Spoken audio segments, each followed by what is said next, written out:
Good morning. Welcome to the first hearing of Portfolio Committee 2 Health for the additional round of the inquiry into budget estimates 2023-2024. I acknowledge the Gadigal people of the Eora Nation, the traditional custodians of the land on which we're meeting today. I pay my respects to elders past and present and celebrate the diversity of Aboriginal peoples and their ongoing cultures and connections to the lands and waters of New South Wales. I also acknowledge and pay my respects to any Aboriginal and Torres Strait Islander people joining us today. My name's Amanda Conn and I'm Chair of the Committee. I welcome Minister Ryan Park and accompanying officials to this hearing.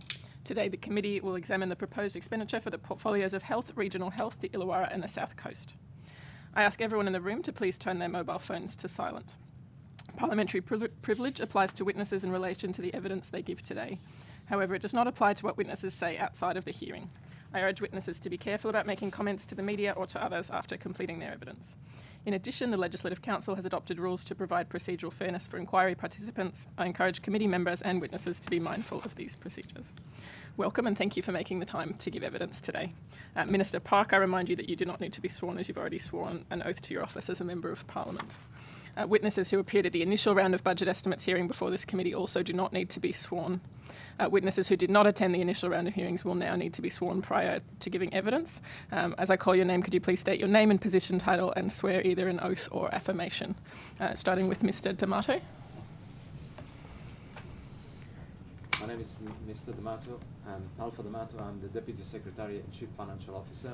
I swear that the evidence now about to be given by me shall be the truth, the whole truth, and nothing but the truth. So help me God. Thank you. And Mr. McTaggart. Yeah, good morning. My name is Vince McTaggart. I'm the Executive Director of Strategic Reform and Planning Branch at the Ministry. I solemnly, sincerely and truly declare and affirm that the evidence now about to be given by me shall be the truth, the whole truth, and nothing but the truth. Thank you. Today's hearing will be conducted from 9:15 to 5:30. We are joined by the Minister for the morning session from 9:15 to 1 o'clock with a 15-minute break at 11 a.m. In the afternoon, we'll hear from departmental witnesses from 2 to 5:30 p.m. with a 15-minute break at 3:30. During these sessions, there'll be questions from the opposition and crossbench members only, and then 15 minutes allocated for government questions at 10:45, 12:45 and 5:15. We'll begin with questions from the opposition. Thank you very much, Chair. Thank you very much, Minister, and your team for joining us here today. Thank you. Minister, in relation to DLO secondments in your office, have you or your office ever requested specific public servants to fill DLO positions?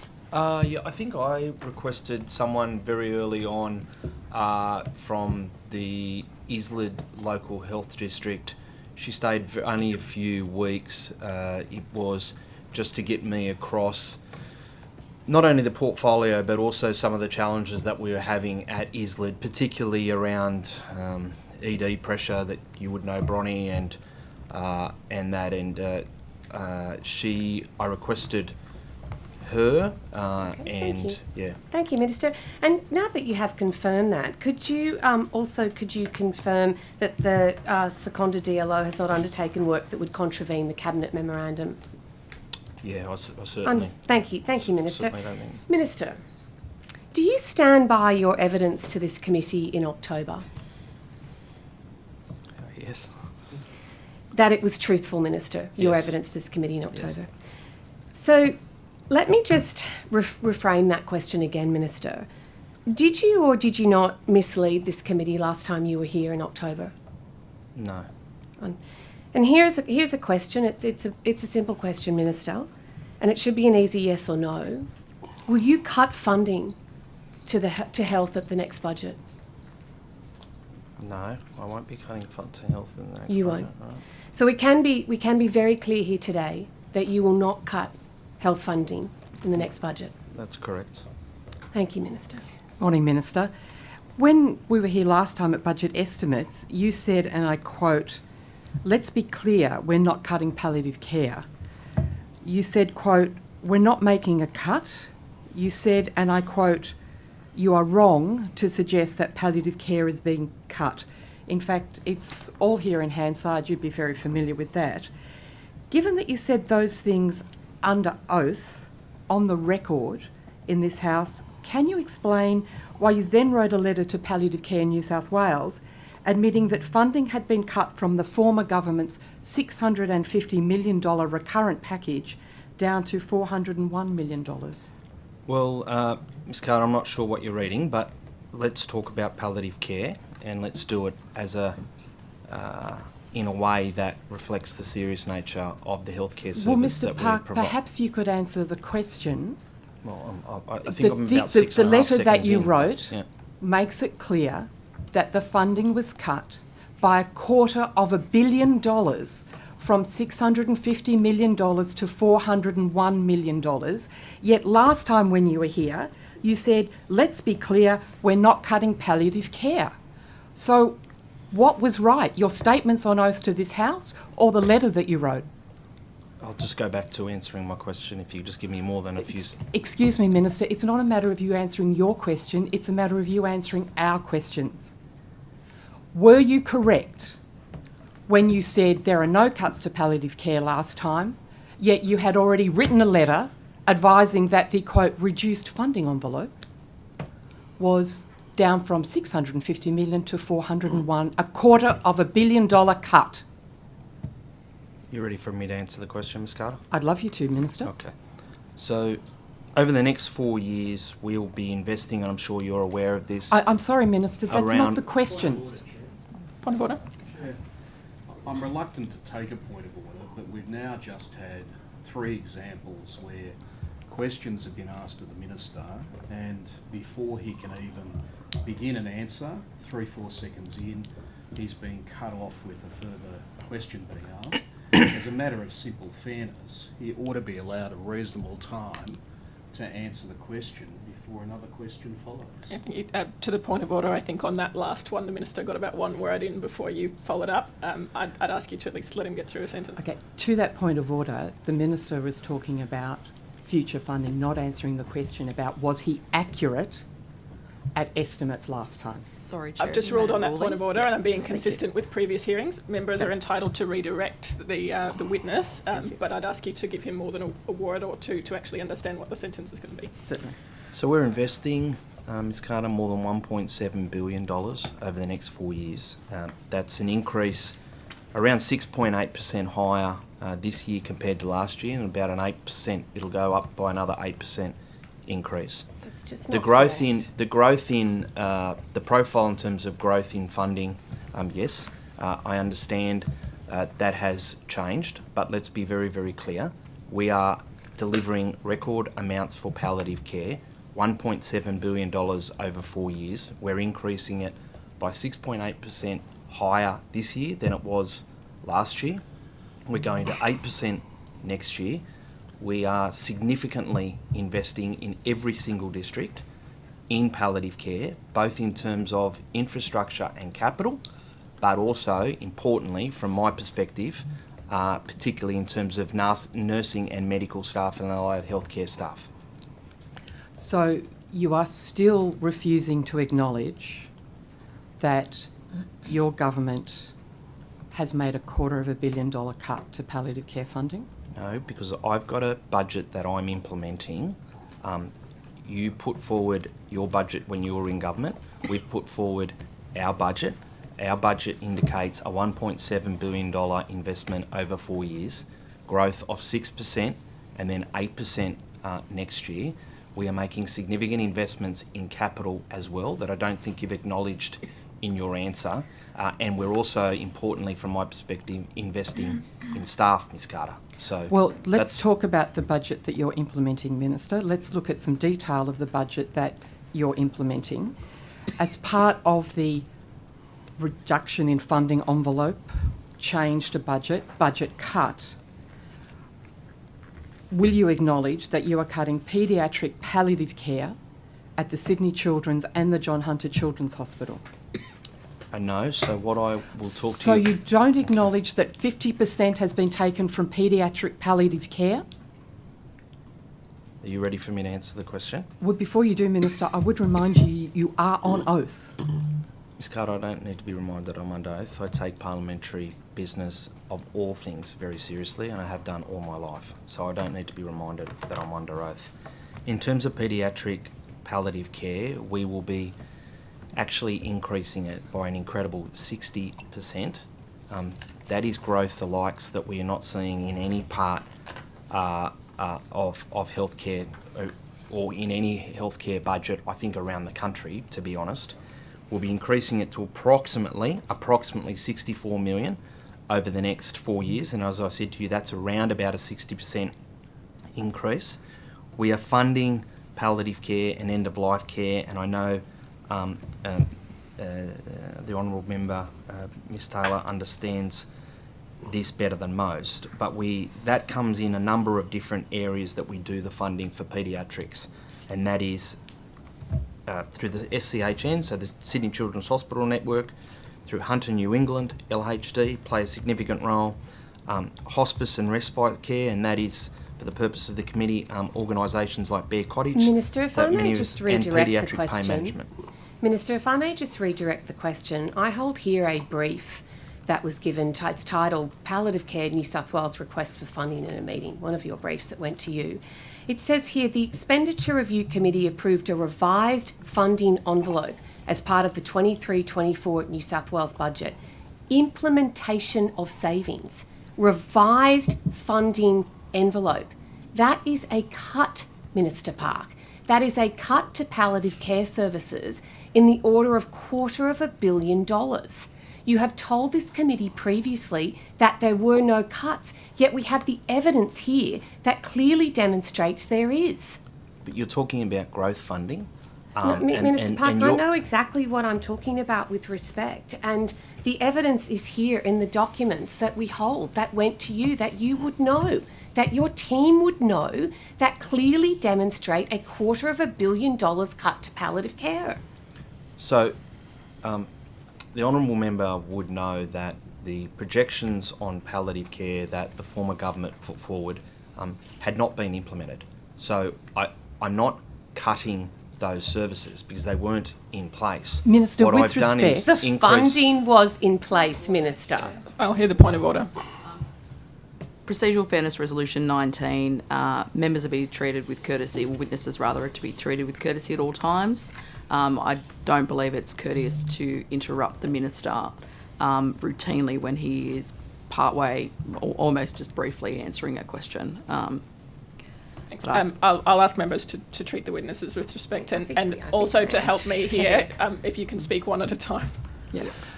Minister, do you acknowledge that the funding you cut was in the forward estimates? Well, the Honourable Member would know that... It's a simple yes or no question, Minister. Let me explain it, because I think you're getting a little bit confused. You're saying we're cutting services and cutting staff. Cutting funding. That wasn't Funding. the case at all. So that's not the case, because we've actually increased our funding. So you didn't yes, cut the the level forward of- estimates. Did you cut the money for palliative care in the forward estimates, Minister? So what we have done is reprofiled the growth. Is of that reprofiled funding. another word for cut? Well, no, it isn't. Because there's not a reduction in services, Ms Taylor.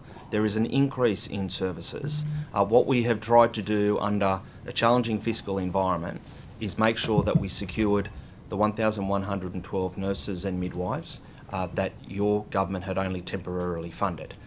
Part of those were no doubt palliative care nurses. Palliative care nurses. Can So you what we've done guarantee is that all the secure- palliative care nurses in the forward estimates those positions will be filled? What I can guarantee you is that the palliative care budget will be increasing by around 6.8%. It's higher this year than last year. It'll go to another 8%. It is at a record at 1.7 billion. Yes, your government predicted a level of growth. That's fine. You didn't implement that budget, to be fair. You didn't implement that budget. Minister, with respect, how does one implement a budget when one is not in government? The money was in the forward estimates. What else does one have to do to implement increased funding for palliative care? Did you cut the allocation in the forward estimates, Minister? Yes or no, please? Well, Ms Carter, one of the challenges is that this government was also under the impression that your government funded 1,112 nurses and midwives That's not permanently. the question, Minister. And Did you they cut weren't. the forward estimates funding for palliative care? Yes or no? Our budget is $1.7 billion. That's what we are talking about today. What was in yours and what you projected is a matter for your government, and that's fine.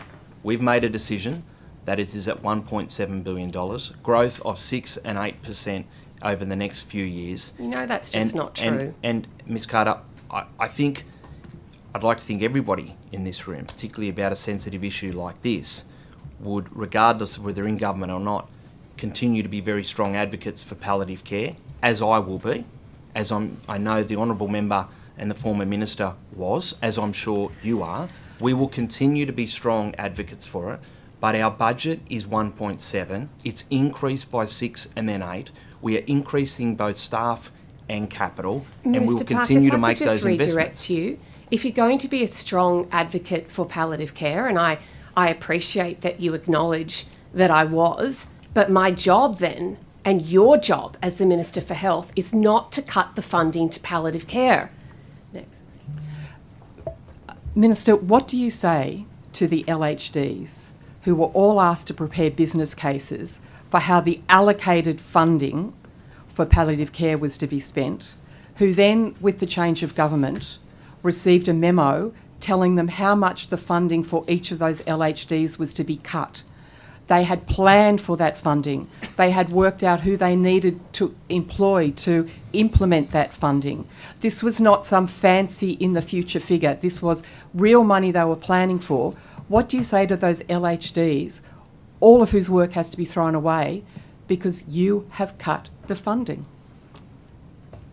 So let's go through LHDs, because I think you've raised a very, very important issue in terms of LHD funding, Ms. Carter, and I think it's one that I will acknowledge. So Central Coast... So just excuse me, just to be clear, you are acknowledging that you have cut palliative care funding for each LHD? No, I'm answering your question. So I was just clarifying what you just said, because you said... So you are not acknowledging that funding for any LHD for palliative care has been cut? Ms. Carter... I just want a clear answer, Minister. Okay. Just want a clear answer. Funding that you had projected in your forwards was not implemented because you didn't win the election. So whether that would have been happened or not, I don't know, right? I'm not sure. What I've told you today is that we as a government have invested, and I'm about to take you through some LHDs because it's important to me and I'm sure it's important to the committee. We've invested $1.7 billion and we'll be investing $1.7 billion over the forwards, both in capital and staff, importantly for me to be quite frank, staff. And that's a 6% increase, just over 6% this year, just over 8% going forward for next year. But I look at a couple of LHDs. I won't go through line by line, but I just want to explain a few LHDs. So Central Coast LHD, 2022-2023 budget, you'll be familiar with that budgetary year. 1.56 million allocated to Central Coast. 2023-2024, where we're examining, where we're having a look at, 2.145, so a substantial increase, and then 2.532 24-25. Now, that is substantial increases to Central Coast LHD. If I could redirect you, if you're talking about the Central Coast, why don't we talk about Illawarra? And just again, that we are giving evidence to this committee. So you told the people of New South Wales that you were not cutting palliative care. Your own LHD Illawarra Shoalhaven has had its palliative care funding cut by $9.2 million. That's over 36%. And given that the LHD that you live in, that is part of your community, saw 38% of dying patients not able to receive any end-of-life care, will you today change your mind about your cuts to palliative care? Because we have documents here clearly showing us in each LHD outlining the cuts. And really, someone very wise told me once, it's how you ask the question. And when you see the answers here and you see the numbers of the documents that were provided to us under a GIPA, it is very, very clear what's happened. So we're asking you here today, are you going to reverse the cuts that you have made to palliative care? Well, I'm glad you asked me about Illawarra. Parochial as I am, I wouldn't have necessarily mentioned it because I don't want everyone to think that's all the only district I do focus on, but it is in one that's near and dear to my heart for obvious reasons. 2022-23 budget for palliative care in Islid, 1.560. 2023 to 2024, 2.145 to palliative care, and then incredibly 2024-2025, 2.53 to 900. So, Now, Minister, if I could redirect you about Illawarra, what about the 15 FTE, full-time equivalent staff originally requested when all of the money was on the table in the previous government's budget? What about the 15 full-time equivalent staff originally requested as part of the expanded palliative care service in Illawarra Shoalhaven? Will they be fully funded for the forward estimates? Well, When you're quoting your numbers there, will they be fully funded, Minister, yes or no? Well, we've recruited already. I'm glad you say this. And so that's a yes, Minister? Just let me, my department know that I read things in detail and get across things in great detail. So I want to take you through Illawarra Shoalhaven FTE recruited around palliative care because this is important to me. So Illawarra Shoalhaven, 9.8 people, FTE. So it's not the 15. Number of staff in FTE positions 11, and we want to make sure that we continue to stay at that 11 by June 2025. I'll just take you back to your detail there, Minister. So you just said 9 FTE, correct? 9.8. 9.8. So I'll just go through this, Minister. You have to excuse me. I have to write it down because it's not off from my. So 9.8 FTE. Right? That's what you just said. But you said a total of 11, so I'm presuming... Number of staff in FTE positions, 11, yep. Right. So I'm asking you today, there were 15 full-time equivalent staff originally requested. So, Minister, you've just answered my question. You've just answered my question with your detailed numbers that you just quoted the committee with, and you've said 11, and it was going to be 15. So in your own area, in the Illawarra Shoalhaven, we are already down 4 FTE. I need to hear the point of order, Mrs. Thank Taylor. you, Minister. I'm done with that question. Well, could I just wasn't a respond to that, question. Chair? Could I respond to that, please, if that's okay? Well, there's been a point of there's order. been a No doubt, there's been a point of order no taken. doubt. I think Ms Taylor would agree. Sorry, because Minister, there's been a point of order taken by your Sorry. side, so Thank we you. have to hear it. The point of order is around questioning and there not being a question there. It's ridiculous to just continually make statements In this and not instance, have a question. The But witness was happy to answer, so I'll allow the Minister to And answer. point of order, my question is not think the ridiculous. chair's- It's I think the really chair's made a ruling. Serious matter. I'm Very assuming serious. Mrs. that- Taylor, I've just ruled in your favour. I know, but I had to have that on the record because I'm I'm not assuming that ridiculous. and I hope this was the case from the last government, but I'm assuming that in the 1,112 nurses and midwives that we had to say that were going to be cut, cut your own. that some of those would have been used for palliative care nurses and would have seen that increase again. So I don't know. You've cut For a palliative government care that nurses in LHD. was cutting 1,112 nurses, it's a little bit ironic. No I one would have believes thought you on that. to talk about specific nurse numbers in a particular You've LHD cut because numbers out of your had We're we out of not done time. that, I've let this go a number of times, but what we have here is in the middle of what is a very good answer on an important issue that people care about from the Minister, we just have these constant interjections coming from the opposition that are just disorderly. They ought to be called to order and stop interjecting in the middle of these You're answers. not wasting our time. Sure. I'll rule again that the members, of course, are allowed to interrupt to redirect a witness, but that perhaps we're straying into a bit of heckling. We're out of time, so we're coming into crossbench time. Thanks. Minister, in 2023, the Minns Labor government finally delivered teachers and paramedics a long overdue pay rise, touted as the biggest in a generation and certainly well-deserved and long fought by their respective unions. When will nurses and midwives in New South Wales get a pay rise that reflects their skills and their value to the community, noting that last year their 4% pay rise was below inflation and so a pay cut in real terms? Yeah, fair question, and I acknowledge your advocacy on behalf of frontline workers. I know that personally, given the representations you make, so I do acknowledge that. Yeah, we have had some significant wins, obviously, with paramedics, as you said, removing the former government's wages cap. In the last 12 months, I'll be honest, I've focused with the nurses and midwives in at times weekly meetings at times and multiple times a week in other times around the safe staffing reforms that we will roll out and be the largest reform of the way in which public hospitals have been staffed, certainly in a hell of a long time.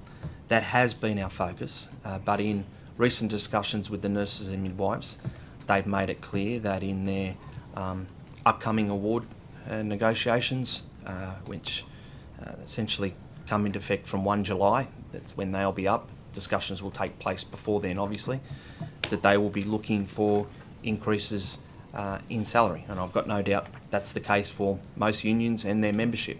I'd probably say from the beginning, though, that within the space of 12 months, even the harshest critic couldn't say that the government has not made significant improvements to frontline healthcare workers.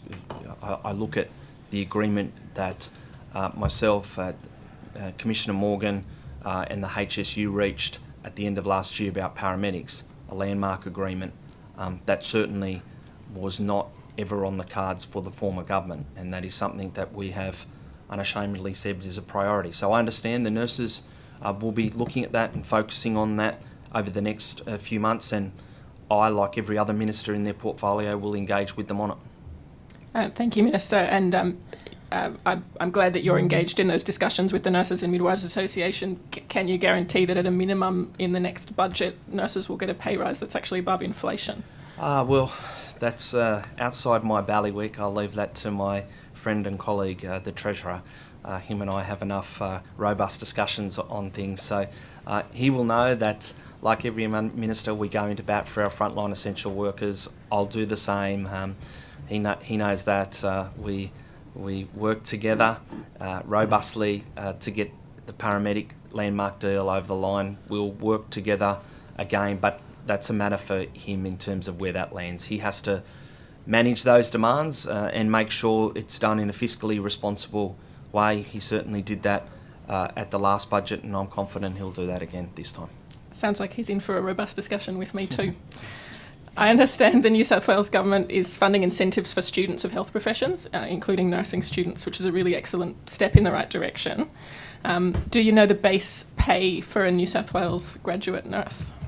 Yes, I do have some pay figures here. I'll just give you, so I want to make sure I give you the right one. We've got base pay around sort of $70,000 for a RN1. I'm not sure what classification, but I don't have every classification, but I have that. And then an experienced nurse, which is an RN8, just so Ms Taylor knows that, but other people may not know. Let's just focus on graduates. Minister, can we focus on graduates for a Is, second? Because I'm following on from your... sorry, CNC, sorry. Minister, I'm trying to focus on graduates Yep. because this is related to the funding incentives for students. Yep. I'm glad you've got that information to hand. Yep. Do you know the base pay rate for a Queensland graduate nurse? No, I don't have that. Okay. It's about 15% higher than in New South Wales. Queensland also has ratios. Why would a graduate nurse choose to work in New South Wales? Because I think it's one of the best systems in the world. It provides career and professional development opportunities, the likes I don't think is available in any other jurisdiction. Nurses here can work in large tertiary hospitals. They can make a contribution in those large regional hospitals, and they can make a large contribution in our rural and remote. That is significantly different to most other states and jurisdictions in New South Wales, in other parts of the country. On top of that, we are moving to a ratio-based model after many, many years of advocacy from the Nurses and Midwives Association, and we are obviously focused on making sure that we get a pipeline of new graduates coming into the system. I think from memory, last year, and I don't want to mislead the House, so mislead this committee, but I think we had around 3,600 new graduates last year, and I think it'll be a similar amount this year. So there's obviously people who want to continue to work for New South Wales Health, and I think the professional development opportunities, the opportunities to get experience in tertiary hospitals, large regional and outer metro, as well as rural and remote hospitals is a unique one.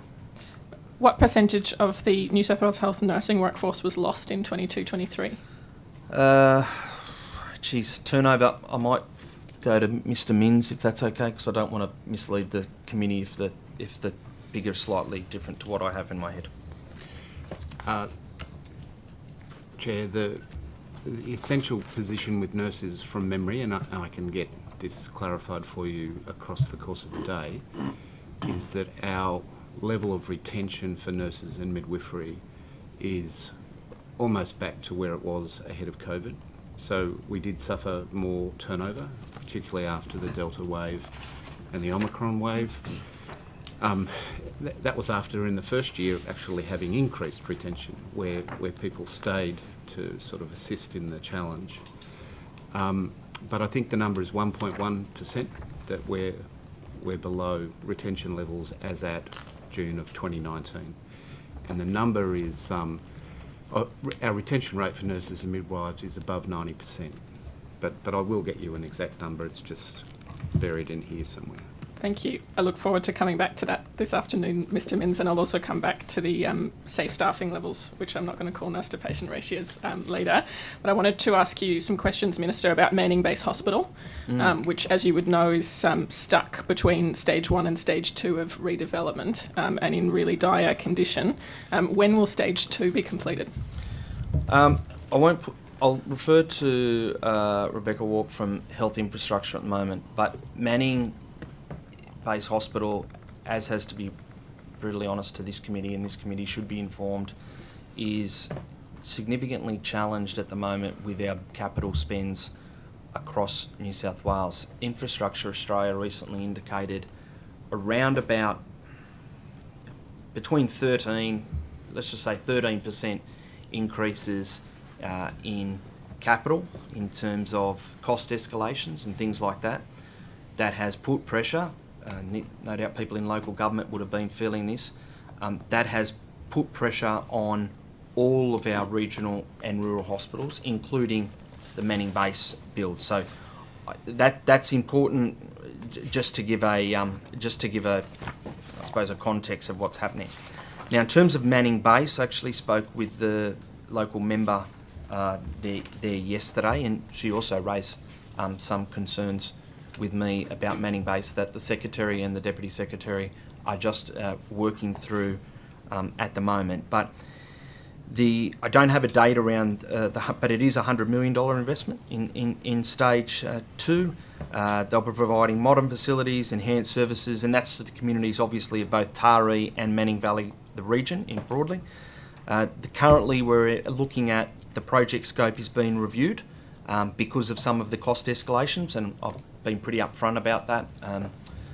That's a challenge that every infrastructure delivery arm of every government or every local council or every private organisation is facing, these cost escalations of, according to Infrastructure Australia, not my figures, of around about at least 13%. Some we hear, Rebecca, the CEO of HI, will tell you that sometimes that's close to 30%, and that's just what we're dealing with in a market. So I don't have a date on that at the moment, but we are looking at that scope. I am concerned about the cost of stage 2, given that the cost of stage 1 doubled, and I think you've alluded to some of the cost pressures happening at the moment. Yeah. But I'm also really concerned that about the scope being reviewed, because that means you can get a redevelopment that doesn't actually meet clinical need on the ground. Manning Base Hospital, like Albury hospitals, routinely running at a bed deficit, and it's already really difficult to staff. Is there a update on bed capacity for stage 2 at Manning Base? I might refer to Rebecca if you'd like to give Minister. any further detail. I can't comment specifically around bed capacity, and we can take that on notice. But I can confirm that we are working with the district around what their priorities are in relation to the scope. Okay. With these kind of hospital redevelopments, how can the clinicians who work there and members of the community actually find out things like planned bed capacities without resorting to members of the upper house putting through orders for documents? We work with the local health district and with a number of user groups throughout the project in consultation around what those needs are and what the priorities are, and then we develop the designs as a result of that in accordance with the available funding envelope. Sure. So you've talked about how you develop the designs, but how are those communicated? The feedback I'm getting from multiple regional hospital redevelopments is frustration with a lack of transparency around this kind of detail. We have clinician user groups. We work with different parts of the hospitals and the local health districts around how we communicate with staff, the community, including the Indigenous community, but particularly, yes, with staff around those different areas. Minister, you would have seen the recent media reporting on the unsanitary conditions at the hospital at the moment while it's stalled between the redevelopment stages. In response, Health Infrastructure New South Wales was reported to say that it would, quote, continue to keep the community updated. What's actually being done to address those conditions in the short term? Well, I'll let HI talk about it, but we are obviously wanting to make sure that all of our hospitals are clean, safe, tidy, all of those things. That's a responsibility that I take very seriously. It's a responsibility that the Secretary takes very, very seriously. So any of those issues, obviously we were working on the ground through HI, but I understand from the local member in discussions that I've had with her, and she's also written to me on a number of issues, that she does have some concerns about Manning Base, and the Secretary and the Deputy Secretary who look after systems and performance is just having a look at their data and having a look at what is happening there, and it's not to make any insinuations or accusations, but we do want to, when people from the community, including local members, think there is a concern at their local hospital, this is a part of the process to have a look at it, and that's what we will do. We'll no doubt do it at many, many other hospitals, as we have. No doubt when the former government was in place, when people like myself and others, they were decent enough to have a look at whether there was an issue there that we needed to get to the bottom of. A system like ours that is constantly changing and constantly under big influxes of people moving in and out of it, we've got to constantly take seriously any concerns raised by people, have a look at it. Quality is something that's very important to us, as is safety. We'll continue to do that, but I'm not sure if you want to talk about the specifics, what works on the ground happening. Because we're still in the planning phase of that project, the specific cleaning around the hospital is an operational issue between the LHD and potentially Health Share. It's not a matter for Health Infrastructure at this stage. Okay, so if it's not a matter for Health Infrastructure, who can answer the question about what's being done in the short term to rectify the issues? Does anyone want to take that one? Susan? Are you able to be more specific about what the issues are, Chair? Yeah, so there were some issues with dampness. Clinicians thought that there was a risk of mould. There have been photos shared of peeling paint, discoloration around vents in clinical areas of the hospital. I'm happy to take that up with the Chief Executive of the district and address those issues with Thank you very much. Manning-based clinicians told the Rural Health Inquiry that clinical staff choose not to stay in the area due to poor infrastructure and support. And clinicians I've spoken to this week told me again that it's demoralising to work in such uncertainty and decline. Minister, are you monitoring the impact that these years-long and disruptive redevelopments have on staff and operations at the hospital? Yeah, it's a challenge. I've got to be honest, this is one of the most difficult parts of our capital expenditure, where we, no doubt the other government found this challenging as well, where we are doing upgrades, what the impact that has on the existing facility, a facility that needs to run and continue to operate. It is something that I speak with staff about. We've had discussions with HI about. We do our very, very best to make sure that an operational hospital continues to operate as we transition into a new facility. But I'm not going to sit here and say, A, we get it always right, and I'm also not going to sit here and say that every hospital that we have is unbelievable in terms of its infrastructure and rebuild and upgrades. That's not the case. Some of the facilities are older, and we need to continue to roll out investment in that area. I, like the previous minister and no doubt the previous government, have to get that balance right between making sure that we get adequate staff in these hospitals as well as upgrading the physical infrastructure. But I know, having spoken to staff on the ground, that an environment that is pleasant, that an environment that is conducive to good quality healthcare is also a good environment to work at. And I'm not saying that every single hospital meets the needs of our 170,000 employees. I'm not saying that at all, but I am saying that we are doing our very best to improve and upgrade hospitals right across right across regional, rural and remote New South Wales. And I think that the government that follows this one should be doing the same as well. Minister, the redevelopment of Manning Base Hospital was announced back in 2018, acknowledging that was the previous government. Given the state that Manning Base Hospital is now and that the community is still waiting for stage 2, what reassurance can you give the community in Albury-Wodonga that this planned staged brownfield redevelopment of Albury Hospital that was only announced in 2022 isn't going to end up like this? Well, Albury's and again, I'd like to acknowledge members of this committee's advocacy around certain things, and this is one that you have advocated on. This is a 558 by the time we get the additional money from our friends in the Commonwealth investment. It is the second, if I'll stand corrected, but it is the second biggest investment in regional, rural and remote New South Wales, I think only behind Tweed. So we are going forward with that investment. I know there are people there who may not agree with where that is happening. I understand in every hospital redevelopment there'll be people who agree and disagree. I understand that.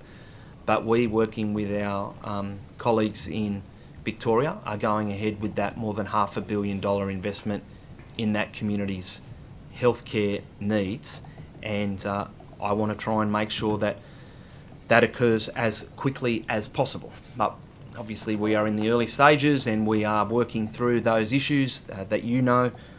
We've made a decision to keep it on that site because we had made investments, new investments in the, I think it's the urgent care, I think the cancer centre from memory, the ED, etc. And we wanted to make sure that those things were not essentially pulled down after they had been invested in by the previous government, knowledge, fairly recently.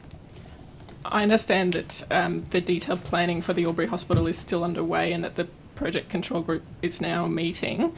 What actually is the projected cost of stage 1 of that redevelopment?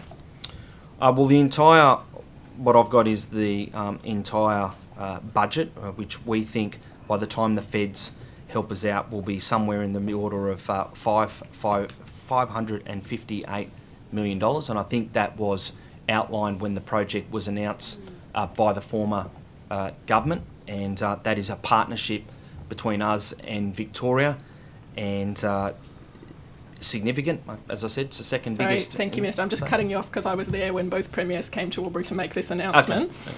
I'm going to be more specific. I'm not asking you what was budgeted. I'm asking you what's the current costing for the stage 1 of the redevelopment that's being planned. I'll ask Health Infrastructure if they want to add. Thanks, Minister. We will work within the available funding envelope through our concept design development. That doesn't really answer my question. Is our scope going to be reviewed, like Manning Base?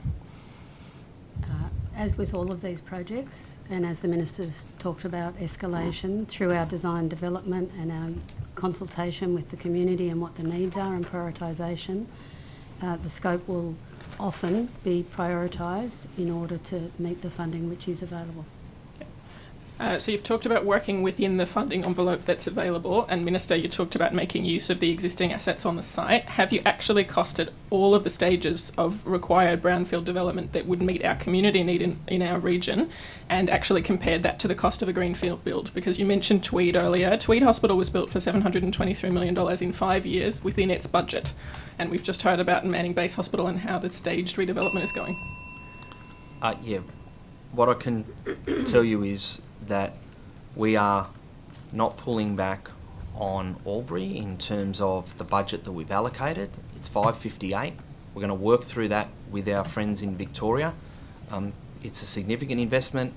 I've engaged with the local member, Mr. Clancy, on this issue.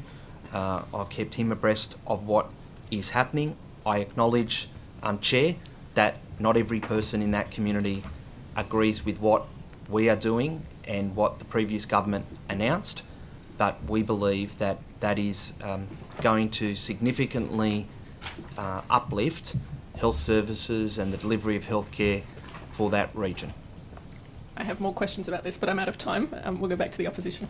Thank you very much. I wonder, Deputy Secretary Wilcox, if I could start with you perhaps.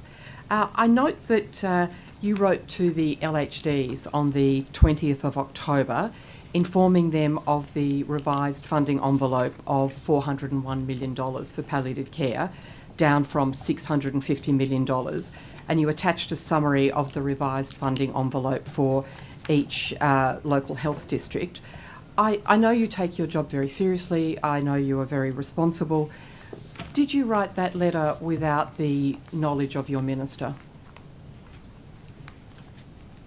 I couldn't specifically comment whether I'd briefed the minister on that memo per se, but certainly in terms of how we worked with the minister and with colleagues within the ministry and the LHDs to compile a profile for palliative care enhancements across the system. There are many conversations that are held in order to develop those plans.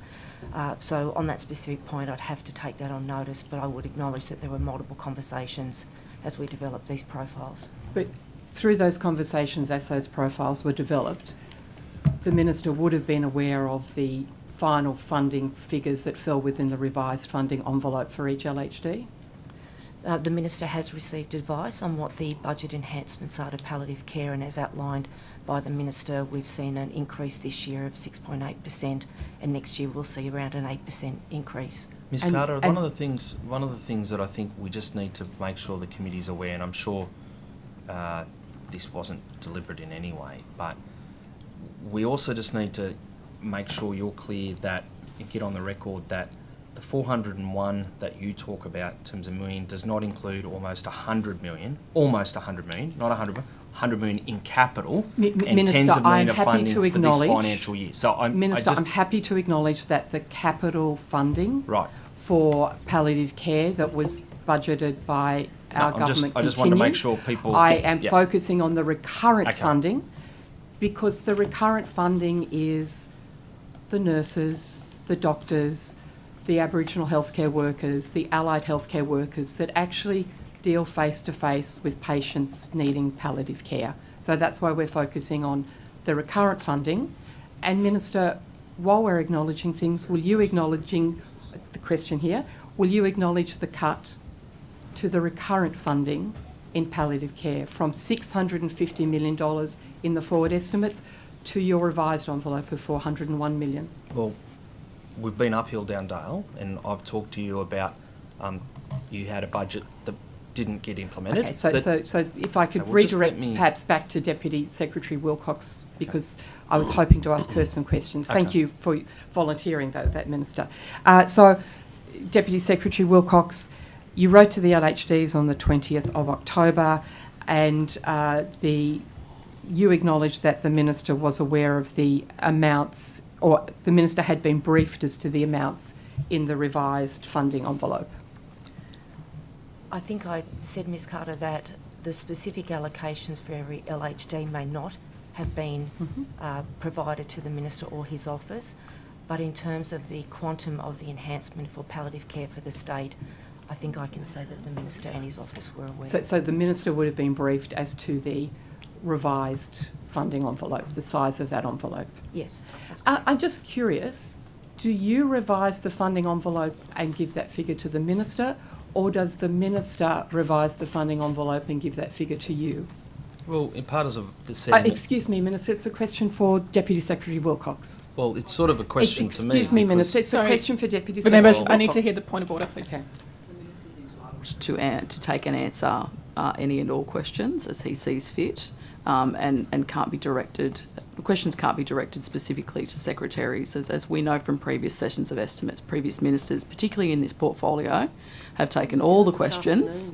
So, yeah, the minister's entitled to reply. Well, executive government, as you know, I hope you know this, Ms Carter, it's a fairly base level of understanding government. Obviously work through and set the budget, and the Treasurer engages in that process with ministers, including with me. Has been happening since the beginning of time. Those discussions lead us to a point, and then we determine as a health portfolio how we are going to spend that capital or that recurrent, and as I've explained now multiple times, the more than 1.6 billion, actually 1.7 billion over 4 years, is a growth increase of 6.8% higher this year, and it'll be a growth increase next year of 8%. But I've also said that your government had projections, wasn't implemented, so that it wasn't, none of these services were implemented. Just redirect you, Minister, if I may. Minister, would you or would you not agree, in terms of executive government, that the job of the minister is to direct the amazing people they have in their department to implement the policies, strategies and direction of the government of the day? Yeah, would you agree with that? Without So, a doubt. Minister, if a government, as your government has done in cutting funding to palliative care, would direct the department to issue an email, which has been done, which we have a copy of, saying that there will be a revised funding envelope. That is the job of the senior bureaucrats, of anyone that works within a department, is to implement your policies, your direction. Correct? So in health, as you know, Ms Taylor, we have a $34 billion budget. The vast majority of that is in recurrent expenditure that looks after around 228 odd hospitals and around about 175,000 Mr. staff. Park, if I could Just redirect wait, you. please. Okay. We're focusing not on the totality of the health budget. We're focusing on palliative care. Yeah, and I'm just using... And can you confirm that, as I believe you said previously, that it was your decision and your advice to Deputy Secretary Wilcox and others in your department that there is a revised funding envelope for palliative care, and that had been revised down to 401 million. Can you confirm that, Minister? Well, I need to... Clearly don't understand how budgets are developed, and that's a slightly concerning thing. With But respect, anyway, Minister, can you confirm the way in which a budget that you is developed... communicated the revised funding envelope for further dissemination to the LHDs? The way in which the budget is developed with ministers and their portfolios and their departments as we lead into every budget is in conjunction with the Treasurer through the normal cabinetary processes of ERC. Once we develop that, we obviously task our hard-working officials and our talented staff from the ministry to start to roll that out across our local health districts and our local and our shared services, statewide services across New South Wales. Thank you, Minister. Thank you for your explanation there. Every year we review If I could just demand redirect you. and investment. We review demand and investment, and I, like I'm sure the former minister would Minister, have done, if I may just if we need to redirect do you more because we in know palliative all this. care, we will do more. But And Minister, you changed the funding budget. You can't talk about forward estimates for 1,000 COVID nurses are cut, but the funding actually there for the palliative care not implemented. Like, it's not making sense, respectfully. You know, that money was there, and it is your right as your government. You won, Minister. You won. And you and ERC, and actually, I predict it's actually ERC that made that decision, because I imagine you probably fought for this funding, but you didn't get it. You didn't get it. well, I'm not allowed to disclose what occurs in cabinet. Sorry, Minister. Sorry, members. I need to take the point of order, and I think Mrs. Suval was actually first. You were louder. It's usually the case. Yeah. Look, questions must not contain statements of fact that are unnecessary unless it's enough to make the question intelligible. I don't believe that the statements of fact that were just relayed, or statements otherwise that were just relayed by the Honourable Bronnie Taylor, were to make any question intelligible. There wasn't clearly a question there. To the point of order, besides the fact that I actually find that quite offensive from the Honourable Member, my questions are factual. We are talking about a very serious issue, and for the Honourable Member to make such a flippant point of order to try and be personal is really disappointing and belittles this committee. To the point of order, Chair. And don't waste our time. We have limited To the point of time. order, I'm entitled to reply to the point of order. My point of order was around questioning. I was not reflecting on the substance of anything that the Honourable Bronnie Taylor said. I want to make that very clear. I do not take the issue of palliative care flippantly. Let's go. The point of order was around I'm ready to rule on the the point of nature. order. Thank you, Chair. All members do include statements as the preamble to a question, and I think that's appropriate when it's factual. It's often providing necessary context for the question. So I will allow statements when they're providing necessary context, as long as there's a clear question at the end there. Yeah, I do know my stuff here. Deputy Secretary Wilcox, revised funding envelope. Would the layperson understand that phrase to mean a change to the funding envelope, a change to budgeted figures? That could be a reasonable interpretation, yeah. There was And a the revision could be a revision up or it could be a revision down? That's correct. And if it was a revision down, it would be, the layperson would see that as a cut to the funding that had been allocated? That may be your word, Ms Carter, the revision. The enhancement is precisely an enhancement. It doesn't exist in the system. It's not currently employing staff or providing services. It is something to come. So there was a revision of an enhancement, not a change or a revising down of current services or Thank you. activity. I appreciate your skill and your expertise. I suppose I'm just trying to translate some of your skills so it can be more broadly understood. So you, with the Minister having provided you with the new funding envelope that was determined as a result of budget processes which have been explained to us, you communicated the new funding envelope to the LHDs on the 20th of October and what their new funding allocation was. You were with us at budget estimates last time. Thank you very much. You're here with us again today. You heard the Minister last time say there are no cuts to palliative care funding. You've heard the Minister assert that again today. Having written this letter, 10 days, 6 days before budget estimates, knowing that the revision of the figures had come from the Minister,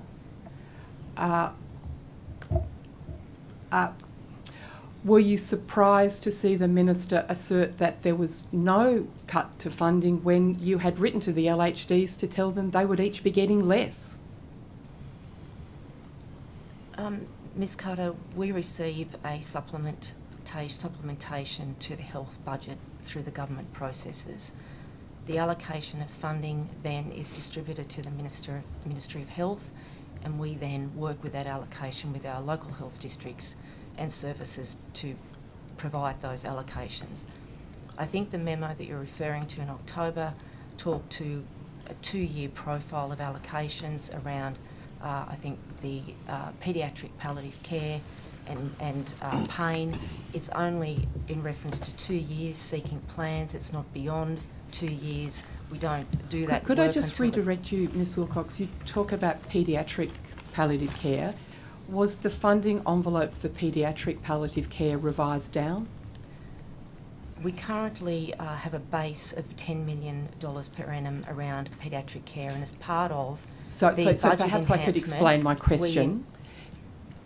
Did Sydney Children's Hospital and Hunter Hospital expect to get more money for palliative care funding than for children than they will actually now be receiving?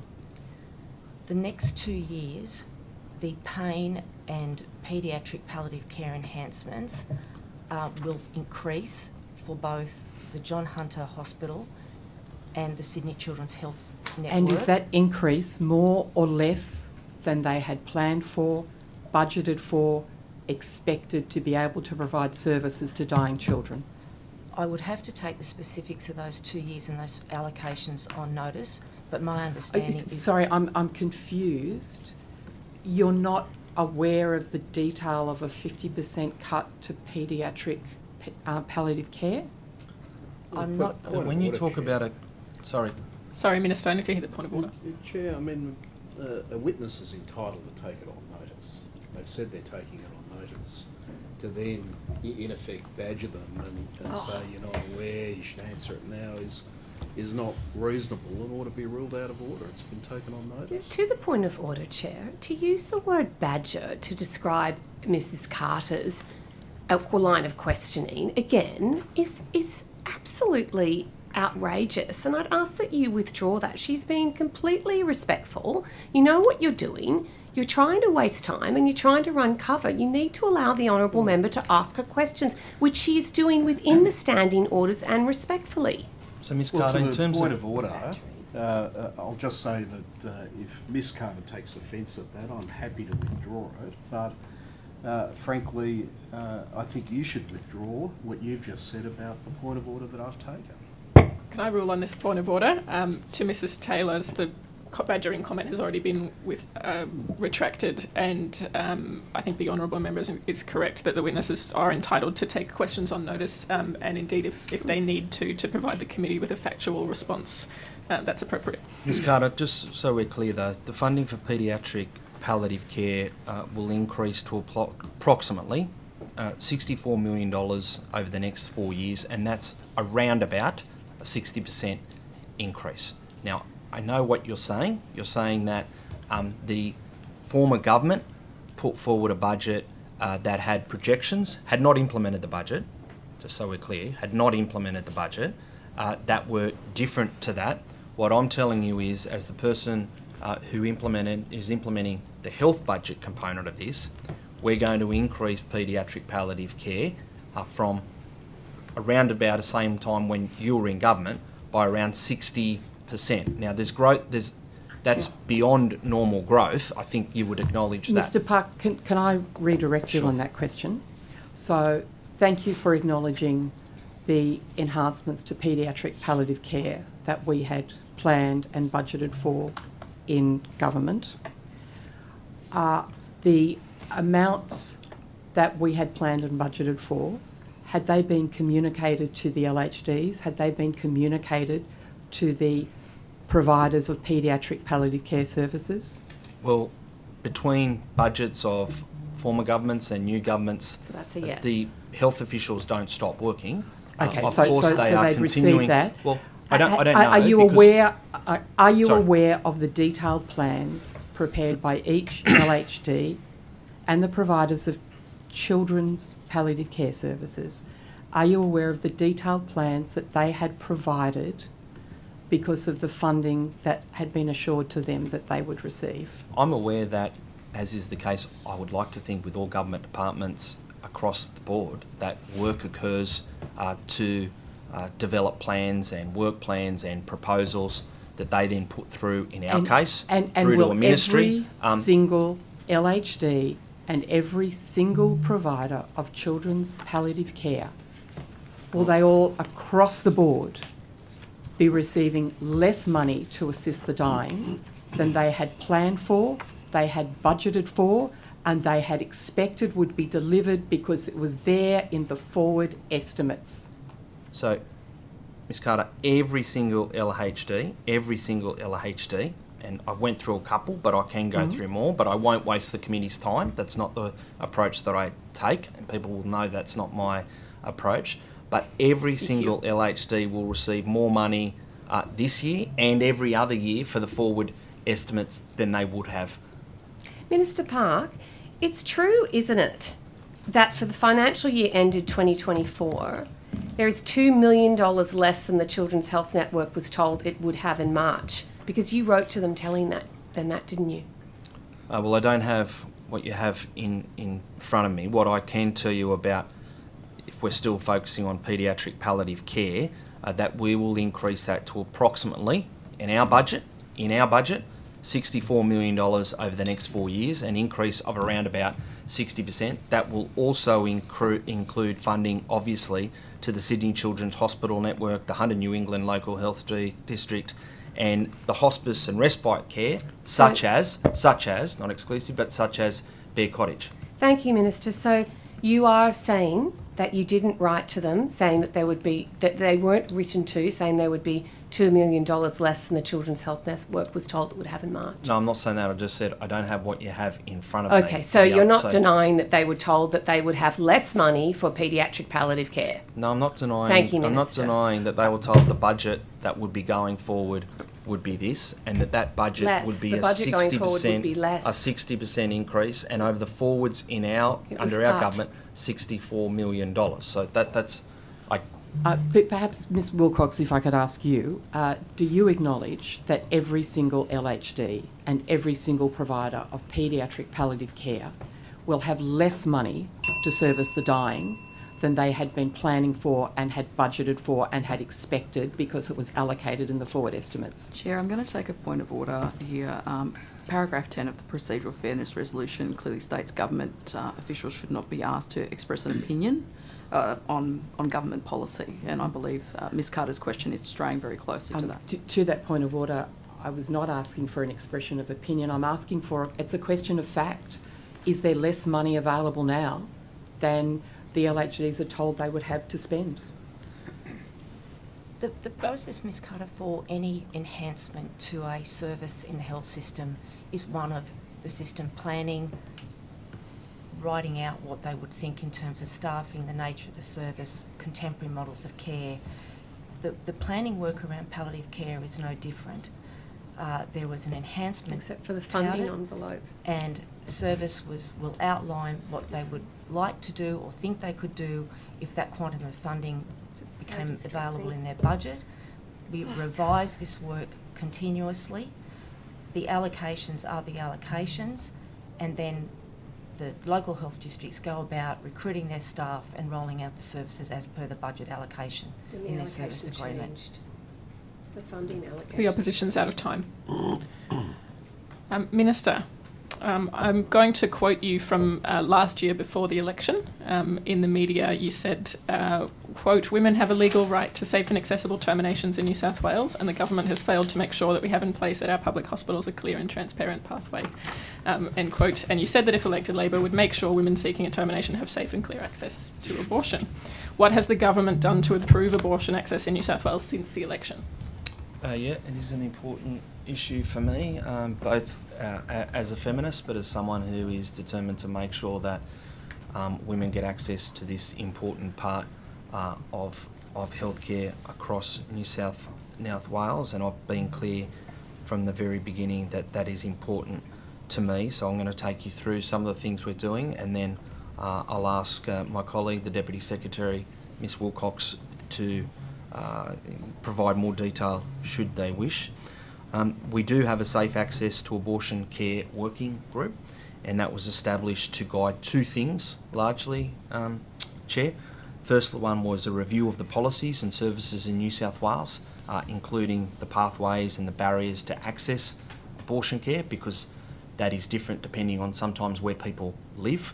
And number two, the other thing they will focus on was a review of the Abortion Law Reform Act 2019, and you will know that that's due to be coming to Parliament in October this year, that review. So that was a part of when the legislation was passed. That working group has identified areas for improvement which target legislative, policy and service issues through mechanisms to address local service gaps, as I talked about, strengthen relationships, importantly, between public, private and non-government service providers, and importantly for me, support workforce development and growth. But obviously we need to do more. I'm in with a discussion, I think, this month with the working group to have a look at where they're up to with this. I acknowledge, and I sincerely acknowledge this because it's been made clear to me when I'm out in regional, rural and remote areas, to be quite frank, that it can be difficult for women to locate abortion services and the information around it, such as finding a GP who provide these services, particularly, as I said, in rural, regional and more pronounced in remote areas.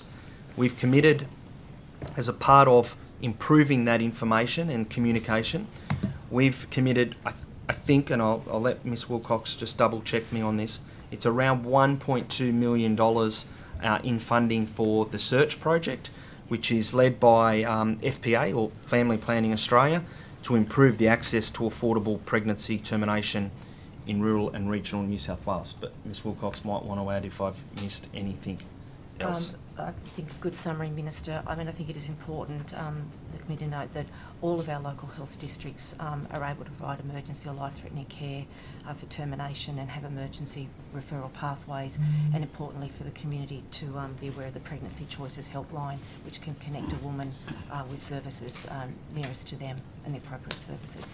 Thank you. Thank you. Look, the search program and the hotline were both in place before the election, although I acknowledge that they're important services. Are there public hospitals in New South Wales that have the technical capacity and staffing to be able to provide abortion services that aren't currently? I'm sure there is, but I don't want to mislead anybody, so... Yes, that would be the answer, Dr. Cohn. Our staff in our women's and reproductive services would have the skill and capability to provide that, but as you're aware, most early terminations are, taken care of outside of the acute hospital setting. Yeah. I think there's a reasonable expectation from members of the community that for a public hospital that provides women's health services, maternity care, etc., that they would also be able to access a surgical abortion at that hospital if they need to. What work's being done to address those gaps in public hospitals? I think, as the Minister outlined, the working group is looking at the service provision across the state and where there can be improvements in those and how we can optimise care for women when they find themselves in this situation. So I don't want to get ahead of what the working group work will outline, and that will be a matter then for us to determine next steps. Other states have tied hospital funding to provision of abortion, and in 2023, polling of a representative sample of New South Wales residents showed 68% support for all public hospitals that deliver women's health to provide abortion services. That included a majority of both Labor and Coalition voters. Is that something that's being considered by the working group? Not that I'm aware of, no. As you would know, there were recent TGA changes made at a federal level that reduced red tape around medical abortion prescribing, which you mentioned in passing your original response. As you'd be aware, that can be prescribed by GPs up to 9 weeks gestation, and it's really critical to improving timely access, particularly in regional areas. Before the election last year, Australian Clinicians for Choice wrote to all MPs and candidates calling for a centre of excellence that can provide training and support to the primary care centre. Is that something that's being investigated? No, not that I'm aware of, but training, there's probably multiple elements to this.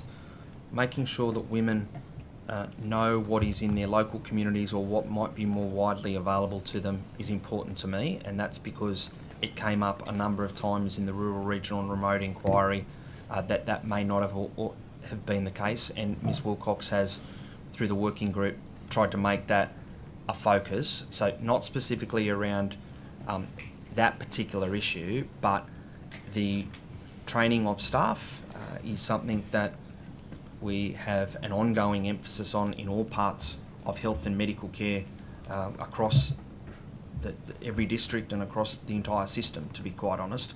So I'm not going to say we don't specifically are working on that, but it is not something that I'm aware of. The law reform, the Abortion Law Reform Act that you're very aware of, Chair, ensures that the termination of pregnancy is treated as a health issue, and it also, from my knowledge, and I'll just make sure this is the case from Ms Wilcox, my understanding is it limits the prescribing of medical abortion medication to medical practitioners. But I just want to make sure that's... Thank you, that is correct.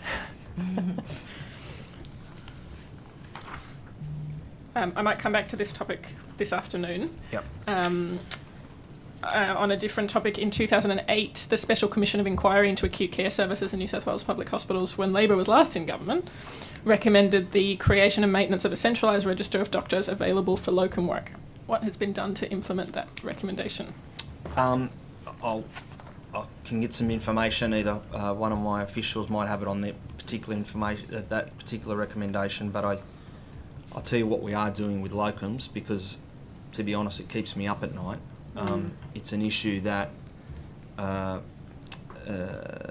former ministers both have, I know, raised during their time, and continue to no doubt be concerned about. In some communities we're paying in the order of around $5,000 for locums, it's a challenge. We are looking at a piece of work, but it is not yet ready to be presented to the Cabinet.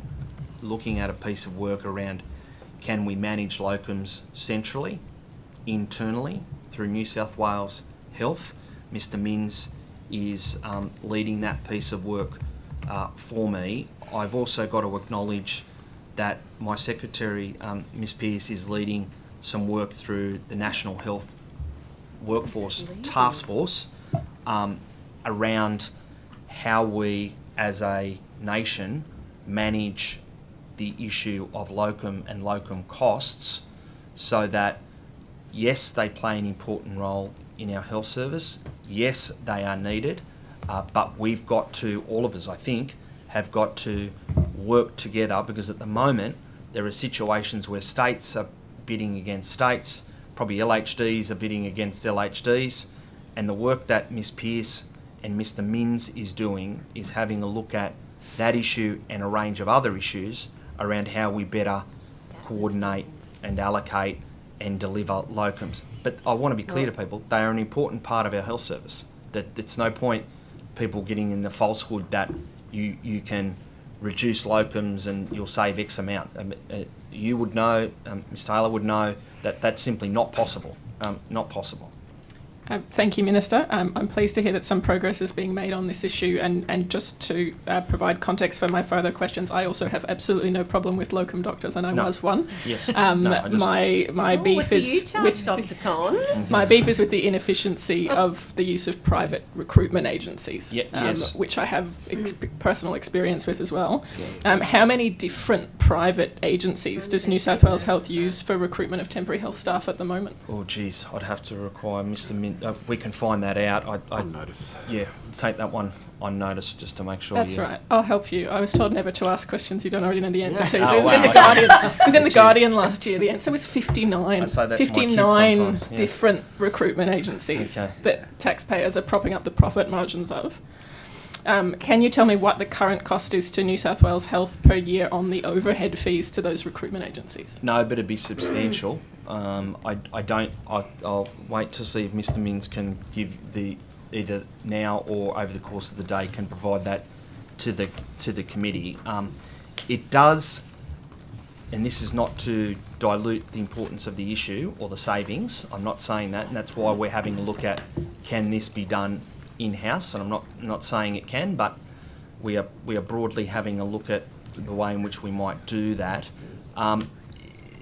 The locums and agency nurses, who are not locums but are part of a cohort of contracted labour, they do represent less than 1% of the total New South Wales Health full-time equivalent staff. So they're important. I'm not saying that. If there's savings to be made, that's important, but we just have to put it in perspective as well. I do know that I've got some advice, but it's not the exact answer to the question, that non-specialist medical locum and agency nursing staff costs, including the fees, make up less than 2.5% of the total payroll of New South Wales Health. But as for the specific budget allocated for the management, I'll just get Mr Minns to probably chase it down over the course of the day, if that's okay. Thank you very much. I look forward to getting that figure. In the meantime, has any work been done to centralise and harmonise the process for credentials and onboarding for New South Wales Health staff that move between LHDs for temporary work? Yeah, I'm sure there has. This has actually been an issue that has come up multiple times, and I know that the Ministry, working with the LHDs, have significantly reduced that onboarding time. I'm going to say an average of 30 to 40 days, but I might be a little bit out there. What I knew when I came into this, one of the first dialogues I had with my deputy secretaries and the secretary was around this perception that kept coming back to me, that there was a substantial length of time for people to be onboarded, and then often they would go to other positions and we would lose that person, or there's some challenges moving between the districts. I know Mr Minns and his team have done some work on that, so I just wanted to provide that context before we got down to the specifics. Chair, we have a project running in the whole system which is called People and Culture for Future Health, and one of its streams of work is recruitment. And one of the things it's investigating is whether or not we can create an effective staff passport such that if they move between LHDs, we've checked all of their relevant credentials to work once and it gets reused. Thank you. So would that include things, as an example, staff have complained that you've got to do things like a mandatory hand washing module separately for each LHD and many hours of other such sort of similar online mandatory training. Would that mean that they don't have to repeat those? As part of the Time for Care project, we're reviewing mandatory training settings across the system. We have established that quite a number of mandatory training requirements are in fact local to the district in their mandation. So we're in the process of looking to try and reduce the amount of mandatory training and certainly its duplication. Thank you. Let's come back to that next estimates. I'll just come back to the Minister on the Safe Staffing Levels Task Force. I understand that the Safe Staffing Task Force has reached an agreement for what's being referred to as Phase 1 of implementation of safe staffing levels regarding NHPPD wards, emergency departments and ICU, and that this agreement controversially includes assistants and nursing in the numbers. My first question is, how long is the transition period that's being provided to services to recruit the additional staff required to achieve the safe staffing levels, and when will they begin to be enforced? Yeah, so this reform is very, very significant in nature. And I've said repeatedly, both in opposition and in government, that this will take time.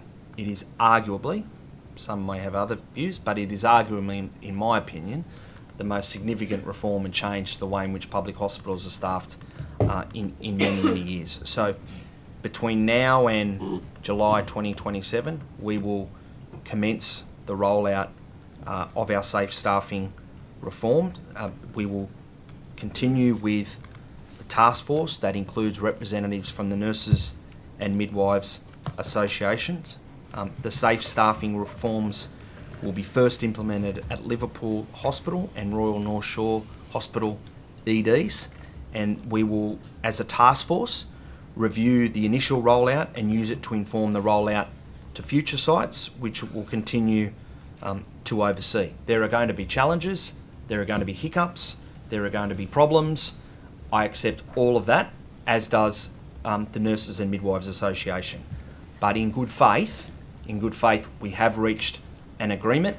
Last week, the Nurses and Midwives Association wrote to me saying that they've accepted our implementation plan and where we are at in terms of that. But I say to them that I, as no doubt they, recognise that given the scale and size of this reform, involving thousands more nurses, there is going to be some hiccups and challenges along the way. However, I firmly believe that this will be not a silver bullet, but go a fair way in improving healthcare within our hospitals. We had to start somewhere. We are starting in our EDs, and we've made that decision because we believe that the pressure is acutely on EDs and we needed to staff this reform. So Thanks, it will Minister. take place over the next 4 years. Can I just seek further clarification, so specifically about the transition period? And I really appreciate that there does need to be a transition period and that this wasn't going to be implemented overnight. But are you saying that just for Phase 1, some hospitals will be waiting until July of 2027? No, we will be getting to them as quickly as possible. What I'm saying is that we may not have everything bedded down. We are rolling out this reform over that period of time. We are obviously going to work as quickly as we can, but we are dealing with hundreds of hospitals. We are completely changing the way in which we staff. That will also involve a change in the way we escalate problems or disputes. So all of these things are coming into play over the course of this term. And we said, and I'm sure the Nurses and Midwives Association would have liked to have all of this done in the space of 6 or 12 months. That's fine. That's not possible. And we said very clearly that this would be starting in our emergency departments, in our level 5, 6s initially. We'll be doing this over the term of this Parliament, but without a doubt, depending on how well it goes. There'll be no doubt demands for the next government, hopefully that's ours, to continue to the work of this reform. What's the anticipated cost of implementing phase 1 as agreed? I'll have to probably come back to you on that, Chair. I might be able to get that sooner rather Thank than you. later. I'd be but- interested in that today if someone's got it. And sure. Or if I can phrase the question a different way, how many additional nurses are required to meet the implementation of phase 1? Well, it's multiple thousands. I mean, it's significant over the course of this the next 4 years. We had to save the 1,112 nurses. They were going to be scrapped. Like you didn't save palliative care. We would have lost those. No, So, Mrs. Taylor, I was quiet during your time. Could you please be quiet take during that, mine? Sorry. so job one, Chair, was to save the 1,112 nurses because I couldn't do this reform without it. And I think, and Mr. Minns might correct me here, but I think it'll probably be about 2,500 nurses / midwives that we will need as a part of this phase or this reform that we're rolling out over this first term of government. It doesn't stop at this first term. I don't think anyone Sure. would think that. Last year's budget included $419.1 million to begin the introduction of safe staffing levels in public hospitals. I understand that was about 1,200 nurses and midwives. So given that the figures you've just quoted, I appreciate their approximations, but they're significantly higher than that. So do you commit that in the next budget, the implementation of phase 1 of safe staffing levels will actually be fully funded? Well, it'll continue. So over the course of every budget between now and the next election will contain a component for the rollout of safe staffing reforms that will need approximately, 2,500 odd nurses and midwives going forward. But every budget, this won't be done in a year, if that's what you're asking. It certainly won't be done in a year. I just want to know if it's fully budgeted for the actual cost of implementation. Yeah, it will be. There's no two ways about it. We know that this was an important reform. I'm out of time. We've got 4 minutes to share. Sure. Would the opposition like 2 minutes? We won't say no. Certainly. So, if I'm correct, we've heard some good news this morning. We've heard that there are in fact no cuts to palliative care. So, does that mean, Minister, that you'll be asking Ms Wilcox to go back to the LHDs and tell them that all of their funding is in place and they can spend what they planned and budgeted for?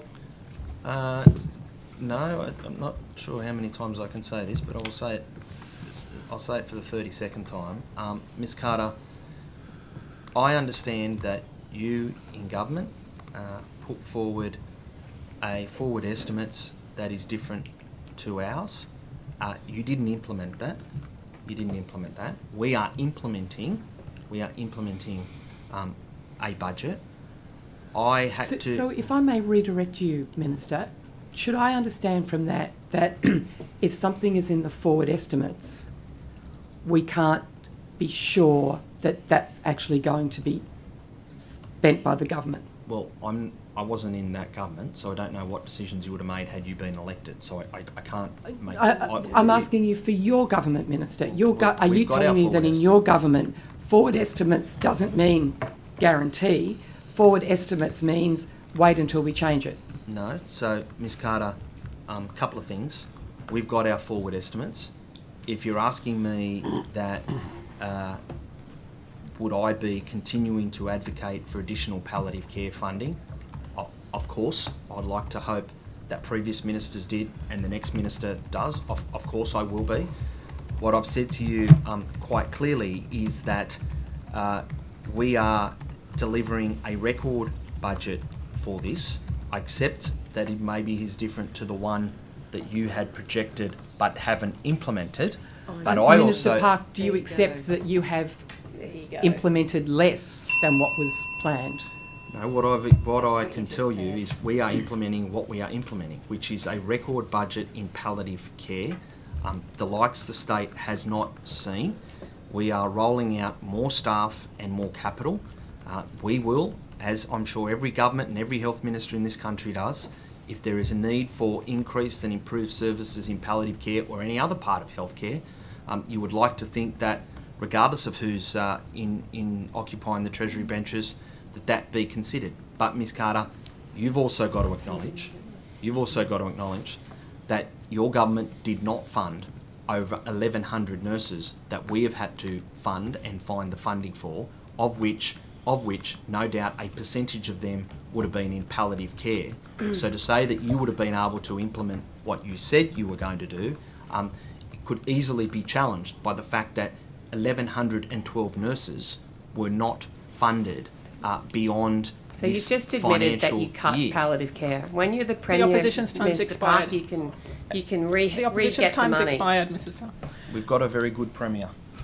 Minister, statistics show that Griffith and the Murrumbidgee West has an unacceptable rate of suicide compared to the rest of the state.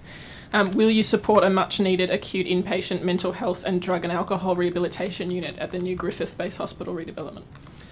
It is an issue that the Honourable Member Helen Dalton has talked to me about. We haven't made that decision yet. I'm happy to get some advice on where that is up to.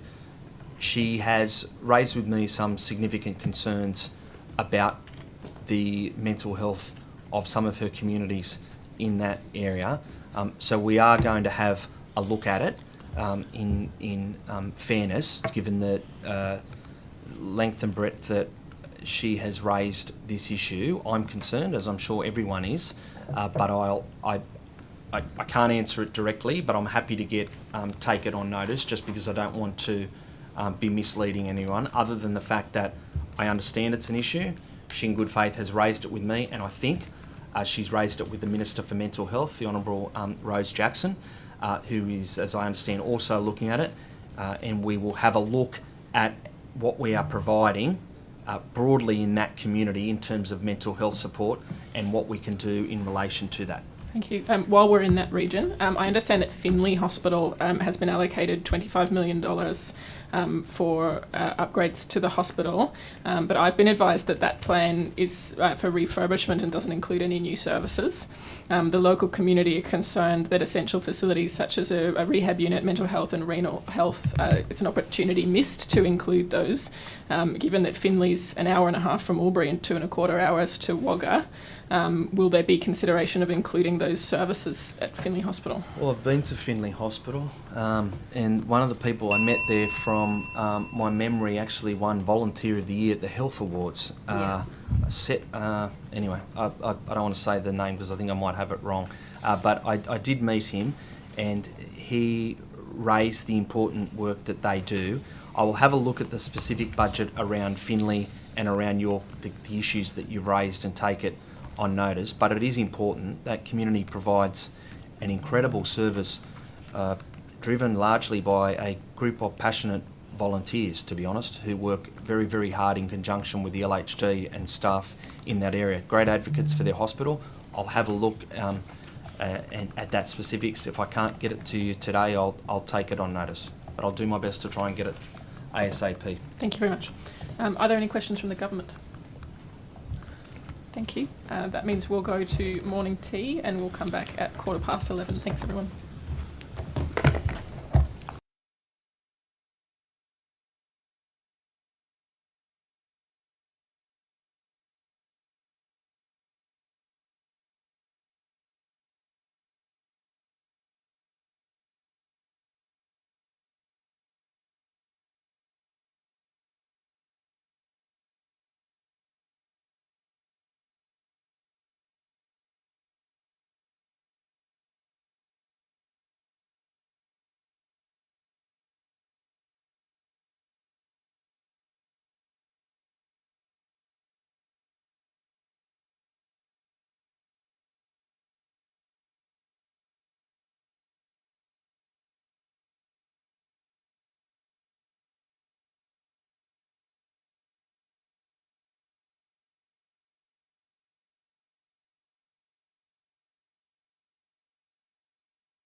we're good to go? Thank you. Being 11:15, we'll resume the hearing. Thanks, everyone, starting with the opposition. Thank you.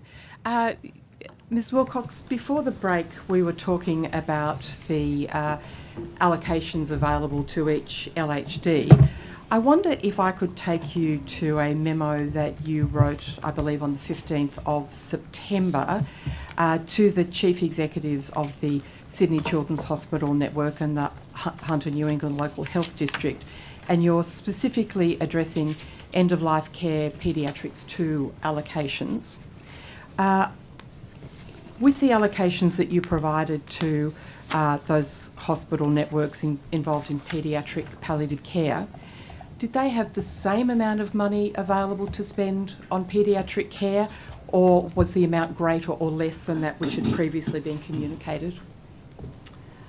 I don't have the memo in front of me to do the comparison. Okay, well, perhaps I could help you. Ms Carter, I might be able to help you with the Sydney Children's Hospital Network budget allocation. I think that's... For paediatric? Because we're specifically looking, Minister, at paediatric palliative care rather than the general budget. And I'm just looking at the difference between the memo dated the 7th of March, which indicated a commitment of $743 million to improve end-of-life care, and the revised funding envelope memo of the 15th of September, which revised that down to $401 million. And the changes in, the total change in funding envelope was a revision down of some $15 million for paediatric palliative care. So, would you acknowledge that revision down would be commonly called a cut, Minister? Well, I just let you refer to something that's perhaps not in front of me, but in front of you. I'll refer to something that's in front of me, but perhaps not in front of you, about Sydney Children's Hospital Network, palliative care. So yeah, that's it's the Children's Hospital, so it would be about paediatric. And can you tell me, is the money available to them in the funding year 23?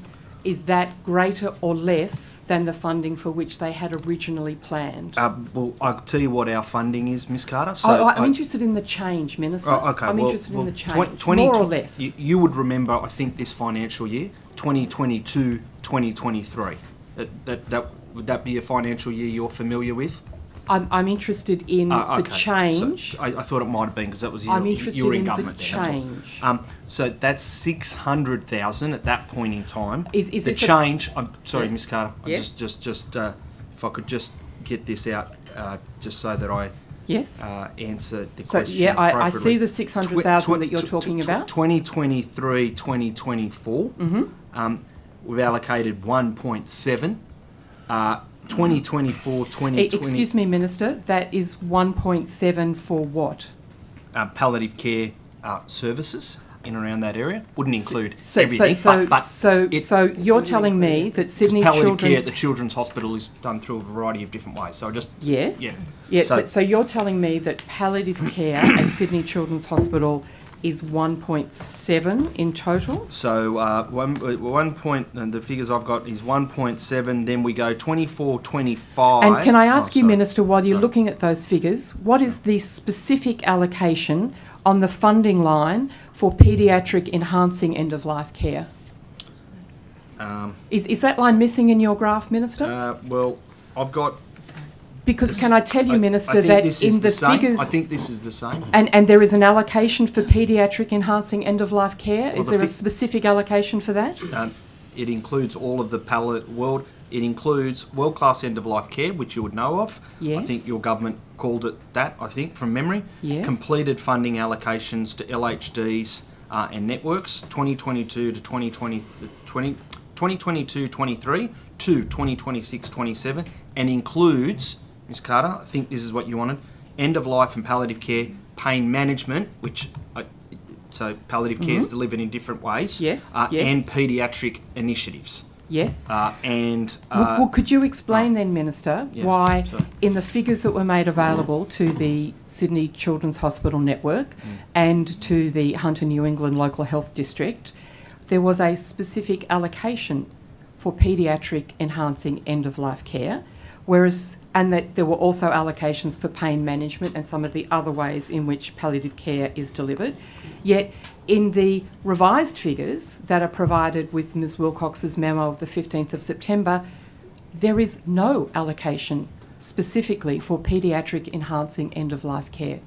Okay. Can you explain that gap, Minister? Well, I don't have the documents in front of me, so I'd be happy to have a look. But what I'm saying to you is, Ms Carter. Could I suggest, Minister, that because you're not across these documents, is why you're suggesting that there's no cut to paediatric palliative care when your own department's figures demonstrate there has been a cut? No, I've acknowledged there's a change in the way in which the growth funding was allocated in the forwards by your government, but not implemented. So, and I asked if I can translate, sorry, Minister. Ms Carter. I asked you to Sorry, acknowledge. Minister, I need to get the point of order. To be fair, Chair, or not. No, there's a point of order, Minister. I need to procedurally need to take the point of order. Chair, point of order. I mean, the questions are centred around a particular document that the Honourable Susan Carter has in possession. The Minister's made clear that he doesn't have that document in front of him. If questions are going to ask him about details, as a matter of fairness, he ought to be provided with a copy of that document so he can see what's being referred to. What I'm trying that to is say actually reasonable. Members are able to table documents to be circulated to the committee and to the... What I'm saying, Ms Carter, is that the budget that we have provided and are implementing, okay, also includes, which is important because had you become elected, the challenges that we found from day one, and no doubt you would have been briefed by your officials from day one, would have made it challenging for you to implement your election commitments. And one of those challenges, Ms Carter, was the fact that over 1,100 nurses and midwives were going to have their employment ceased at the end of this financial year. Now, Minister, just redirect, if I may. Redirect. Okay. Would you have been able to employ those nurses with the unexpected uplift in transfer duty of $9.5 billion? Would that have covered that, and still allowed palliative care not to be cut? So what I had to do, Ms Carter, is step one, secure 1,112 nurses full-time employment. Why? So can I ask you, step one was not funding for the dying. Is that what you're saying, that you were prepared to sacrifice funding for the dying for other priorities? Ms Carter, I find that comment highly offensive. And, I find the funding allocations highly offensive, Minister. Because I don't think there is a person in this building or in this government or in opposition that would not be focused on making sure that end-of-life care was as effective, sensitive and as supported as possible. What I said to you so from Minister, day one what did you do to protect the funding that was there in the forward estimates that the LHDs had planned for and were ready to implement? What did you do to protect that? What I did to protect the entire health system was, first and foremost, I was aghast at the fact that there was over 1,000 nurses that were going to be removed from the system. Just redirect, some of those would have Minister been Pratt, palliative just redirect. care You are nurses. constantly bringing up that number of nurses, right? We get it. We get the politics that they're trying to play. But the question to you is this: who made the decision to cut palliative care funding in ERC? Who made the decision? Was it you? Was it Minister Mookie? Was it Minister Minns? Was it Minister Hussos? Who made the decision so that one of your deputy secretaries was writing to each LHD, and we can go through it in detail for the rest of the session, about all of the things being cut? Who made that decision? Well, I'll answer that in a number of ways. I don't think you did. Well, firstly, I will answer it. Firstly, as a former minister, you would know that I'm not allowed to deliberate about cabinet deliberations, a minor issue there. Secondly, what I think your budget would have been put together in this way, I hope it has, that very clearly discussions and frameworks around the budget occur with ministers and the Treasurer months and months in the lead up to the budget. One of the things that we and the Premier made clearly we had to try and secure was the fact that 1,112 nurses were going to be lost to the system. Park, I redirect you. I redirect you, Minister palliative Park. and end-of-life care. I'd like to redirect you. And I do fully understand what you're saying. And what I fully understand, Minister Park, is that when I sat around that table, I fought really hard for palliative care funding. Now, what's happened here is a decision's been made to cut palliative care funding because we have documents that clearly know that you would know that we have because it was under a GIPA and you would know all of those documents are there and they exist. And in those, it clearly states that someone has done their job and informed the LHDs of all the cuts. They've also got a document saying that there are certain sections that are not going to be provided to paediatric palliative care anymore. So we need to have, this committee needs to know who made that decision to cut the funding to palliative care. Chair, I'm going to take a point of order here. You made the Sorry, Minister, I need to hear the point of order. The honourable member has now twice asked the Minister to reflect on proceedings of Cabinet, which is disorderly, and without, obviously he's not allowed to. So I'd ask that you remind her of these. Given that the Minister was about to answer, I'm happy to let him answer, noting that he may choose to keep deliberations of Cabinet confidential, and that's appropriate. Well, I'll say two things. And the Minister said that she was a strong advocate for palliative care. No doubt that may or may not have been the case. I perhaps wish she would have advocated strongly also to save 1,112 nurses who was left to me to Minister save Park, and to you just fix. know that's rubbish. And Miss the chair, It's the rubbish.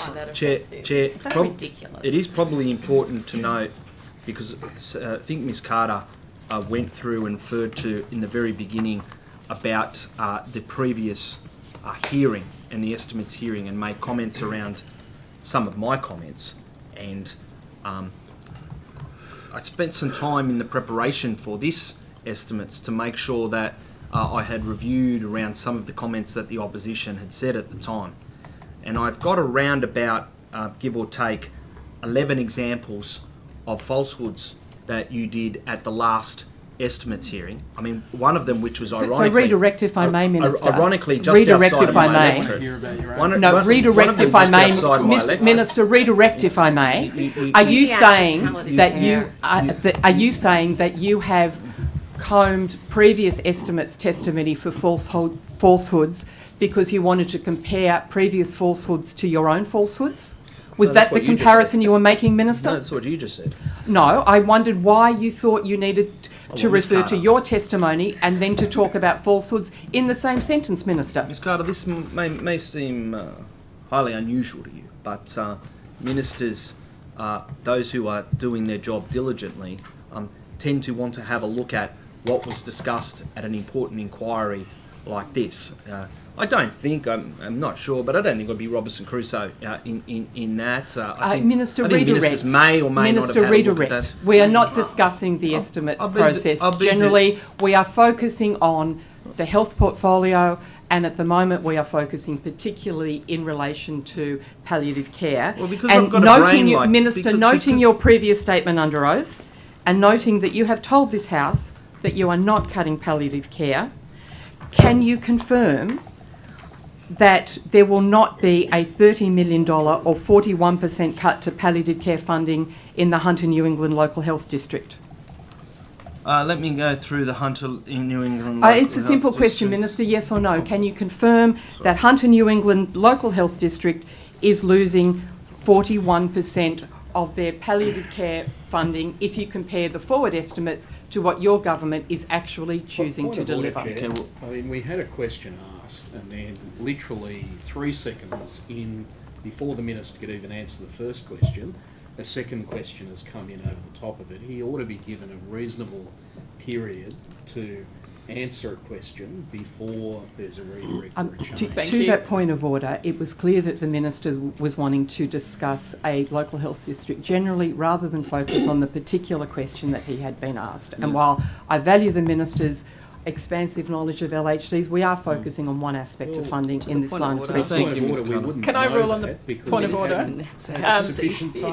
From my perspective, a very specific question was asked, and it looked like the Minister was opening his documents to actually provide an accurate answer to that question. It would seem reasonable in that context to give him a minute to answer it. And I'd also note that asking the same question again but louder is probably not going to get you a better answer. Yeah, it doesn't work in my house either. Miss Carter. Can we just remember what we're discussing here? I'm glad you're talking about Hunter New England, because I have bothered to go and have a look at that individual LHD's budget around palliative care. And again, what I'm going to take you through is the program around world-class end-of-life care. And just so the committee understands, and I'm sure you do, that's to do with end-of-life and palliative care, obviously Minister pain Park, management and if I could paediatric. just redirect you, we don't need to be taken through the programs. Our questions are very specific and we have limited time. Specifically around Hunter New England, Miss Carter, the 2022-2023 budget, again, one that I'm sure you're familiar with, 2.375 was allocated for palliative care. In 2024, for Hunter New England, very specific figures, Miss Carter, I think you'd acknowledge. 2.375 in 2022-23, incredibly, 2023-2024, 4.493275. It then continues to grow in 24-25, Miss Carter, to 5.676275. And then significant growth continues in the back end of our forwards. 25-26, we go to 5.865 for Hunter New England, and Hunter New England ends with just over $6 million. So it started under you at 2.375. Oh, sorry. Thank you very much. Oh, that's okay. They're very interesting figures. Thank you. And thank you for the 25, 26, 27 figures. Have those figures been advised to the local health districts? These are our budget figures, yes. Yeah, so have the local health districts been formally advised of what you've got in the forward estimates for those last 2 years? I'll stand corrected, but it's our budget. I mean, there'll be movements and discussions between Perhaps you'd like the to ministry. take that on notice, Minister Park. Can I draw your attention to a memo that was written by Tish Bruce to Ms Wilcox, where she attaches those figures and notes that increased funding above 24-25 level has not yet been advised to LHDs for both the 25-26 and 26-27 years. Why would LHDs who need to plan, why would they not be given sufficient notice of what their funding envelope was going to be? Well, they do get sufficient notice. What do you mean? They know what they're doing within a period of time. Because the documents that we have, with which we have been provided, your documents, talk about annualised funding being provided, and it's very clear that the last 2 years of forwards have not been provided to the LHDs. Is that because your government is reserving the right to make further cuts to palliative care in coming years? But annualised funding is exactly that. It's annual. But annualised funding. The point of order. Procedurally, I need to hear point of order. I'll make the point again, but if the questioner is going to question in relation to a specific document, then that document ought to be provided.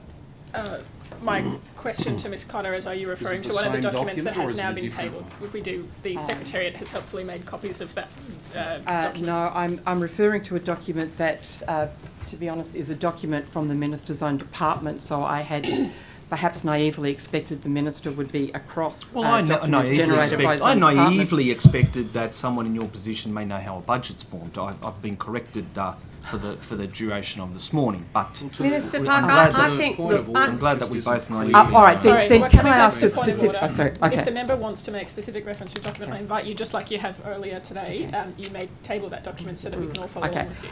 I'll organise for that document to be tabled, but can I ask a specific question, Minister? We've heard a lot about the forward estimates.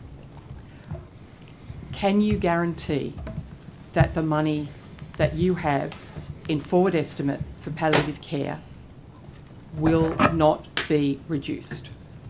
Well, I might go to try and get it increased. That's what you should be asking. As that's Can what I'll you be trying to do. guarantee it will not be reduced? Health ministers should be trying to look at continually. So Minister, improving you're it avoiding and- answering the question. Can you guarantee that the money you have allocated in your budget, your version of forward estimates, can you guarantee that will not be reduced? Well, I don't work in hypotheticals and try and predict what's going to happen in the It's not a world over hypothetical. 4 years. You I don't just think told anyone- us it's your I don't budget, think your anyone would do figures. that. What I can guarantee is we will deliver more funding and provide more services and more staff at record levels to the tune of $1.7 billion. But you can't rule out a funding 6% cuts to increase palliative and an care. 8% increase over the next couple of years. You can't rule out further funding cuts The to opposition's palliative time has care. expired. Minister, I'd like to ask you about another really serious issue, which is the ongoing transmission of COVID-19 in our healthcare facilities in New South Wales. You would remember that I wrote to you back on the 17th of January You did. with the anecdotes of people who've contacted me. And I think you raised this at the last hearing too. I did from also raise memory it at when the I last was hearing. reading through the transcript previously. Well remembered. Yeah. I've spoken recently with the spouse of a patient with immunocompromised who was nursed by unmasked staff in a surgical setting despite making specific requests for staff caring for this patient to wear masks.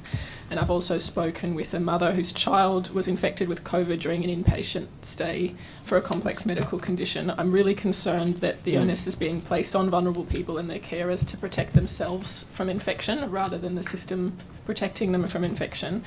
In your response to my letter, which I received in a really timely manner, and I thank you for that, I'm trying to improve you quoted infection prevention and control policies which include the following. It says staff caring for or working in areas where there are vulnerable patients should consider using masks routinely when COVID-19 transmission increases. I mean, we know that COVID-19 transmission increased significantly over the summer holiday period. Do you think that it's sufficient that staff need to consider using masks, or are we at a point where COVID transmission has actually increased enough that staff should be wearing masks in clinical areas with vulnerable patients? Okay, so I will refer to my colleague Dr. Chant on this matter, but I will just say a few opening comments. We have seen increases in the order of moderate to high, I suppose, in terms of COVID transmission at the moment. We are sending all of those messages and all of that data gets provided to local health districts around the importance of looking after vulnerable patients and vulnerable members of the community who may come into that hospital.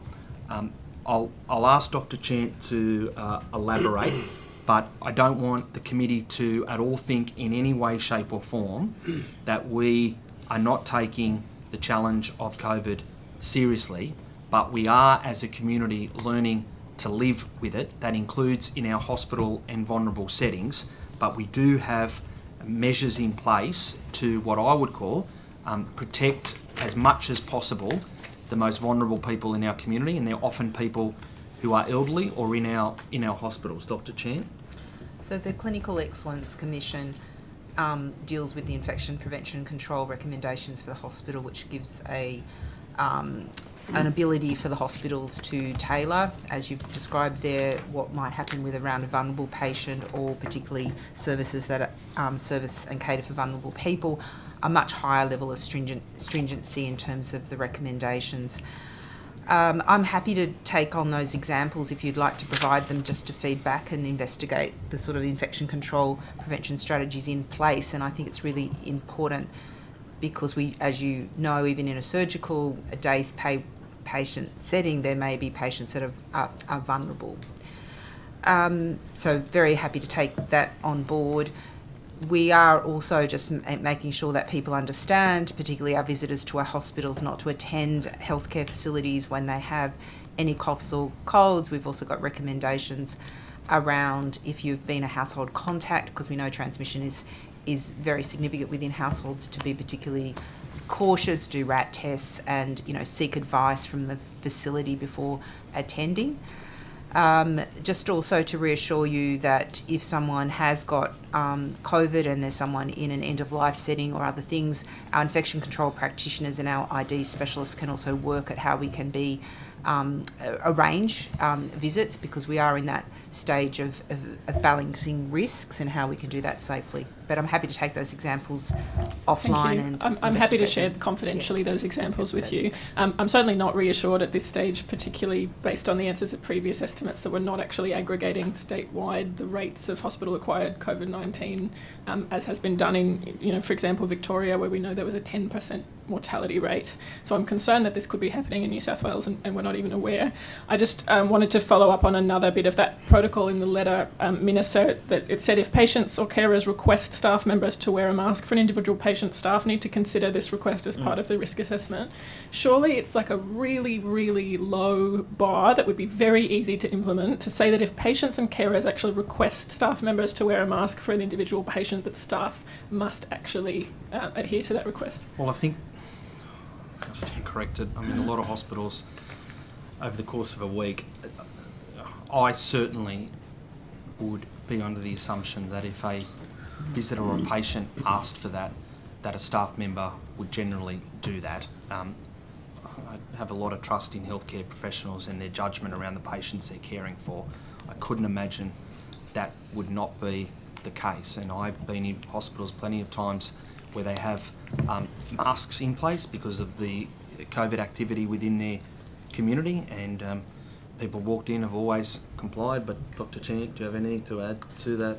I suppose just from the public messaging perspective, we do actually strongly support that the community to adopt any request to wear masks in any facility. So just being that when we're messaging around GP surgeries and other settings, dental surgeries, so when we are supporting that masks are one of the risk mitigants that visitors and patients may be asked to put on in healthcare settings as well. So that's the public-facing component of it. Thank you. Look, I'm about to move on, Minister, but I do urge you to consider this. I've been speaking directly to immunocompromised patients who have requested New South Wales Health staff members wear a mask and have had that request denied.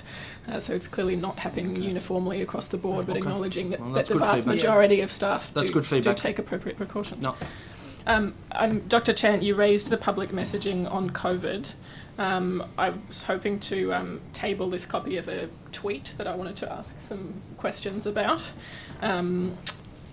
This is a post on Twitter from New South Wales Health with advice to prevent COVID-19 transmission at back to school time. In your letter to me, you wrote that key messages for the public include staying home if unwell, but the tweet, as you'll see, encourages children to sneeze or cough into their elbow and to wash their hands. Is that the most effective way to prevent the transmission of COVID in schools? No. So just to be very clear, the messages are that if you have an unwell child with a cough illness, whether it's COVID, RSV, respiratory syncytial virus, or whether it's influenza or another respiratory virus, we would urge parents to keep their child home. We don't want to see germs spread around in schools. The role of hand washing is less significant in COVID transmission, but we know that as we move into our winter campaigns, we will be emphasising hand wash because it does play some role in flu and RSV transmission and other enteroviruses associated with gastro and other things. So maintaining good hand washing is a good behaviour to adopt, but again, not really relevant as much for COVID. And at the moment, we have low levels of RSV and influenza, although the latest report that we issued today does show that RSV is starting to increase. Thank you, Dr. Chan. I'll just come back to the Minister. Yeah. Don't you think that kind of messaging from New South Wales Health is actually implying that it's okay for kids with a cough to be at school as long as they're being encouraged to cough into their elbow? Well, look, I mean, that could be interpreted that way. I interpret that slightly differently, and I accept, I'm not denying that that's perhaps the way you interpret it. People can sometimes cough and sneeze and not be unwell. That's the nature of the seasons, and pollen and whatnot can mean that. Having two young children, I certainly emphasise those two rules, most of which at times they're not always followed. So I think it was more general around that if you need to sneeze at school, to do that in a way that reduces the chance. I'm not sure it's sort of saying go to school unwell, but if people interpreted that, then that's people's interpretation, and we'll have a look at that communication and see if we can improve it. But I also don't want to necessarily criticise some of my staff who may have worked through that, because in their context they may have been thinking that some awareness around general hygienic behaviours within a school environment is important. That's all. And I think just to reassure you that we're aware of that. We do monitor the feedback and the understandability of the tweets and the context, and that's probably one where we could have done better, just particularly in the context of the messaging with COVID. So just to assure you that we are working collaboratively, informed by insights, consumer insights about where there may be knowledge gaps to make it more accessible to the community, and we'll do better. The messaging today's was really around staying up to date with your immunisation. Stay at home if you have cold or flu symptoms, and wear a mask if you need to leave home. Gather outdoors or in well-ventilated indoor spaces, and talk with your doctor now if you're at high risk of severe illness from COVID and other respiratory viruses. You may need a PCR test and be eligible for antivirals. So they're the comprehensive core messages that have gone out this morning. Yeah, thank you. That's more consistent with what was in the letter I received from the Minister in January. I've raised that tweet, and in the context of our earlier discussion about masks in healthcare facilities, I'm really concerned this is part of a trend about individual responsibility of vulnerable people and their families to protect themselves, rather than a systemic responsibility to look after vulnerable people when they're in public settings, and particularly New South Wales health settings. The Senate inquiry into long COVID recommended implementing measures to assess and improve indoor air quality and ventilation in high-risk settings, and that would particularly include New South Wales health facilities. What work's being done to progress implementing that recommendation? We will have a look at that recommendation. I'm happy for other officials to jump in after me on it, but in all of the development of our new hospitals, ventilation is critically important. We know that as a result of COVID, just how critically important it is. We have put in place some of the anti-pressure rooms that allow almost a protective seal around patients, so that transmission of things from the corridor doesn't necessarily get into the patient's room, which is important. But this is obviously, these recommendations are obviously for a national-led approach. New South Wales, as it always does, will participate and engage in terms of the co-design around that. But I want to make sure the committee understand that we always take the safety of patients, including making sure they're safe from hospital-acquired Minister, if I could infections, just ask you to be more very specific. seriously. I'm very pleased to hear that this is being considered in all new hospitals, as it should be. It's a really important lesson for us to learn from the pandemic. Is there any work being done to actually look at retrofitting existing hospitals, noting that some of them have quite poor ventilation? Dr. Chan, do we... So obviously health infrastructure complies with the standards, and Rebecca can talk about the national standards and the work done. Obviously the growth in the single rooms in our facilities, particularly in our new builds. We're also aware of some research that's being undertaken, and I've requested a preliminary briefing for Health Share and our Clinical Excellence Commission on any preliminary learnings from that work. It's across a couple of our facilities. So again, we're very keen to learn about that. I think that there's been a lot of reflections on the new builds in terms of design considerations that may be impacted to reduce the burden of respiratory illnesses. So Rebecca, did you want to comment? Thanks. Certainly during the pandemic and subsequently, excuse me, there's a community of practice which has been established, and there have been some recommendations that have come from that. There were specific Thank you, Ms White. I'm really sorry to cut you off. I'd actually love to come back to this afternoon, but I'm very short on time with the Minister this morning. On a different infectious disease, Minister, 4 cases of meningococcal B were reported in New South Wales in January, as well as 13 nationally. As you would know, this is a very seriously life-threatening infectious disease. South Australia and Queensland have introduced free vaccination programs, and Victoria has announced that they're looking into funding vaccination. Are you considering funding vaccination here in New South Wales? Well, I've met with the group that is looking at this, who've been advocates for this. I'll say 2 things. We are constantly looking at the way on a state base that we can improve our vaccination program, but the Commonwealth through the NIP, the National Immunisation Program, also has a responsibility to make sure that they are rolling out vaccinations to all of us and that it's not left to individual states to make decisions about it. In terms of meningococcal B, it is free, as you would know, Chair, under the NIP for Aboriginal and Torres Strait Islander children between 2 months and 4 months, 6 months with certain medical conditions, and people of all ages with certain medical conditions. Now, it is available in New South Wales at the moment for a fee. I acknowledge that. I wrote to the Federal Health Minister about this because it's something that I think we need to do better at as a country, to be honest, proposing that he requests the PBAC, the Pharmaceutical Benefits Advisory Committee, to reassess the inclusion of meningococcal B in the National Immunisation Program. He responded that the vaccine manufacturer would be required to resubmit an application to PBAC.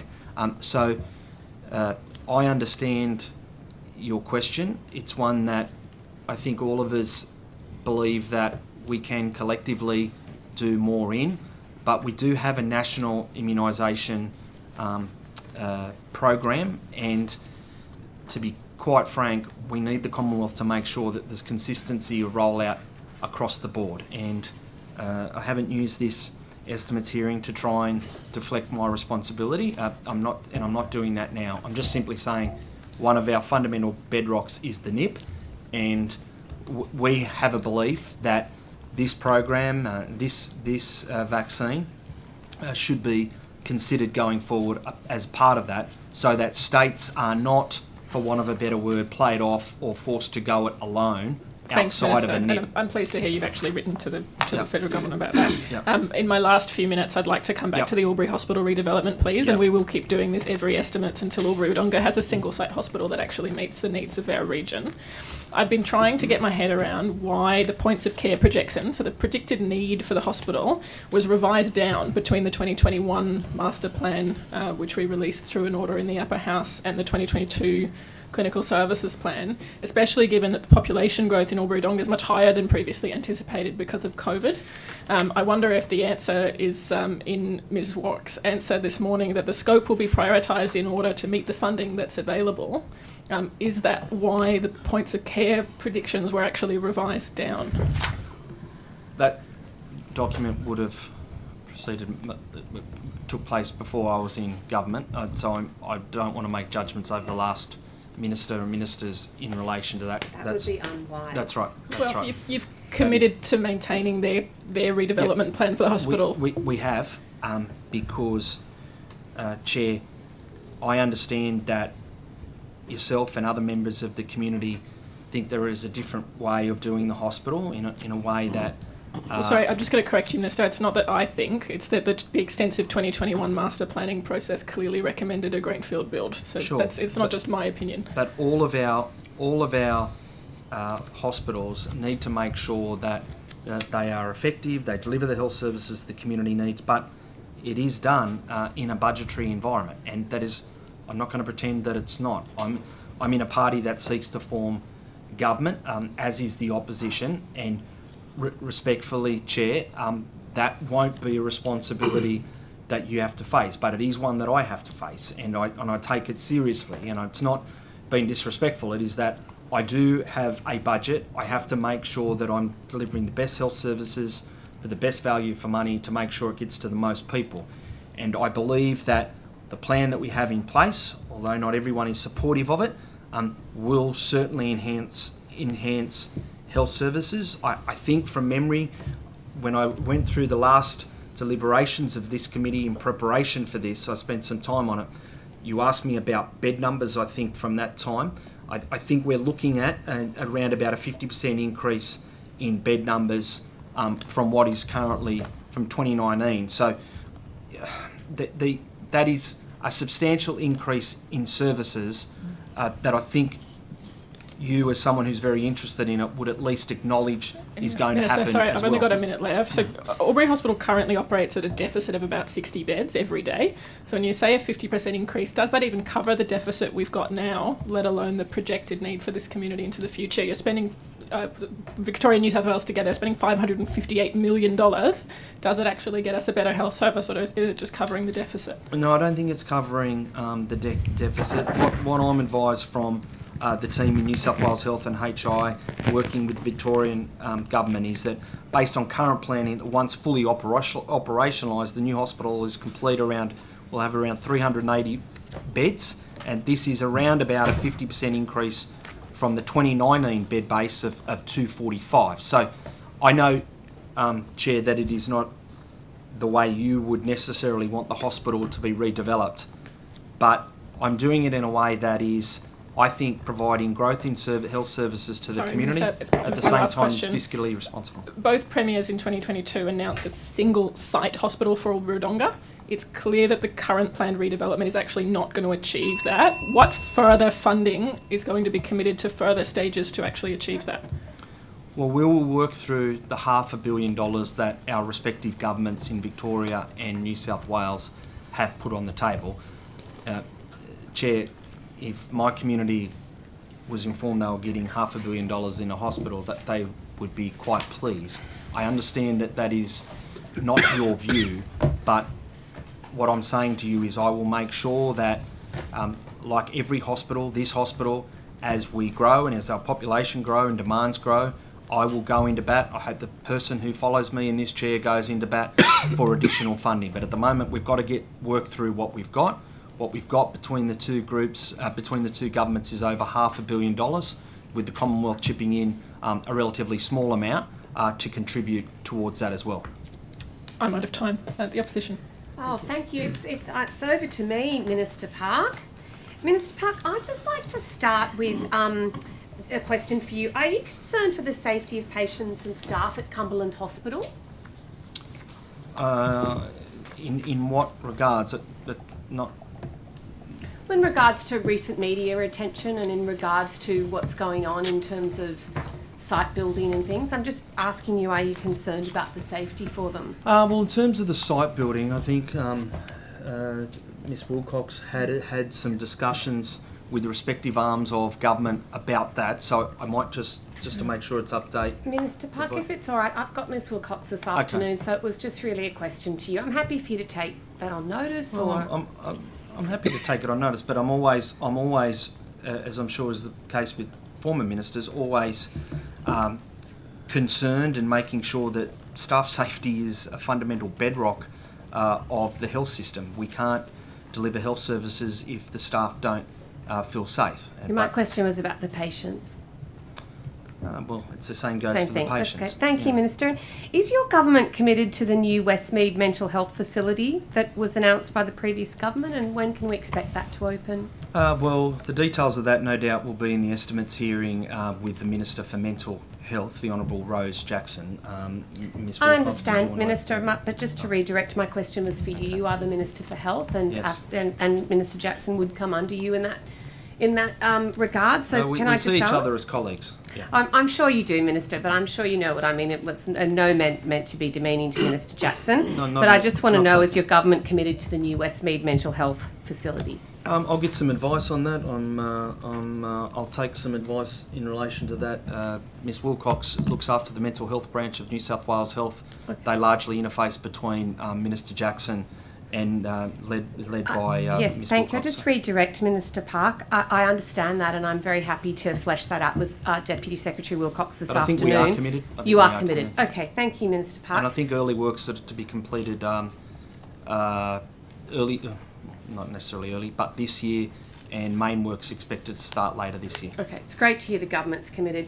Now, Minister Park, I want to go to something else today. I'd like to commend you for your article today in the media about emergency departments and how, you know, you talked about a lot of the patients that were presenting to emergency departments could be treated elsewhere.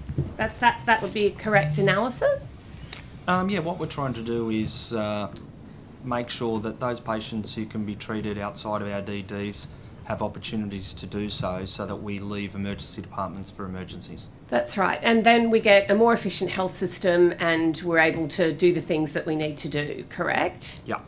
So, Minister Park, one of the essential parts, I know in the article today you talked about, you know, the Health Direct line and you talked about other options, which I'm very familiar with.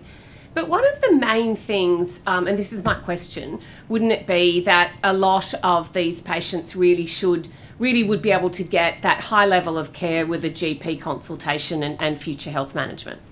Well, primary health care is an important part of our health system.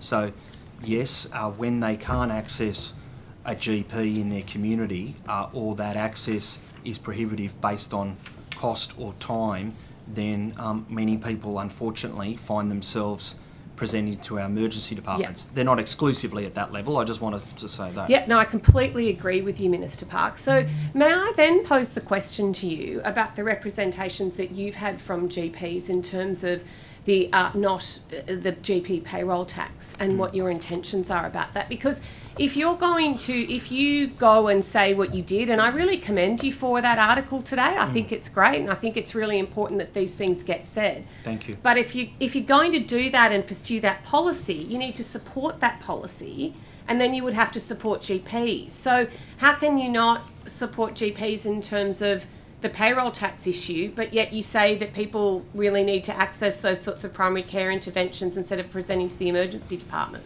Well, payroll tax one is interesting, and I came to this issue. I've had a number of discussions, I should say. You asked with the AMA and RACGP, both groups that you would know very, very well.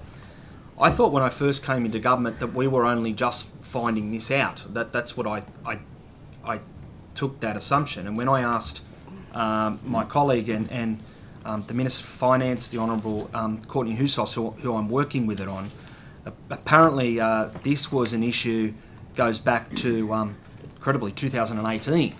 Minister Parker, I know all that and I know the history, but the reality is you're the Health Minister now, you're in government, absolutely, and you have come out very clearly and eloquently and rightly so today about what needs to happen.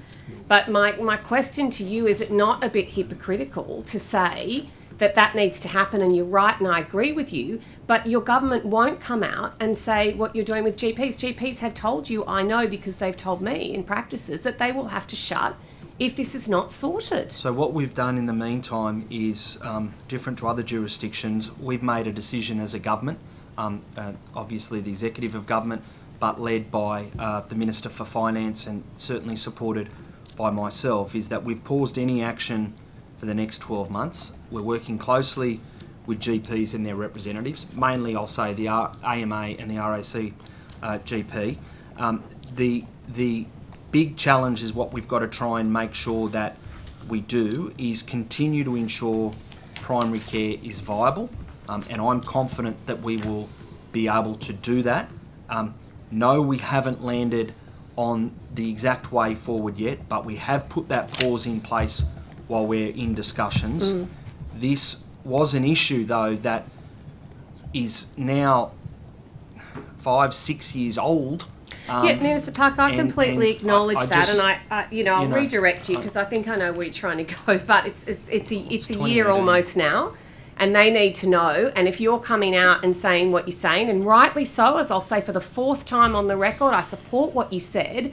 But then you need to support GPs in primary care to be able to do what they do, and they need an answer, Minister Park. So you won't provide that answer here today in budget estimates, which I understand, but I certainly hope you're going to advocate for those people. No, I am, and I'm continuing to have those discussions with them. I think as recently as a few weeks ago, I was in another one of those discussions, including with Minister Houssos. I understand the challenge, I understand the issue. I think you've also got to acknowledge that perhaps your government had a little bit more than Minister 12 Park, months. I'm very proud of the record of the previous government, but I am concerned with the record of your government in terms of palliative care cuts and now with the GP payroll tax issue. So I know you'll advocate for them. I just hope you can get it through your Razor Gang. I'll move on to the health worker study subsidy, Minister Park. Yes. Yet that you announced in your election campaign, and again, I commend you. I think it's a great idea, and I think it's fantastic to be rewarding people that are studying. Say, for example, I'm very biased for nursing students because I think they're fabulous, and I think nurses are fabulous. But and I'm sure you agree. But I just want to ask you, Minister Park, and please correct me if I'm wrong, but I recall in the election campaign that the announcement was generally overall for, say, nursing students to be able to take this subsidy, and then they had to commit to 5 years in the New South Wales health system. But when I go onto the New South Wales Health website now and I look, and actually a nursing student sent this to me, Minister Park, it's actually, which, I'm very happy for, is the shadow for regional, and obviously that's a lot of my focus. But now it's only for, that subsidy's only eligible for those in the MM3 to MM7 locations. Have you changed that from your election commitment to this? I'd have to have a look at that correspondence. But Minister Park, do you not agree that your election commitment was to provide those subsidies to nursing students that would commit to New South Wales Health for 5 years? Well, yes. Yes, okay. So now, Minister Park, obviously you said yes. Sorry. Minister Park, you said finish yes, though, that was the election commitment. But now when you go on to the New South Wales Health website, that subsidy is not for all nurses, as you said in your election campaign and as your promise. It is only for regional and rural, which I love. But what I'm saying to you is you can't say one thing and do another. So will you reinstate that subsidy for all? No, well, subsidy, if you're talking about the 12,000 students and up to $12,000, I'm assuming we're talking about that subsidy, or are we talking about the rural incentive scheme? No, subsidy? yes, I won't say my scheme, the department's, but No, yes, no, Minister no, Park, I'm very aware of that and very proud of that. But I'm going back to your election commitment. It's changed, hasn't it? It's changed from what you said it was to what it now is on the New South Wales Health website. Is that correct or not? The subsidy eligibility, Ms Taylor, will focus on, which I think it should do, areas of need, including metropolitan, rural, regional and remote, using, and I know you know this scale, the modified Monash scale, the MMS scale, and that will be focused around MM3 to MM7. Minister Park, your election commitment, as you've just said on the record under oath, was for all of those students. It wasn't categorised. Please don't get me wrong, I'm very, very, very happy. I'm the person that, helped implement the incentive scheme. This is different because you said one thing and now you're doing another. And I don't understand. Just say, that's fine, you've changed your mind and you've changed it. You've changed your election commitment. Well, our commitment was, I think, for in the order of around 121, I'm going to say 0.9, I might be wrong on that, but 121.9 over 5 years. We obviously, when you're assessing them, though, if you're over-representative, you obviously have to have where the focus is. And I see. So you didn't promise enough money in the budget, so now you've had to narrow the scope. No, I don't think it would be unusual. I would like to think that your government did the same, that you targeted where the need is most significant. Minister Park, for some of our areas that'll be in metro, for some of our areas that'll be in regional. I'll just redirect you, Minister Park. I'll just redirect you. I understand that, as you know, better than most. And I understand all of that. But this again now, we redirect funding out of palliative care. We redirect funding out of what we said we would do for subsidies for students. You can't, that's fine, but we just need to tell the truth, and we just need to say, yes, we've changed our mind. We told all of you that it would be open to everybody, but now we've changed it because we've realised we haven't allocated enough money to it. Well, what we're prioritising, again, I hope this is the case, but when say it, Minister. Say it. But we're including metropolitan, we're including, it depends on what sector I need they're to hear in, the it depends point of on order, where please. they're working. You can't say one thing and do another, it's not Excuse right. me. I need to hear the point of order. Chair, I'm loath to do so. under paragraph 19 of the procedural fairness resolution, witnesses are to be treated with courtesy at all times. Interrupting the minister continually as he's trying to answer the question by repeating the question or otherwise is not courteous. Thank you. The Minister was about to answer the question, so I'll allow the Minister to continue, and with a Chair, reminder to all members to I'm ask happy the questions Minister's respectfully. answered the question. I'm happy to move on to my colleague. Okay. Minister Park, if we could go in a different direction. In opposition, the now Premier described paid parking for health workers as a slap in the face. Why have you reversed the former government's decision and made to make parking free, and instead are making our health workers pay for what amounts to a $60 million tax? Okay, so let's talk about this because it's important to me, and I've spent a lot of time in the last few weeks analysing this and going through this. Your government, Miss Carter, at the very beginning said that this was a temporary scheme. Okay, I just want to give the committee context because that is important. In fact, Minister, may I also note context? Our government committed in the forward estimates to $250 million more palliative care funding than you have delivered. Okay. Are we talking about car parking? Okay. So, because I like to get into the detail of things, I actually was able to pull up a debate in the Parliament. It was back end of September 2020 when the scheme was talked about, and there was a motion back then, and there were the member for Goulburn, the member for Albury, and the member for Tweed spoke.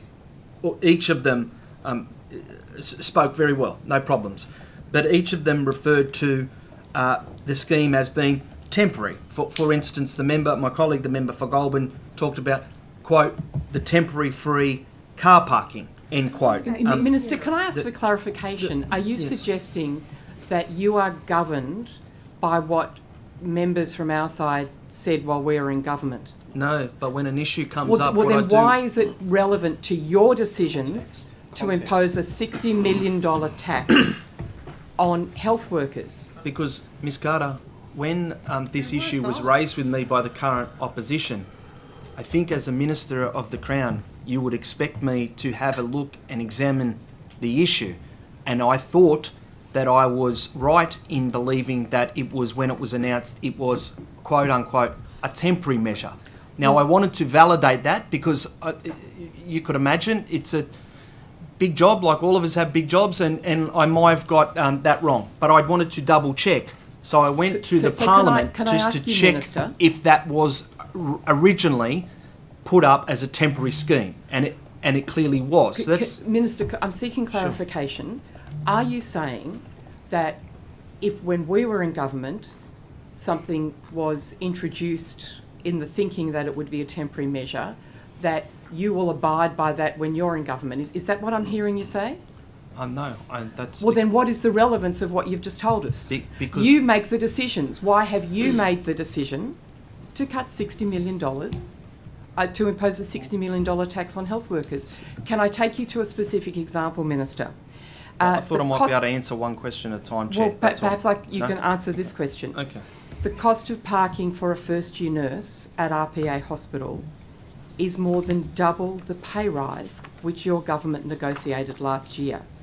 How is that helping the weekly budget of our nurses?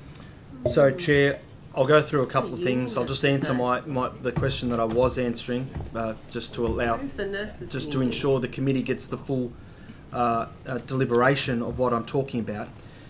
Minister Hazzard introduced this at the time. Excuse me, Minister, are you taking us back to what you describe as context because you cannot address the issue of how nurses' wages are going backwards because of the parking costs that you have imposed? No, I will be addressing this issue incredibly in depth, so just give me a moment to get through it.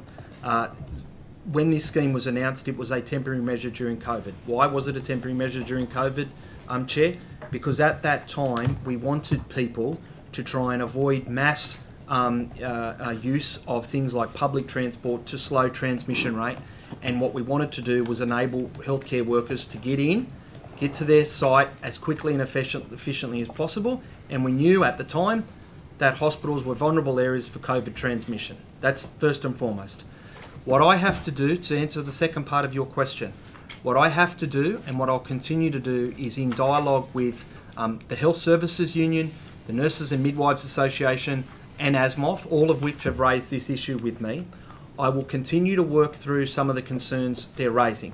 That's secondly. Thirdly, I have to get the balance right though, Ms. Carter. And the reason I have to get the balance right is this, because a number of people will write to me, particularly people who use the hospital frequently. They may be people undertaking radiation or cancer therapy.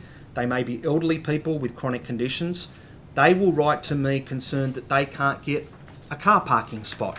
So I have to balance the need for staff to get a car parking spot, as well as the need for patients and their carers and visitors to be able to access the hospital, some of which are vulnerable, some of which are elderly, and some of which use the hospital frequently as a part of the management of chronic conditions. And Minister, is that balance struck by providing parking for patients who will have no health workers to see if they cannot afford to get to work? Well, coming from the government who established the wages cap, slightly unusual comment. Coming from the government which has sent nurses backwards with this tax. Talking about unions, can I take you to... It's a slightly unusual comment, Ms. Talking about unions, can I take you to your election promise where you promised 100% salary packaging for all HSU awards? Why have you not delivered on this commitment? Well, we've already made substantial increases to salary packaging. The first time that that's taken place... 100%? That was the commitment, Minister. We're less than 12 months in. I just remind you. We're already making substantial commitments and already have moved the dial on that. This is an important issue for me, and I'll tell you why, Ms. Carter, and I'm sure you share this, because it has an ability to significantly impact very low and middle income earners of the healthcare workforce. People like cleaners, our security staff, often don't get the acknowledgement they deserve, and we have started the rollout and implementation of this scheme to particularly have a focus on lower paid workers to enable them to get some money back in their pocket. No, we have not got to 100% yet, but we have made a substantial start. We still have a little bit over 3 years to go in our term, and I can assure you over that time we will be getting there. Last question from me. Opposition's time has expired. Ms Fairman. Thank you, Chair. Good afternoon, Minister. Good afternoon. I just wanted to hand you a piece of paper, if I can give this to the Secretariat, that I'll just wait 1 second while it's handed to the Minister. So what I'm about to hand you is a New South Wales health alert for a particular drug. Yes, I read these each time. Dr. Chant's office communicates with me. And so the about one this. before you? Yes, I think this is the one with the bull logo from memory. Yes, yes, it is. It is the one with the bull logo. Yes. So what happens with these This I health think was alerts? issued. Is this the one that was issued? Sorry, Ms. Fairman. This is issued back end of January from memory, or not? Yes. Okay. What happens with these health alerts when they're issued? Dr. Chant. Sorry, is the person? I don't want to. Okay, so the ministry has a process of engaging with a range of experts, including NUA and other community organisations, in an expert panel to assess the significance of any of the detections and to determine the appropriate course of action. Yeah. So there's two arms. That's okay. I you know how it goes with this. I'll ask you this afternoon. I am aware. Actually. Sorry. But thank sorry, you. Miss Fairman. Thank you, Dr. Chan. No, I know you're answering the question. Minister, are you aware this? So this was published on the 29th of January, which was a Monday. The reason it was published was because these pills were in fact consumed by people at at least one dance music festival on that weekend on the Saturday night. Are you aware of what happened at that festival? Yeah, I'm aware there was some issues which resulted in the identification of this. I think I'd need to go back and check. People were hospitalised as a result of taking this, overdose. No doubt. You were also aware of the way in which the patrons of that festival were notified about this drug in circulation? I'm not 100% sure I'm aware of that specific, but you obviously do? Yes. Yeah, right. So they were told, so the medical staff became aware because somebody presented who had overdosed, and you know that within this pill there is a substance called nitazene that is a very, very dangerous opioid, much stronger than fentanyl. They had overdosed. The medical staff gave that person naloxone, which of course is for to reverse. Yep. So they recovered. When they realised that this was in circulation at this music festival, they got to the stage, they spoke with everybody there, with DanceWise, and they alerted the 20,000 patrons that a dangerous drug was in circulation. Do you know when New South Wales Health alerted the people of New South Wales? 2 days after. 2 days after, people had already been hospitalised, and 2 days after, 20,000 people were notified. Minister, doesn't that just say we need pill testing in New South Wales? No, I don't think you could draw that conclusion. I think if you could draw the conclusion that could there be greater communication between organisers and the Ministry of Health and Communication, perhaps, but I just need to check timeline and see how that works. I don't think we should have a view, Ms. Fairman, that pill testing is some silver bullet that will protect everybody. Let's go back to those 20,000 patrons at that festival. Let's go back there. So how would they have known, what way would they have known, would New South Wales Health or your government have alerted them to the fact that there were deadly, fatal pills in circulation at that festival? How would your government have alerted them if we don't have pill testing? And I'll stick with the Minister at this point. I know you want to answer, Dr. But do you mean in terms of how would we have alerted on the day? Or? Yeah, when they're about to take it, or ideally before they take it, because I do understand that the DanceWise personnel, the volunteers at that festival, were told by people after that announcement that they discarded their drugs or turned them into the medical tent. But that's taking an assumption that this particular drug is different in relation to others, that any drug, any particularly narcotic or illegal drug can have a catastrophic effect on my physiology, but may not have a catastrophic effect on yours. And Minister, are you worried about contaminated? The fact that this... Point of order. Sorry, I need to get the point of order. The Minister... Well, no points of order to the colleagues over here that were interrupting every 2 seconds in relation to palliative care funding. The Minister hilarious. was answering the question. We've had lots on this subject. Give him at least a sentence to answer, but you're welcome to redirect. I'm just like been silent for 3 hours. But Minister, so are you aware of what I'm saying is these drugs were contaminated with something that was fatal, potentially. So those 20,000 people were alerted at the time that something dangerous was in circulation, that people weren't expecting it to be. How does your government do that? How would your government have alerted those people? Well, we continue to, broadly around music festivals, do a range of different things to make sure that people know that they've got to be very careful if they go and choose to take illicit drugs. I can't say, and I'm not sure any government could say, whether they had pill testing in or not, whether they would be able to do anything differently than what was already in place because of an identification of a particular drug. But the thing that was in place was the stakeholders at that festival acted outside of what your government was providing in terms of notifying people from the stage. And yes, I'm aware that New South Wales Health funds DanceWise, but it was identifying what that pill was and being able to alert everybody to it. But I think that's taking an assumption, though, Ms. Fairman, that the only risk is around a drug like this. We're doing a range of other things in relation to festivals that you'd be aware of to keep people as safe as possible. We've increased first aid, we've increased cooling station, we've increased water Which is all availability. excellent. I support those measures. We've done all of those things, and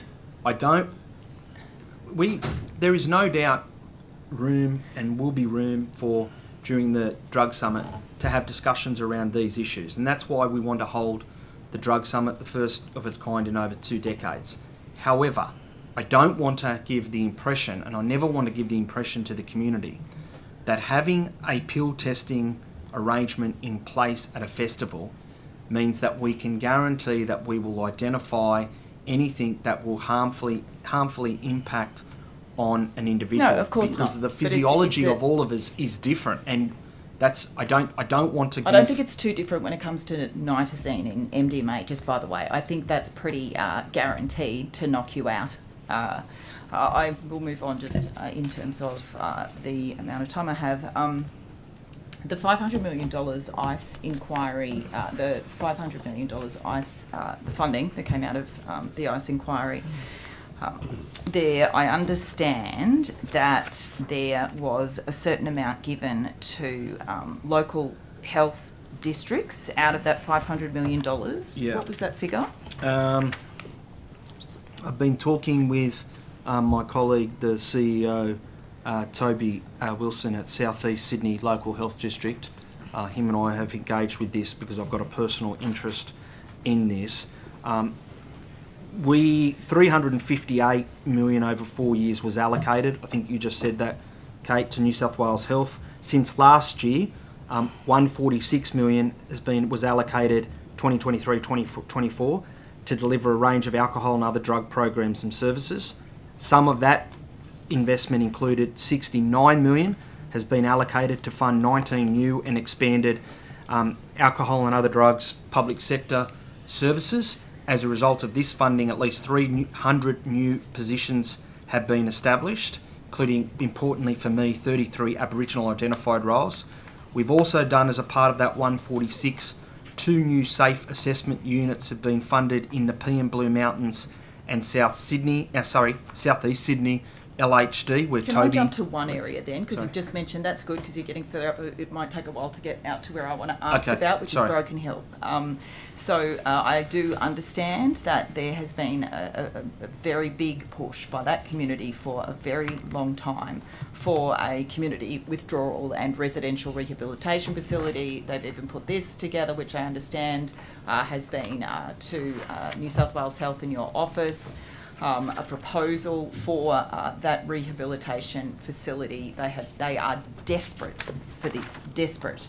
Why isn't that being entertained? Out of that $500 million, for example, why aren't the people of Broken Hill, why haven't they been promised? Why haven't they been delivered a residential rehabilitation facility from your government? So is that a request from Broken Hill about a specific residential facility in their community? Yes, did you it say? is, because the nearest one is 800 kilometres away. I understand they've written to the Premier and to yourself requesting a meeting. I believe that in their words that offer it was rejected by you is what the community has told me. They have so many different supporting organisations that are behind this. They put in a hell of a lot of work. It has been an issue for a long time that community, when we're talking particularly, you talked about First Nations health as well. Yep. 800 kilometres is the nearest residential rehab service. Yeah, Are you aware of the firstly, plight I'd of Broken be Hill? firstly give them. I challenge anyone to be more accessible than I am, but I'll be happy to meet with them. That's for a start. Thank you, Minister. Because I've got a personal interest in this, and Secretary Pearce has allowed me to engage with the CE, Toby Wilson, who's sort of leading what I will call our rollout of the funding under the ICE Special Commission of Inquiry, there's currently a review of AOD treatment needs, and I'll make sure that Broken Hill is considered as a part of that needs-based assessment, and I am happy to meet with them. Dr. Chant, did you or anyone else want to say anything else on that? Luke, no. What I will do, because this was the copy I was going to refer to during this, but I will table it and actually give it to you now, yes, Minister. Thank so you. It's freshly on your table. That would be excellent. Wanted to turn to medicinal cannabis now, if I can. There was a recent study, a couple of years ago actually, that found that only 24% of Australian medicinal cannabis users agreed or strongly agreed that the current model for accessing medicinal cannabis is straightforward or easy. I hear from so many people who talk about how expensive it is, it's difficult. What is the New South Wales government doing to make it easier for patients to access medicinal cannabis in this state? Yeah, it is an issue, and I think it's what you've raised is no doubt some feedback that I've also received. I've got a member in my own community, Ben Oakley, who was important in trying to advocate for better availability of medicinal cannabis. I think, Kate, we've still got more work to do in this area, to be quite frank. It is a part of healthcare that I think we need to lean into. Not everyone agrees across the medical profession that that is the case, but I certainly have a view that we need to do more in this area. We have, from memory, has invested significantly in research to understand the efficacy of cannabis-based and derived medicines as treatment options broadly. Generally, the evidence for use in most conditions, to be blunt, unfortunately, is poor compared to other medications. That's not medicinal cannabis's fault per se. It's just that the level of research hasn't developed around that. But Dr. Chant? Minister, I might just jump in sorry. here. I did chair in the last Parliament actually an inquiry into a bill that I had before the Parliament, which was into the whole issue of the driving being not impaired by medicinal cannabis, but that trying to get an exemption for medicinal cannabis users. And I must admit the evidence, the witnesses from New South Wales Health, I don't have the details now, were incredibly opposed. It was extremely surprising, to be honest, how they seemed to be so against just the very idea that medicinal cannabis is effective. It shocked me, it shocked the stakeholders. It's 10 years behind, I think, where everything is at on this. I mean, I am inundated by people saying how effective it is. Their aches and pains have gone away, how it's changed their life, how they've gotten off drugs of dependence. Will you commit to perhaps just ensuring that the advice you're receiving from New South Wales Health, from your own department, reflects what is actually happening in the world of medicinal cannabis? Because the research, there is a lot of research, there is a lot of science, and it does work for a lot of ailments, and I worry that you're not getting the right advice, to be frank. No, I'm confident that the advice I'm getting from Dr. Chant largely and the team and it wasn't Dr. Chant. No. But in relation to the bill, and I think Mr. Buckingham perhaps has one floating around similar at the moment, Ms. Verma, to yours, around the roads issue. Obviously, that'll be a matter for Minister Graham, but we do have to factor in the impairment issue that may be in place and that can negatively affect cognitive, motor skills that you need for driving, and you know, things such as your judgment, your memory, your vision. I have to take that into consideration as well. Dr. Chant, did you want to add anything else? I don't want Ms. Fairman to feel as if we're... Oh, don't worry about how I feel. No, I don't want you to think as if we've got a particular view or an axe to grind against medicinal cannabis, because we certainly don't. Well, I think, can I come back to you? I've just got like one. Get this question out and then we'll come back.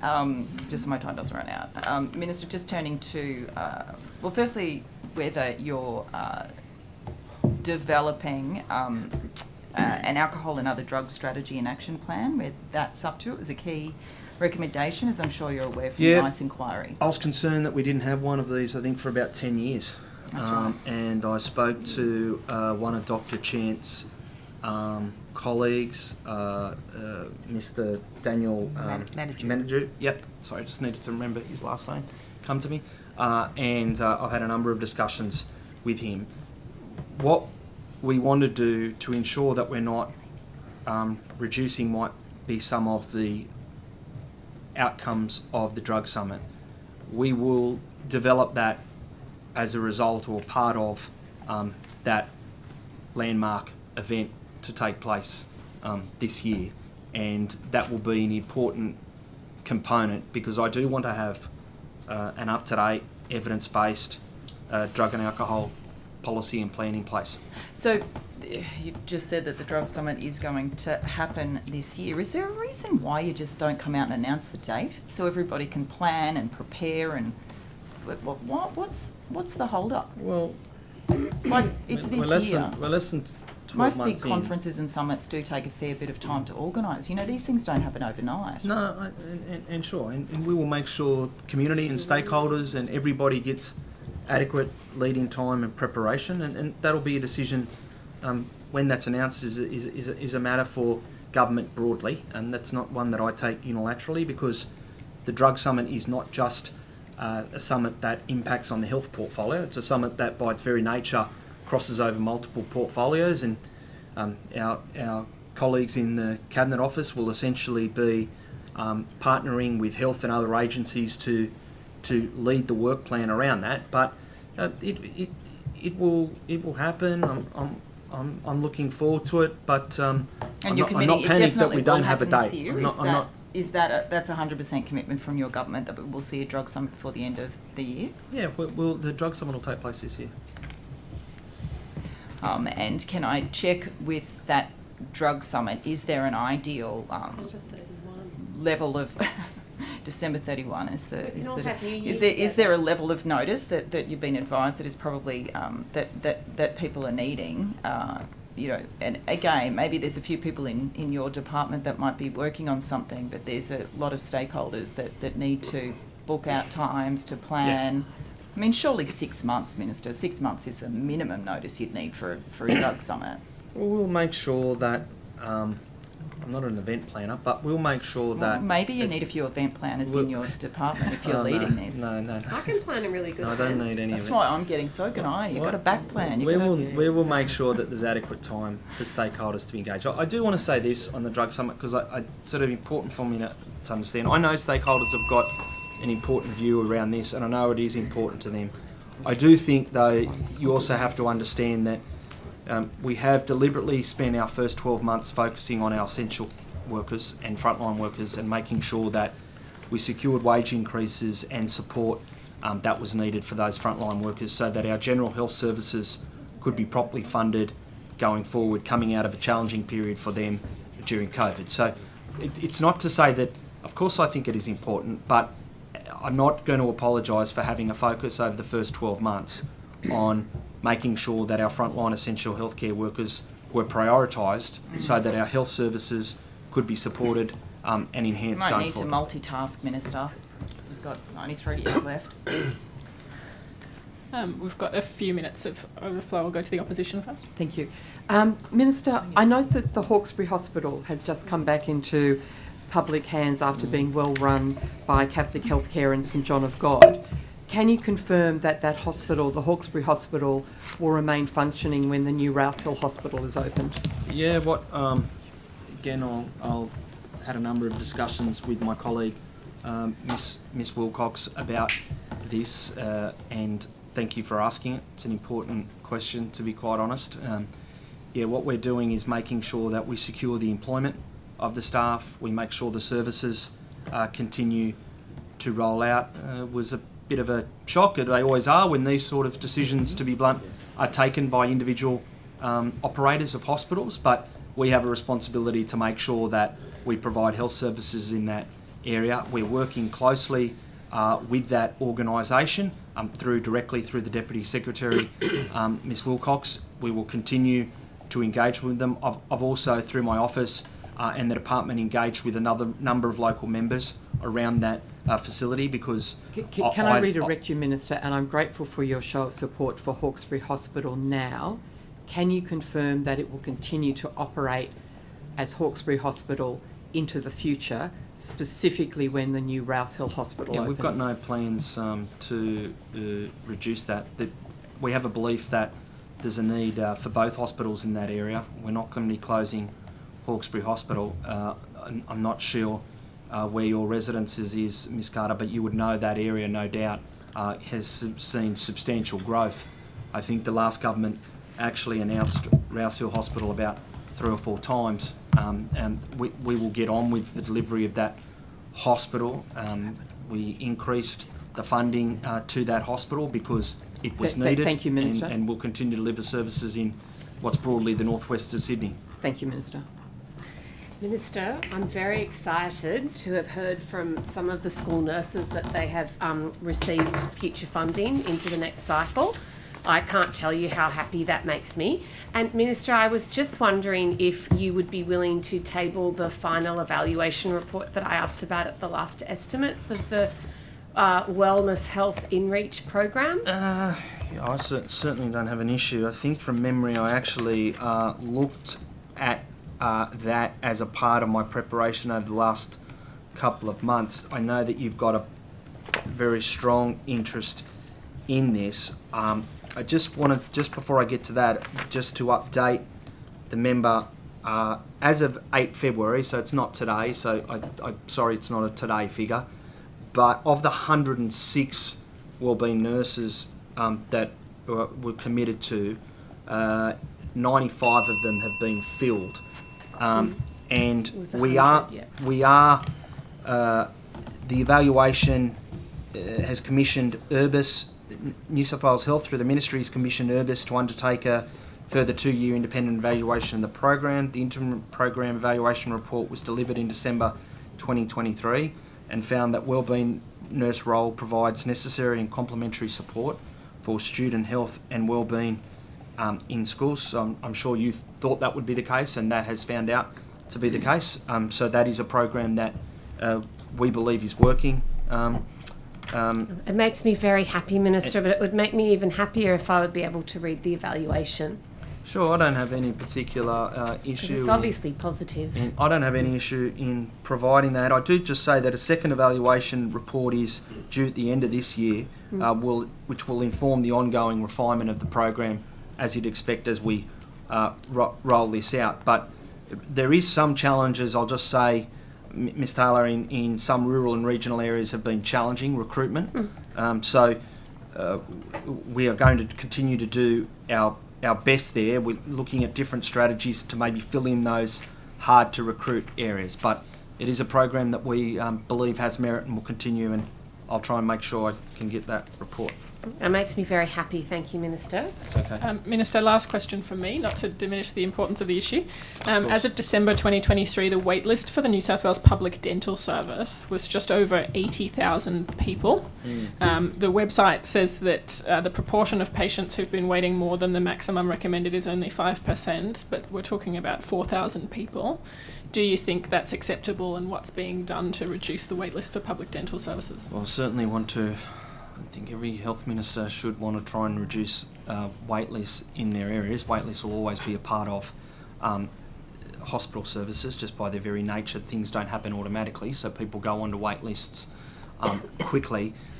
From my recollection, Chair, we've provided, and again I'll stand corrected, but I'll just give a figure in the vicinity of around about 850,000 appointments to about 350,000 people this year in terms of dental.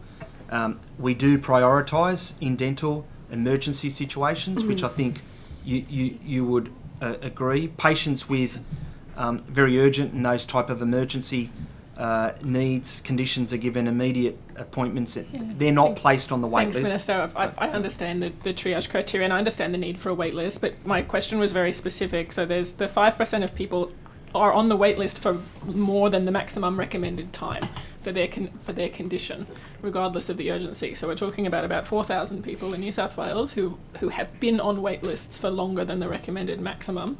So I'm specifically interested in what's being done to increase the capacity of public dental to get those people off the wait list. Yeah, I'm concerned about that because we know that oral health has a big impact on the entire health of a person. That's clear in all the evidence that in recent years, certainly.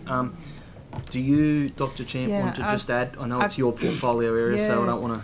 Look, I just wanted to say that there's a range of initiatives that have been put in place. Obviously, we're working with our workforce colleagues to ensure some of the incentive programs for retention and recruitment in rural areas leverages off other incentive programs, recognising the importance of dentistry within the broader healthcare provision. Recruitment activity's been pleasing. We have been able to bring on a dentist at Far West in Broken Hill, and that had taken a long time to do, and I'm pleased to see that we've been monitoring weekly the activity there, and it's pleasing to see that increase. That's great. We're also working with our private sector to streamline engagement in our voucher program, but a lot of the dentists are at capacity. Obviously, there's been some impacts associated with the floods in northern New South Wales, and they're increasing their activity. We've been engaging with the universities to make sure we've got training streams, particularly to make sure that we have incentives and programs for people that have come from rural areas to pursue dentistry, and looking at career progression through like assistant in dentistry, and then how you would progress through the different stages. So there's a lot of work at the back end to look at a sustainable workforce, but dentistry is also challenged by some of the workforce constraints. Thanks, Dr. Chan. I'm out of time. Well, let's come back to this afternoon, but it's now the government's time. Have you got any questions? Going on today, providing detailed and comprehensive answers. My question, or our question, is around the matter that you've given a lot of attention to, both as the shadow minister at the time, but now also the minister, and that's around the efforts to relieve pressure in emergency departments. I'm wondering, can you provide a further update on the efforts made by yourself and the department to relieve the pressure on emergency departments, and the importance in particular of Health Direct in diverting non-emergency presentations away from our hospitals? Yeah, Health Direct play an incredibly important role. Between more than 315,000 people in New South Wales, incredible number, contacted Health Direct between 1 January and 31 December last year. Of these, more than half, or over 175,000, were referred to a healthcare service other than the ED. Now, that could have been virtual care, could have been GPs, it could have been virtual kids, it could have been providing some just information and assurance to family members down the phone. All of those things combined have an impact on our emergency departments. But through the work of the Secretary, we are doing a lot more in this space. We are rolling out 25 urgent care services. We're not just doing urgent care facilities. We believe the better model is through services, because that incorporates things like urgent care virtual services that we believe in some cases are more effective. But we are rolling out around 25 of these. We have established the Emergency Department Task Force under the leadership of the Deputy Secretary Matthew Daly, who also led our surgical task force that had big improvements in relation to getting down the number of people who were clinically recommended down on that waste list. He will lead a team around EDs to try and look at ways in which we continue to improve the efficiency of EDs, but also, importantly, for myself and the Secretary, ED avoidance, to try and make sure that we treat people in the right place at the right time. But also, on top of that, we are obviously significantly boosting staff numbers, and the rollout of our safe staffing reforms commencing this year, arguably the biggest reform of the way in which we staff our hospitals in certainly well over a decade since NHPPD was in place, will make what I think a considerable difference, simply because when you talk to people in the ED, particularly our healthcare professionals, our allied healthcare professionals, our nurses or whatnot, staffing is one of the biggest challenges they face, and that's across the entire healthcare sector, and that is why we are focusing on the rollout of that program, and will continue to look at ways in which we can provide urgent care that doesn't need for a person to go into our emergency departments, but it is still care that they need in a fairly quick and timely manner. We need to have a situation, just like 000 should only be called for emergencies, we need to have a situation where I think emergency departments, as we were growing up as children, would only be used for emergencies. At the moment, we're having increases in category 4 and 5 triage areas, and not always, but they are often categories that could be treated through primary healthcare, not always, but could be treated through primary healthcare, and we are trying to do our best to make sure that the alternative pathway, particularly through our urgent care services reform, helps to provide people who are needing urgent care but don't need emergency care, and we leave emergency care for those emergencies. Thanks very much, Chris. No further questions from the government?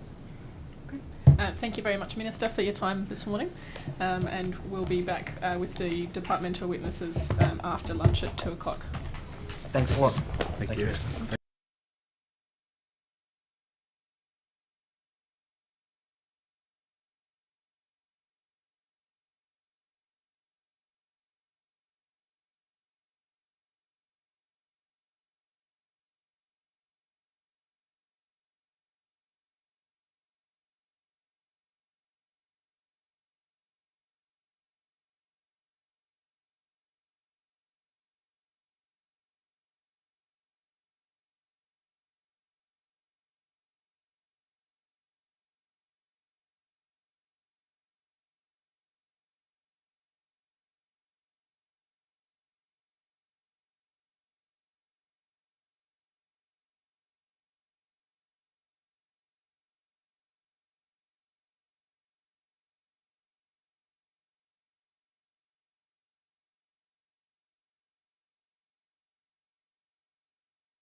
We good? Welcome back, everyone. Being 2 o'clock, we'll recommence the hearing, starting with the opposition. Thank you very much, Chair.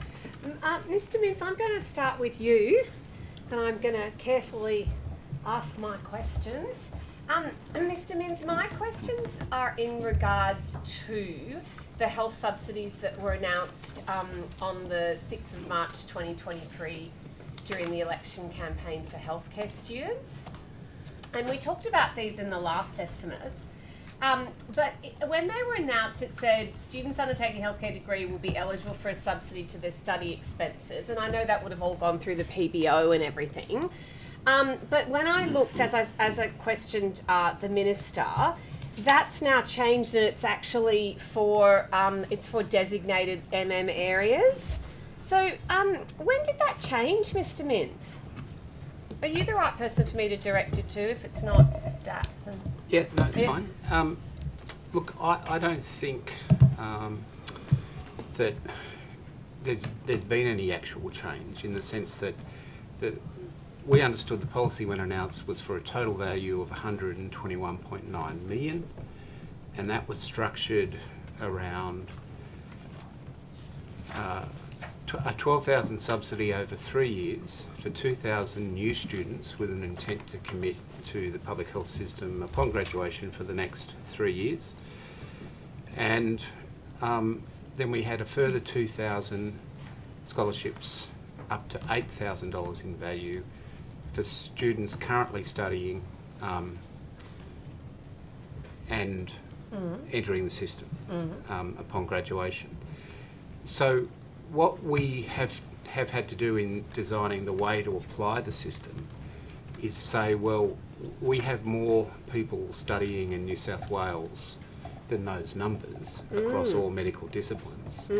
So that implies that you've got to have some form of rationing about who gets access to the scholarship. I understand that will be the second part of my question, but and obviously rationing does have to go on when there's not enough money allocated for something. But what I don't understand is why it's suddenly, and I suppose to be fair, you probably can't answer that for me, so it's probably a bit unfair, but it does clearly say that it will be eligible, and then on the New South Wales Health website, it is now clearly eligible for only a certain amount of people. And I think that I have had lots of questions asked from me of nursing students in the city saying, well, I thought this was available and now it's not. But just to go... No, well, I can correct that. Okay. As a result of your questions in the morning session... You've gone and researched something, haven't you? Yes. The team have indicated that they think the website wording is not as clear as it might be, and so... I see. Here, I now have... Like this? Just let me find the email.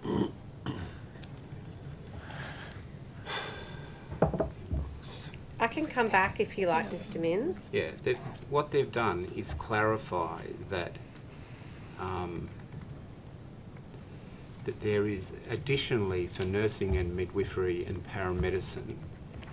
nursing, paramedicine and medicine, they've added in the location issues, MM3 to MM7. But the point that they've tried to clarify is that a metropolitan graduating nurse can still access these scholarships. Okay, well, that's really unclear on the website. That's the bit they're trying to correct today. But how can you try to correct something? It's either correct or it's not. Sorry, it's either correct or it's not correct. But I'll watch, and I will tell these students to watch the website. Can I ask, Mr. Mintz, when you say that there was $76 million in health subsidies, right, for this program for nursing students, study subsidies, correct? The new study scholarships. Yeah. I've got a global number of 129.1 million. Okay, so just explain to me how many students there were this year. How many students are there that are eligible to apply for this? I'd have to take that on notice. Okay, can you please take that on notice and provide it to me? And then what I'd also like to know, Mr. Mintz, because you are much better at mathematics than I am, is I'd like to know of those students that are eligible to take up this program, what the cost of that would be compared to the cost allocated. Does that make sense? So I understand you're asking if everybody who was studying in these disciplines in New South Wales was to have a scholarship, what would the value of that be? Yes. And I'd like to add in that in a value and a percentage, if I may be so indulgent. On notice, obviously. Understood. I think... That's fine, Mr. Min. It's not always the case that universities share all of their information about enrolments with us, but... Well, even if it's just a ballpark figure, Mr. Inns, I'd really appreciate that, but as accurate as it could be would be really, really good. Mr. Morgan, can I please go to you now? I just have some questions to ask you about an ambulance restructure, which I am told has resulted in 8 deployment managers being directed to move from their regional locations to a consolidated metropolitan centre. And these positions were downgraded from an operational paramedic role into a non-operational health role. And the chance of classification, the change, I beg your pardon, of classification means that they are no longer paramedics. So my question to you in regards to that, Mr. Morgan, is why does the ambulance service, or really my question is why does the New South Wales government, but I realise that you're not, think that it is acceptable to relocate regional jobs into metropolitan Sydney? Yeah, thanks, Ms Taylor. Look, what you're referring to is a program called the Statewide Rostering Improvement Model. I think as anyone who's ever worked in an operational environment knows that getting rosters right or wrong can have a profound impact on the health and well-being of the staff who are actually doing those rosters. We identified over a long time that there was a significant risk of inconsistency in application of award criteria and benefits to staff. That sometimes meant that we were rostering on the day, making people drive long distances, etc. And one of the things, no matter what you do with training, if you don't have someone to back up, you get inconsistency. So what we're doing is bringing together a community of practice of people. We've historically had registered paramedics primarily undertaking rostering duties. Mr. Morgan, I understand, and I'm really sorry to right. redirect you because I know that you try and answer my question, but I just have limited time. Yeah. So I just need to know what the justification that these roles cannot remain in regional areas. Because fundamentally, they need to be together so that they can all learn and do roles together. That's so we're moving people out of those areas and putting them into metropolitan centres. So importantly, under the last government, we put more than 410 additional rural paramedics out there. We did under this current government another 144, and we've got a commitment to another 500. So all up, we're going to put more than 1,050 additional registered paramedic jobs out there. We're actually talking about 4. I understand and I appreciate that, Mr. Morgan, but these are jobs that actually are career progression jobs in the regions, and I think for myself as a regional person, it's really disappointing to see any jobs moved out of the regions. I understand that both governments, both sides, and both previous and current government are putting more paramedics in, and I commend that. We all want more paramedics. We love our paramedics. But I am very disappointed to hear that there are jobs coming out of the regions back into the city. So they'll be more than offset by the 1,000 additional jobs that are already going out there. But they're not the same job, are they? Well, no, and fundamentally, this is the issue. It's not the best use of a registered paramedic, who of course we would want, wherever possible, out there treating patients, doing work in the community. Okay. We know for 20 years New South Wales Police have entirely adequately moved away from sworn police officers doing rostering into civilians doing rostering, and it works very well for them. I know, these but we're roles still will talking remain about in the community. People, and in this case, you know, a single mother who's doing a really great job, who has a great job, who's now no longer has a job in Goulburn. I mean, it's not acceptable to me. But does that mean that Goulburn will have 6 new paramedics, or are they only gaining 4? In terms of general paramedic enhancements? Well, I'm presuming this is leading me to the question that because you're pulling out some of those roles, are you going to replace them with face-to-face paramedics? So what we're doing is the actual administration side. So I think what you're talking about is the ambulance station. They don't work on the ambulance station. They work within an administrative office. The people that are working in the ambulance station won't change. There was an announcement. So, but will they be increased because you're taking admin out, or no? So there are 4 positions regionally in total that will come out of administrative roles and be replaced by non-clinicians. So we are losing those jobs Gaining out of the regions. 1,050 jobs, yes. Yeah, I'm very sad to hear that, and I'm particularly sad for this actual person. But Yeah, anyway, you've understand. answered my question, and I Yes. very much appreciate that. Ms. Carter, do you want to pick up a few? While we're talking about ambulances and the regions, I wonder if you could help me in relation to areas that will be looked at for priority areas for new stations. So, for example, Moama and Darlington Point. What is the status of ambulance stations there? Yeah, so Moama is about 5 kilometres away from Echuca, and we have extensive and long-term cross-border arrangements with Victoria.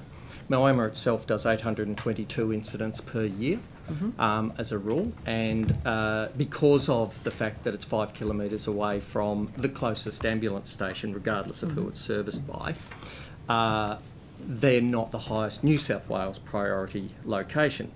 Now, should the situation change with Ambulance Victoria, i.e., for example, their own demand went up to a rate that meant that it could no longer service the community 5 kilometres up the road, then of course we would revisit that. And Tokemwal? Tokemwal does about 450 cases per year.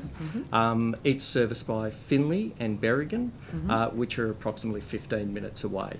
They don't currently have the workload that would see them as a priority location for the establishment of an ambulance service, but there's certainly been discussion about whether they may be appropriate for a volunteer responder model, and we have a number of those. In fact, we've got about 350 volunteers around the state. And how regularly is the need and the demand reviewed? So we go through all of the locations throughout the year. There's an ongoing thing. So whenever a question comes up in relation to that, we revisit it. And of course, it has been topical of late, so we're well aware of the current situation in those communities. And so in those border communities or border adjacent communities, you have discussions with Victoria, or you operate separately? Oh no, we regularly have discussions. So, for example, I can tell you that and it's all about whoever is the closest ambulance, regardless of what logo is on the side of the vehicle. So in Moama, for example, if you dial for an ambulance, you will actually be connected to 000 Victoria, because they will dispatch an Ambulance Victoria crew from Echuca down the road. There are 5 other locations where New South Wales is actually closer, that Telstra will, if a call comes up in Victoria, they'll actually send it straight to us and we will go to them. Okay, thank you very much. Can I just while we're on Mr. Morgan, can I just add one more in? So I might as well keep it all. Just in regards to the Wagga ambulance station, and I'm not sure if this should be directed to you or to the Secretary, but the Minister announced in October last year that Wagga City Council would be returned the $610,000 they paid for the old ambulance station. Maybe this is health infrastructure. I just want to know where in the budget the funds were found for the refund. No, is that Al? We have identified some savings. Well, yeah. So we gave back $610,000 the government received that. I just want to know where in the budget was that new money that was found to repay, or was that needed to be found internally? As I say, we're just savings that we identify internally. Sorry? We identify some savings internally. Internally, I see. And would you be able to confirm if those savings that were found internally were found from other projects in Wagga? Or was that just generally across the board? I need to double check that. Okay, would you mind taking that on notice, please, Mr. D'Amato? And I just wanted to know too, when you take that on when you take that on notice, what if there were any health infrastructure projects were cut or reduced in scope in order to find those funds? Well, I can confirm that there is not. We haven't compromised any of the capital because effectively there is not a capital expenditure. Okay, thank you, Mr. D'Amato. If you could just take that on notice of where those savings came from. Thank you very much. That's my ambulance. Do you have any more ambulance? I have no more ambulance, but I've got some regional hospital questions. I'm sorry, who? Ms. Wilcox or Ms. Pearce? Sloan. It depends on what the question is, Mrs. Carter. Sorry? If you could tell us what the nature of the question is, well, that will help certainly. us. Yeah. So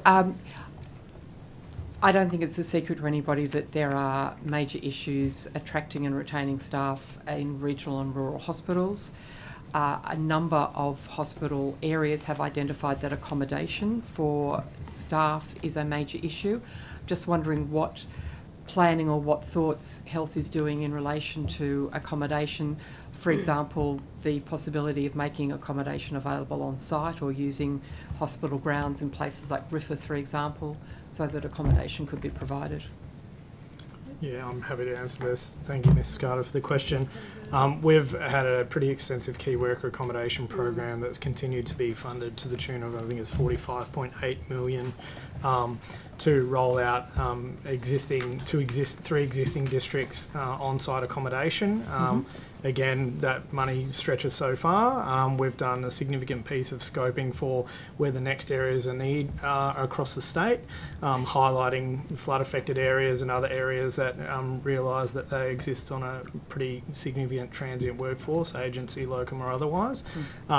Working with Department of Regional New South Wales, and now as they transition to homes, we'll continue that piece of work and be seeking further budget enhancements in order to deliver further accommodation.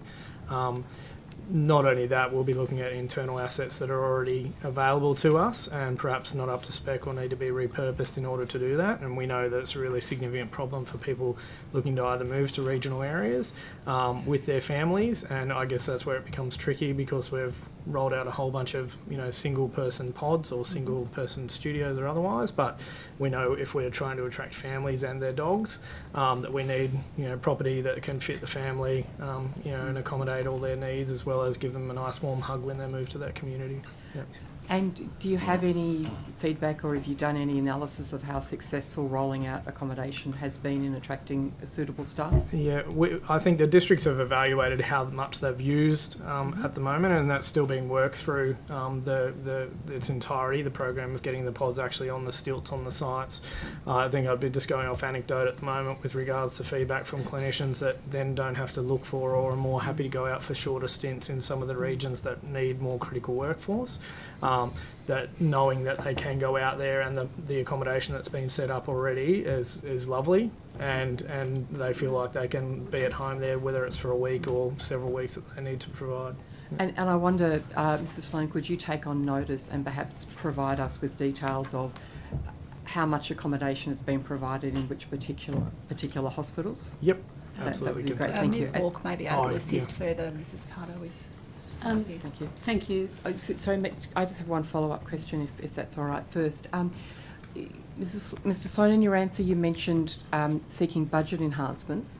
How much extra money do you need to be able to fund adequate accommodation for workers at hospitals? Yeah, look, there's a difficult figure to put our finger on right now, and we're working through that process at the moment to understand what that means. The unit of measure for how much exactly we need can range from bedrooms to, that might look different depending on the type of accommodation that's actually needed. So, look, it's as long as a piece of string if we're talking about a lot of the places have been affected by a natural disaster or otherwise, but that's something that we're going to be working through over the course of the next year. All right, thank you.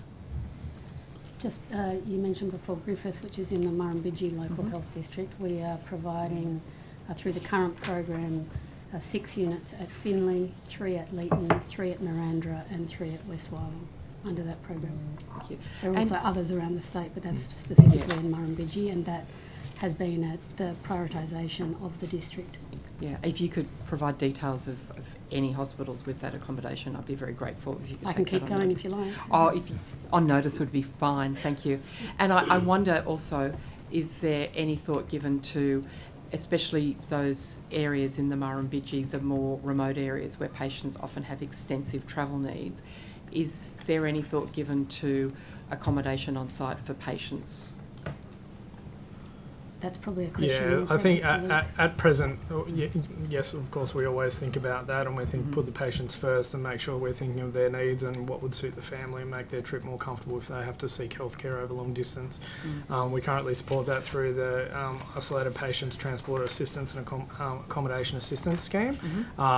At the moment, we're concentrating on getting the workers to be there and have accommodation so they can be treated once they get there. But yeah, we'll keep working through that and factor in the patients. I know there's some sites and some other non-government organisations that we work pretty closely with, like Can Assist and others, who also partner up to provide accommodation for patients and their loved ones when they travel. Great, thank you very much. Oh, I'll get a quick one in about, oh, it's fine, you go, it's all right. Sorry, just before I go to my colleague, I've just been consulting with members to try not to keep witnesses longer than we need to this afternoon, and I'm advised that there are no further questions for Mr. Wheaton. Thank you for making the time to be here today. Pass out. Thanks, Mr. Wheaton. We'll try and do that over the afternoon as we go. But Ms. Boyd. Thank you very much, Chair. Good afternoon to all of you. If I could start with what I'm sure some of you know is one of my favourite topics, which is consultants and the use of consultants. Just looking at the last year's reports, it doesn't look like we've reduced consultants' use, particularly over the cluster. Can you tell me how it's going, trying to reduce the total expenditure on consultants? Yeah, I'll get Mr. D'Amato to perhaps speak to the detail, but I am pleased to report, Ms. Boyd, that we've made a substantial improvement in the use of consultants and substantially reduced the cost associated with that. So I'm not sure what report you're looking at. Is that maybe that's just health and not the cluster? Possibly. But, Yeah, I mean, okay. we obviously can see our cluster. And as you know, I think when we were at the inquiry, we detailed for you the new approach that we put in place, including having our Chief Procurement Officer review and approve any request for consultants above $30,000. So we actually went a step further than what was required via the standards that were issued. And we do believe that that has had a substantial impact and given us much better visibility in regard to the use of consultants. But Alpha, did you want to comment? I'm not sure what report you're looking at, so it's a bit This is hard. the last financial report. From when? What year? 22 to 23. Right, so we're The last audited. Okay. Yeah. No, thank you, Ms. Pierce. I just want to acknowledge the work that we've done so far is looking at the internal governance processes, and we also just launched at the end of January what we call a VMS, so a vendor management system, that will allow also to address one of the issues that was raised during the inquiry in respect to the post-engagement reviews. So that kind of system will allow us to not only meet those commitments, but also to enhance our visibility across the system, or why we're using or we're engaging consultants, what is the nature and the duration of these engagements. As I say, the other part, also want to acknowledge that there was a comment from the Auditor General in respect to the transparency, and we're addressing that by preparing ourselves to report the same level of details that we reported for the ministry, over a number of years across the system. Therefore, all the LHDs will be reporting the level of details that we have reported so far. And we extracted the data, and we're obviously analysing the results to make sure that there is fit for purpose for publication, and we're engaging with the CEs so that we can ensure the process is robust before we publish anything in this upcoming annual report. Great. Just one more question about consultants then. I did notice in that last audited report, one of the engagements that was disclosed was for PricewaterhouseCoopers, and it was for just under $800,000, a project called Design the Future Possible for People and Culture for Future Health project, which sounds very consulting-y. Can you tell me what that $800,000 was spent on? I can, Ms. Boyd. So New South Wales Health has a future health strategy, which is about the next decade plus. And we made the decision to have a complete sweep of the entire people and culture teams throughout New South Wales Health. So the ministry, the pillars, the statewide services, and all the districts and networks. because we think that we haven't taken a strategic look at how we're set up, how we're structured, and how we're performing in all of those different contexts, because the system has been, since the establishment of the districts, pretty devolved with respect to how people and culture functions operate. So it was a very, very considerable deep dive. It looked at comparable sized organisations in Australia and overseas, and that was particularly some of the value from PricewaterhouseCoopers. There were many consultative sessions with staff in right across the state. The purpose being to say, well, how do we benchmark as we are currently structured and operating? What are large employers, corporates and or other large public systems doing in respect of how they run their HR functions? And then we came up, I won't remember the recommendations number, I'll have to take that on notice, but a series of changing reform agendas. One of them I mentioned earlier today was about recruitment. And we're in the process now of implementing. And the work we did with PricewaterhouseCoopers was really about taking our small team and making it bigger and able to do more consultation quicker, as well as that international expertise and best practice advice on. So how long did that piece of work go for that PwC was employed to do? I'll take it on notice, but it's more than a year.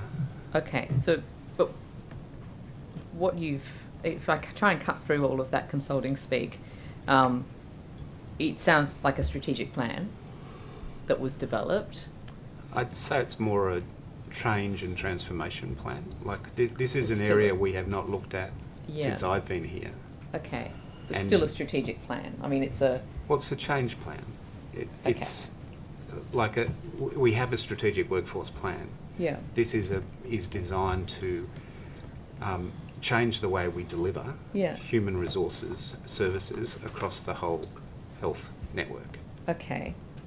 Do you think $800,000 for PwC to do that work was sort of money worth spent? Seems like an enormous amount of money.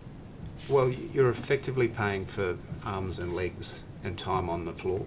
Yeah. And so if we had not spent a considerable amount of time face to face with people, we would not have got to a point where we have majority agreement on the direction of reform.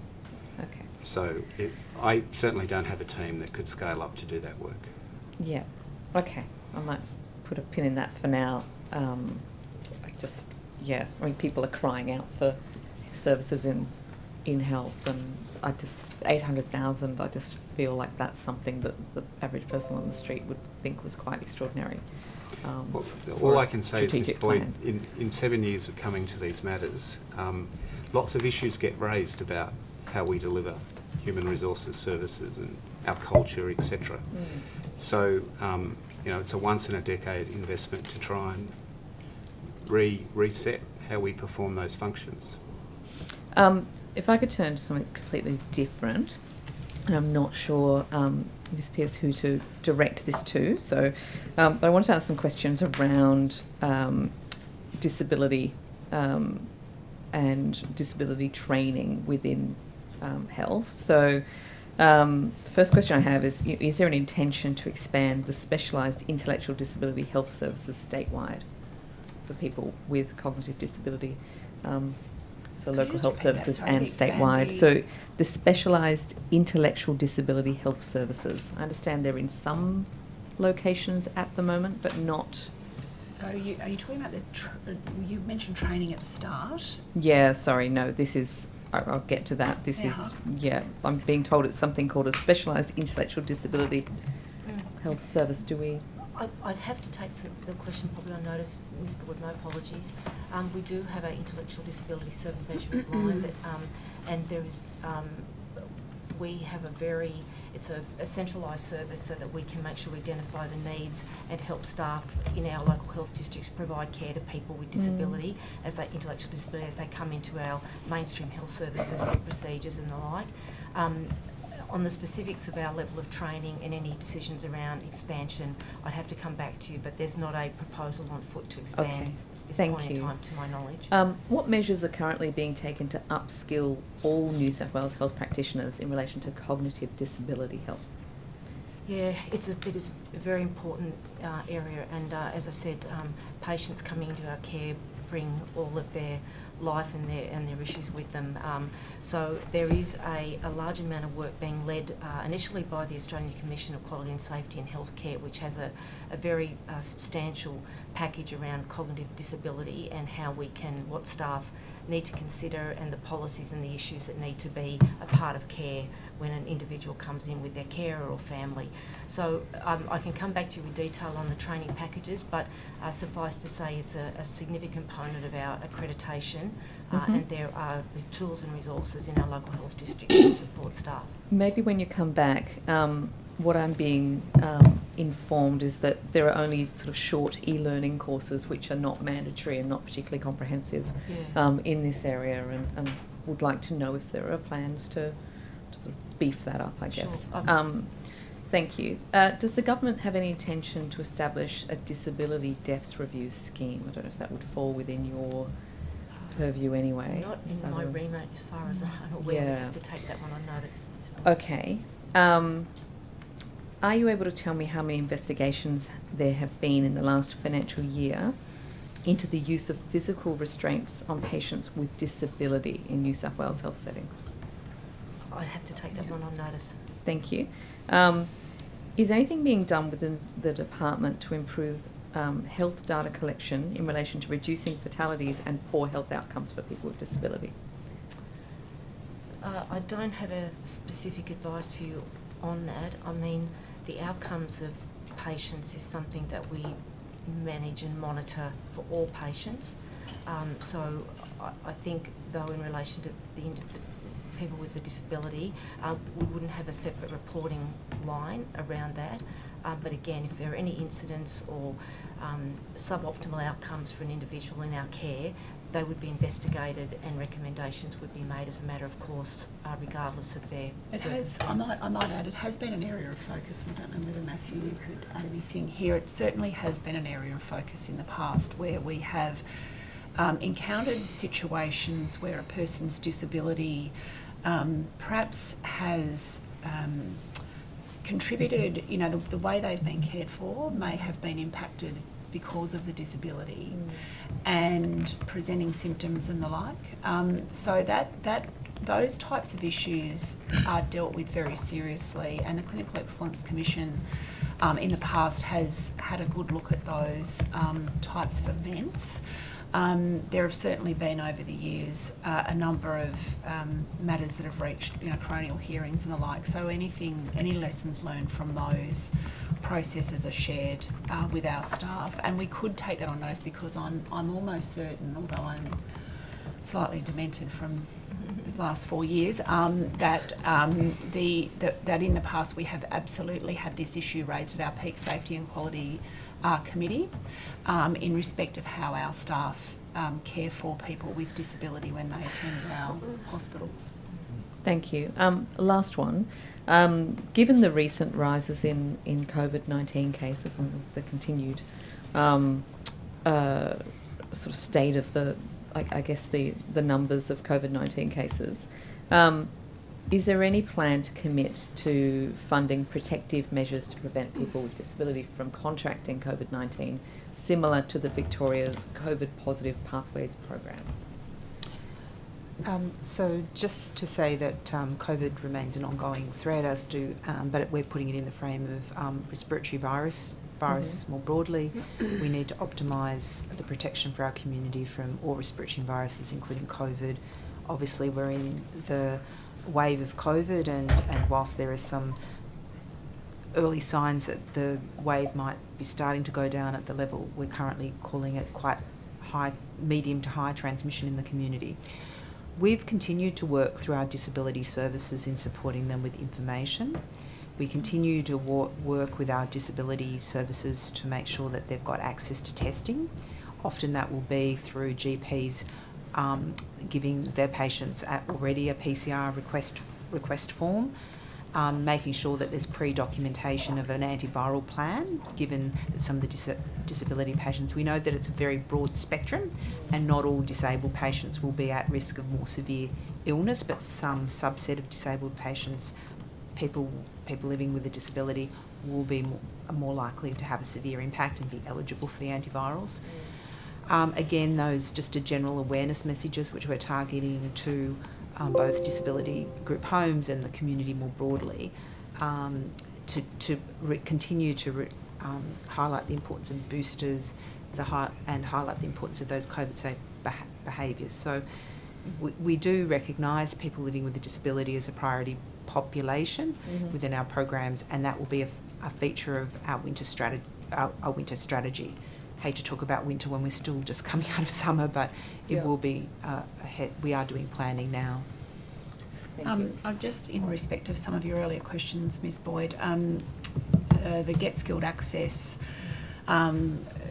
group has been engaged by New South Wales Health and supported to implement a disability capacity building and inclusion initiative as part of a pilot program.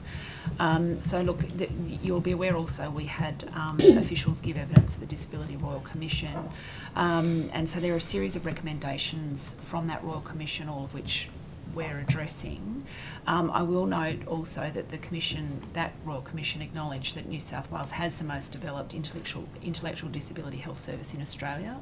So there is some good news on that front, but there are a range of recommendations that we're working through. Thank you. Thank you, Chair. I've got more questions for Dr. Morgan. Last budget estimates, we were told the government was working on expanding patient transport services to 24-hour coverage in regional and rural areas. Where is this up to? Yeah, do you want to talk about the consolidation? No. No, okay. We're currently working through and just established terms of reference in the oversight group for the review of transport and health policy, which is made up of representatives from all transport areas, including Department of Transport for New South Wales. And we've kicked off that group with regards to looking at all aspects of transport, that being one of them. Health share and patient transport services are part of a larger effort to bring together and consolidate not only their business intelligence platforms, but their actual workforce and transport assets to be able to deliver that across all of the local health districts. And we're currently working with the local health districts that aren't on board with patient transport services or the health share model to be able to make that transport better. What's the expected time frame for us to have patient transport in every LHD? Well, we have patient transport in every 24 LHD. hours. Yeah, sorry, we do have patient transport in every single LHD, and where it's the acuity of the patient doesn't suggest that, then it will be also delivered through non-emergency transport the ambulance provide. It's just a case of health share being the person that has central oversight and management of it, but that's something that we have to work through with each one of the districts, and something that we've only just socialised this year with regards to how well it's been managed in some of the districts where health share and patient transport service, aka the brand, is actually present now, like the example around Hunter, New England that I gave previous estimates. Okay.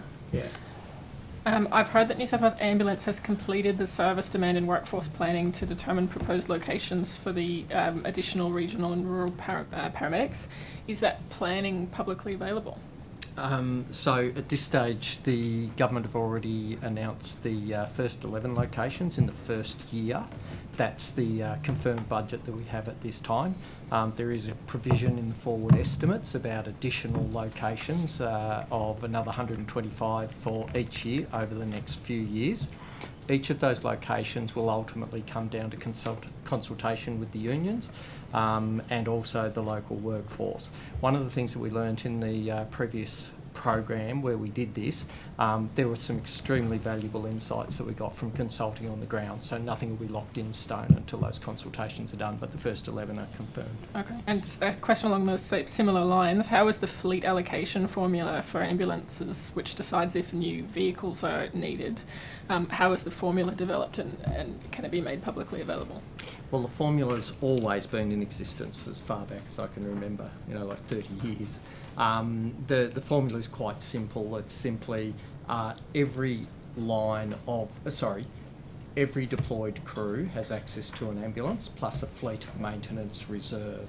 at a location. So, for example, if you put a day and a night crew out, there'd be 3 ambulances. Okay, and so just to check my understanding, the workforce formula is then informing the fleet That is correct. formula. Okay. Yeah, Um, and we hold to it quite rigidly. Okay. Yeah. I understand that where possible, the additional paramedics are going to replace on-call paramedics, which is welcomed given it's going to help reduce fatigue and burnout amongst regional paramedics. The risk is that if a night shift is created at local stations, those paramedics may be called to low acuity jobs like patient transport, whereas on-call paramedics wouldn't actually be called in to take on that work and would only attend higher acuity jobs. What measures have you got in place to ensure that paramedics are not being prevented from attending to emergencies because they're performing patient transports? So I think it's probably important to put this into context. New South Wales Ambulance transported around 759,000 patients last year. Within rural New South Wales, we transported around 5,000 NEPT. So it's actually a very, very small percentage.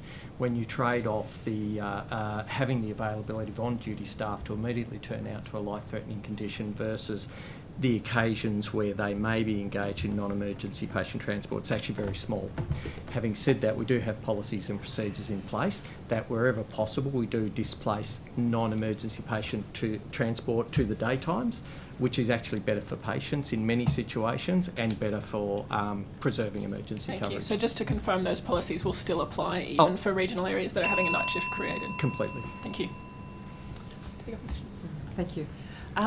Ms Wilcox, I wonder if we might keep exploring something we touched on this morning, which is the revisions to the funding envelope in palliative care and the impacts that may have in particular local health districts. So I understand that the Illawarra Health District had planned for 13 FTE staff to work on the Aboriginal health team to enhance cultural support for patients and improve end-of-life care for Indigenous people in the region. Will those positions be impacted by the revisions in the funding envelope, or will they still be available?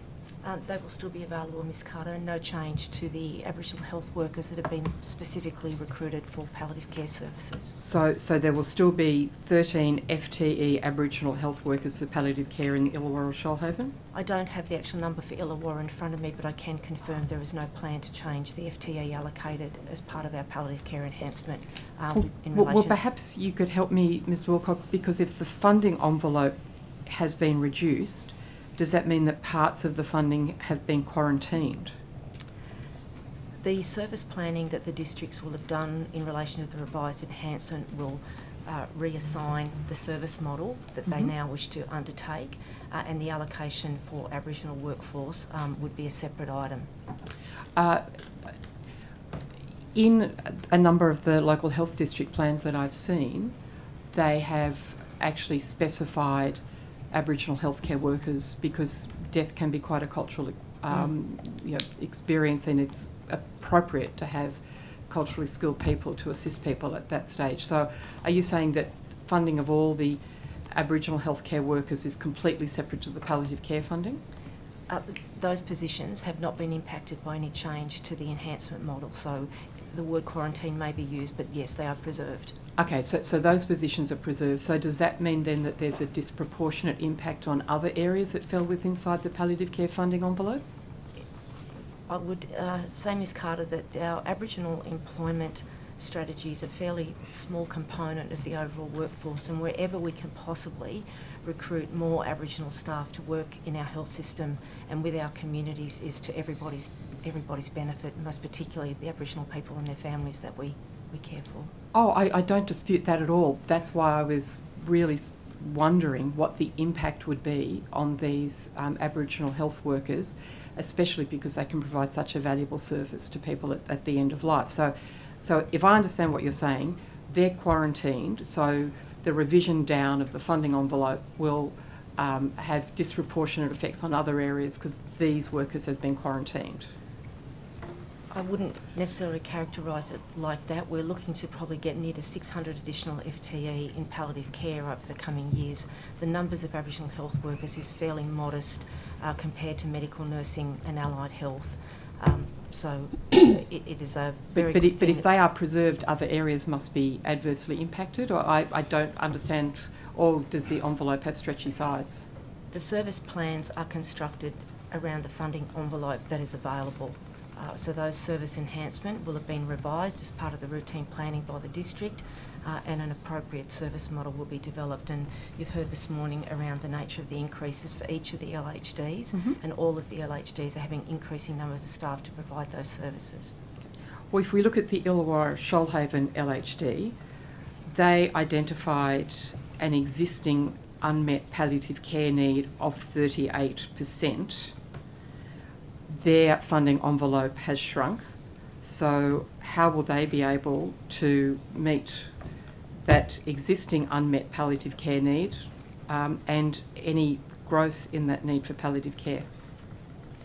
The Illawarra Shoalhaven, along with the other local health district, Ms Cutter's received the increase of 6.8% this year and 8% the following year. I think Can I just then ask you, how does the 6.8% increase in funding address an identified 38% unmet need? I'm not aware of the 38% It's in the Illawarra Local Health District business plan that was provided for how the initial allocation of funding was to be spent. Thank you. In relation to demand, I guess the situation in terms of understanding that figure is that a current need or a need over time, and like all services, we work to meet our demand, we modify models of care, we look for different service delivery models. I mean, if you think about the changes in virtual care, telehealth, at-home care, so when we talk about demand, we work to modify our services to meet that demand and contemporising our models of care constantly. So you're anticipating telehealth will be a major supplier of palliative care? I'm not suggesting that. All I'm saying is that we can hear about a figure around demand, and there are many ways for which we can, firstly, how that figure may be arrived at, and secondly, how we can respond to it to meet people's needs, whether in their home, in hospital, or in care. Okay, thank you. And the Northern New South Wales Local Health District was planning to hire 15 new palliative care nurses over the next 5 years. Will those hires still go ahead? Northern New South Wales, according to my figures, will get up to around 11 FTE, which may be more in headcount. Okay, so the plan was 15, but they will only have 11. Thank you. And the Mid-North Coast LHD, they were planning to hire 18 palliative care nurses over the 5 years. Will they be cut? The current employment, the FTE model for Mid-North Coast, looks like they'll be employing around 10 FTE, and again, FTE may be more individuals. So thank you. So 18 down to 10. The North Sydney LHD was proposing to develop palliative care support for people with dementia. Will that very important work still proceed as planned? I'd have to take that one on notice, Ms Carter. I'm not sure of the details there. If you could, I would be very grateful. Thank you very much. And in a number of local health districts, we're planning to hire bereavement counsellors for the parents of children who receive paediatric palliative care. Will those bereavement counsellors still be employed given the reduction in the funding envelope for paediatric palliative care? I would need to look at the specific paediatric palliative care service plan that's been provided and see what the number of bereavement counsel was. Again, I don't have that figure at hand, but I'm happy to take that on notice and attempt to get it back before the end of the session. That would be lovely. Thank you very much. And on the same vein, the paediatric palliative care specialists who are to be hired as part of Sydney Children's Hospital Network, will those hires still proceed? The service plans that have been put in by the Children's Hospital would require a combination of staff, multidisciplinary team to provide the service. Just what that configuration is, but I would, I think, be on safe ground to assume a palliative care physician would be a part of that staffing model. Okay, thank you. And we touched on demand earlier. As part of the reformatting of the funding envelope, have you looked at expected increase in demand in palliative care, and do you have any models or any plans or research available that looks at the likely demand of palliative care over the next 5 years? We could certainly provide the committee with any modelling that's been done. It would be, as a general statement, I think reasonable to say that with the medical interventions, research, start personalised medicine and some of the genetic work that's being done, many diseases that would have led to early end of life or palliation, particularly in young people. Fortunately, diseases like cystic fibrosis, now people are having a much longer, healthier life. So we have seen a flattening in some of these conditions that previously would have led to end of life for individuals. But in terms of some particular modelling, that would be something I would have to take on notice. Yeah.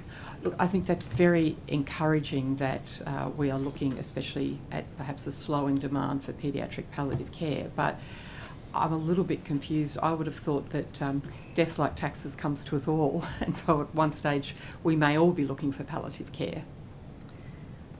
Well, not every person that dies would necessarily seek palliative care, but certainly through a general practice, a person's GP would be someone who would be very able to support a person coming to end of life for palliative care.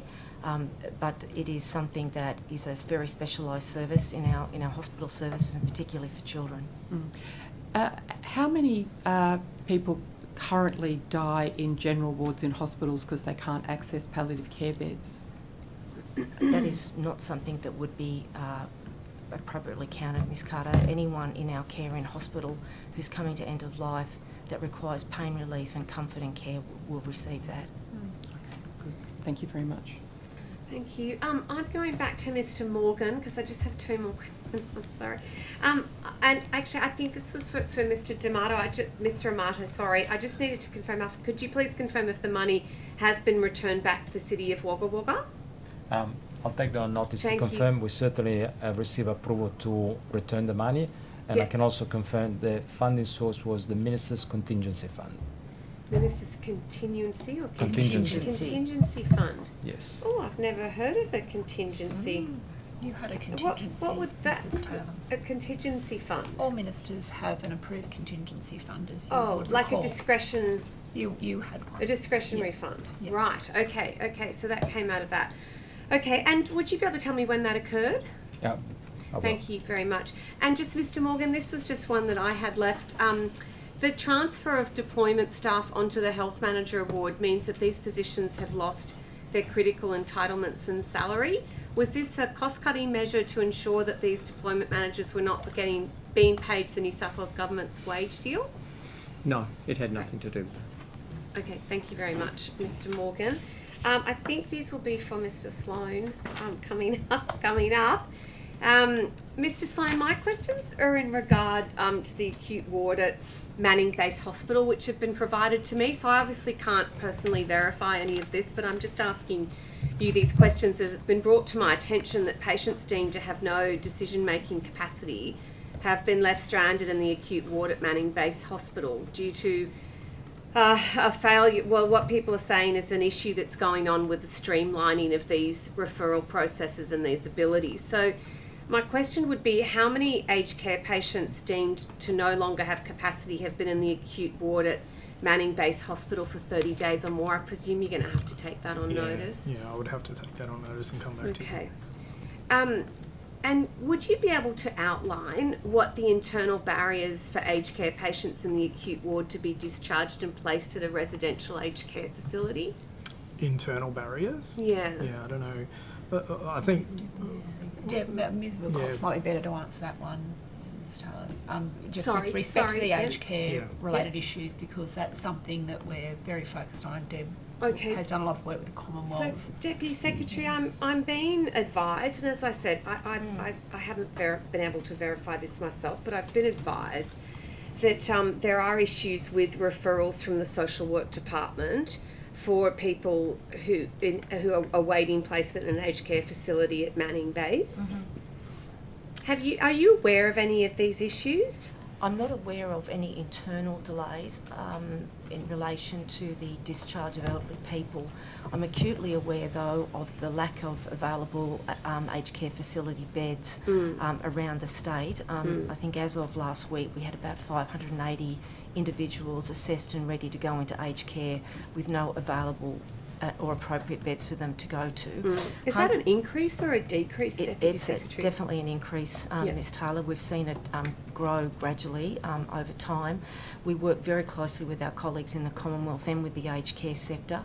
In fact, the health ministers are meeting tomorrow, and it's again. Yes, I understand, and you need to be at that meeting, so I'll and keep for going. Hunter New England, So, I can Deputy Secretary, may I ask you then, please, because I have been told about this, and look, it does really concern me, but as I said, I'm not in a position anymore to be able to verify that. But could you undertake to the committee that you will look at those, what's going on at Manning Base Hospital in terms of these allegations about people waiting for an unnecessarily long time when there are apparently some aged care beds available? Yeah, we certainly can do that. Yeah. Can I just be clear though that there is a difference between beds available and staff beds available. Understood. And so one of the challenges we have in our dialogue with the Commonwealth is that whilst beds may be talked about as being, in existence, there is a serious challenge in some, and it's disproportionate. So there are some parts of the state where there is a disproportionate impact of this. The Illawarra is one. The Hunter New England, at our last report, has over 110 people in hospital, beyond their expected date of discharge, either via the NDIS or aged care that we're unable to discharge, who've been medically cleared. So it is a very real and significant issue, and thank you for raising it, because it's something that we're constantly raising. And Deb has done an outstanding job working on this with the Commonwealth, and there is more to be discussed with health ministers tomorrow. In fact, Minister Park tomorrow at the health ministers meeting is taking a paper co-sponsored by the Commonwealth to all health ministers to raise this very issue. Yep. And thank you very much, Secretary. And I am very well aware of those issues and those challenges. This particular issue is in regards to a particular department, being that there are some challenges within the social work department to get the appropriate checks and things done so that these people can then be eligible to go. So, I think they're really serious concerns. As I say, I can't validate them, but I just would like comfort from the committee that that's going to be looked at, because that's obviously coming as a lot of issues. Can I just go on to now, and I think it will be you again, Deputy Secretary Wilcox, or maybe Mr Sloan, about the Wellness Health InReach program with the nurses. I just want to make sure that when I'm just so beyond thrilled, as you would all understand, about the continuation of the funding. But what I just wanted to make sure was that continuation of funding does pertain to those positions remaining as their job descriptions as registered nurses, and not being downgraded at all to any other lower, I don't mean lower category as in a lower level, but just in a grading. No intention, Great. Ms Taylor, to change their role as registered nurses. Okay, thank you very much. Susan, have you got something else? Yes, so this is the question perhaps to you, Ms Pearce, in relation to the David Berry Hospital. And I wonder, can you tell me whether all of the staff at that hospital will be transferred to the Shoalhaven Hospital, or will any lose their jobs? We might have to take that one on notice, come back to you. Mrs. Carter, or be able to come back to you during the course of the hearing. Thank you. And the other question I have in relation to that, you may be aware that that land was actually given by the Berry family, and will you rule out the sale of the land on which the David Berry Hospital sits? I think, can we just have we'll try and get an answer for you in the course of this afternoon. Just don't have that to hand right this second. We are aware of the trust and the legal issues around the site, though. Yeah, no, absolutely. And I have another question, I think also to you, Ms Pearce.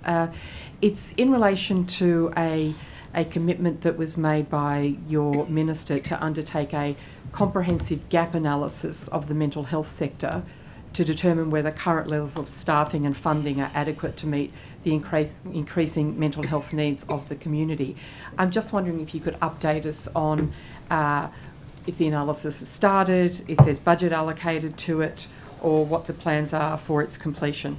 So that is a question for Minister Jackson, Right, noting sure. that it will be her estimates hearing next week. I can give a brief comment if that's all right, Ms Cutter. So, yes, the Minister Jackson did task us with a piece of work that was a commitment around looking at community mental health services, and the gap analysis is absolutely the term used. We had a group pulled together with the Mental Health Commission, with the Alliance, include the College of Psychiatrists and consumers, and we co-chaired with one of the Deputy Mental Health Commissions who has lived experience. So it's been a substantial piece of work. The report is in a final draft, and we'll be working with the Minister to finalise that, and with any future plans for investment, it would form a solid basis for those discussions. That's very good news. Thank you very much. Thank you. Thank you. And I'm wondering also in relation to the government's medical research support program, which is a major source of funding for a number of independent medical research institutes, Black Dog, Kirby Institute, Victor Chang. There have been concerns raised in this sector that this medical research support program is at risk of a substantial cut. This, of course, is a fund essential for the growth of sustainable and highly productive medical research sector. Are there planned cuts to this program? We would need to take that on notice. The Minister for Medical Research is in a hearing today, yes, and our exactly, colleague who supports that part of the portfolio is over there. So if we could take that on notice. Separated. We've been separated, yeah. If you could take it on notice, I'd be grateful. Thank you very much. And you may be aware of the New South Wales People Matter survey, which measures engagement and well-being of the New South Wales public sector. It's identified frontline workers in health, education and communities and justice as ranking the lowest on measures of well-being. Within the health workforce specifically, 41% reported feeling burnt out at work. A number of health workers have expressed concerns that the employee assistance program may impact upon their registration. Are there independently run programs available to health workers to address burnout and mental health concerns? So if I have I'll pass this to Mr Minns, but if I have your question right, are you suggesting that our staff are concerned if they go to EAP there may be some consequence for their registration? Concerns have been raised with me that staff have a perception, not suggesting it's necessarily valid or not, but there is a perception that because there is a link, if you like, between the employer assistance program and the employer, that there could be some risk to registration. Look, can I say that before I pass to Mr Minns, and I appreciate the bill's gone, the well-being of our staff there is nothing more important or paramount to us. Our system is absolutely nothing without them. We want a workforce who obviously feels good about their work, and we want to see those results improve. I've made it a personal commitment of mine, but Phil, were you able to add anything to that question? Ms Carter, the EAP services that we run are confidential. We fund them, but the limit of the information that each of our districts or entities will get is a sort of thematic report, monthly or quarterly, about which can be useful for identifying that you're seeing more usage of the service. But there's no personal confidential information exchanged between those external providers and the health entity that is making that service available. I feel very confident in that answer. You're well over time. Okay. I've been very patient. Sorry. I was just going to suggest you might want to communicate that to workers.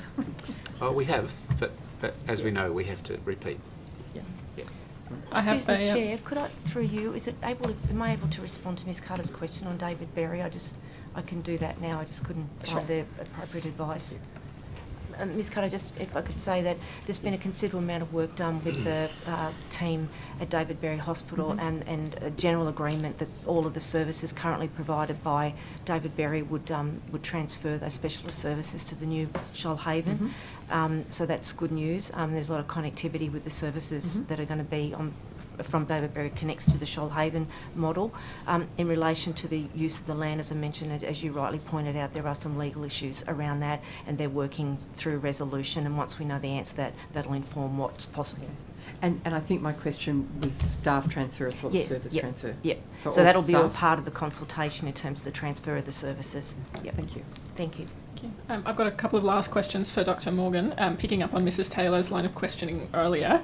Under the restructured model of deployment operations, how will the deployment officers working out of Sydney be able to conduct their work without the local knowledge that current deployment officers in rural and regional areas use? And I'll give you an anecdote for this, which was pretty compelling. I've been told that a deployment officer from Southern Zone, where one of the deployment officers from outside the sector asked about calling someone in on overtime to fill a shift, and the Southern Zone officer had to explain to the other deployment officer that the station the paramedics would be coming from was 5 hours away because the metropolitan-based person wasn't actually aware of the geography. So this is obviously a real concern. All right.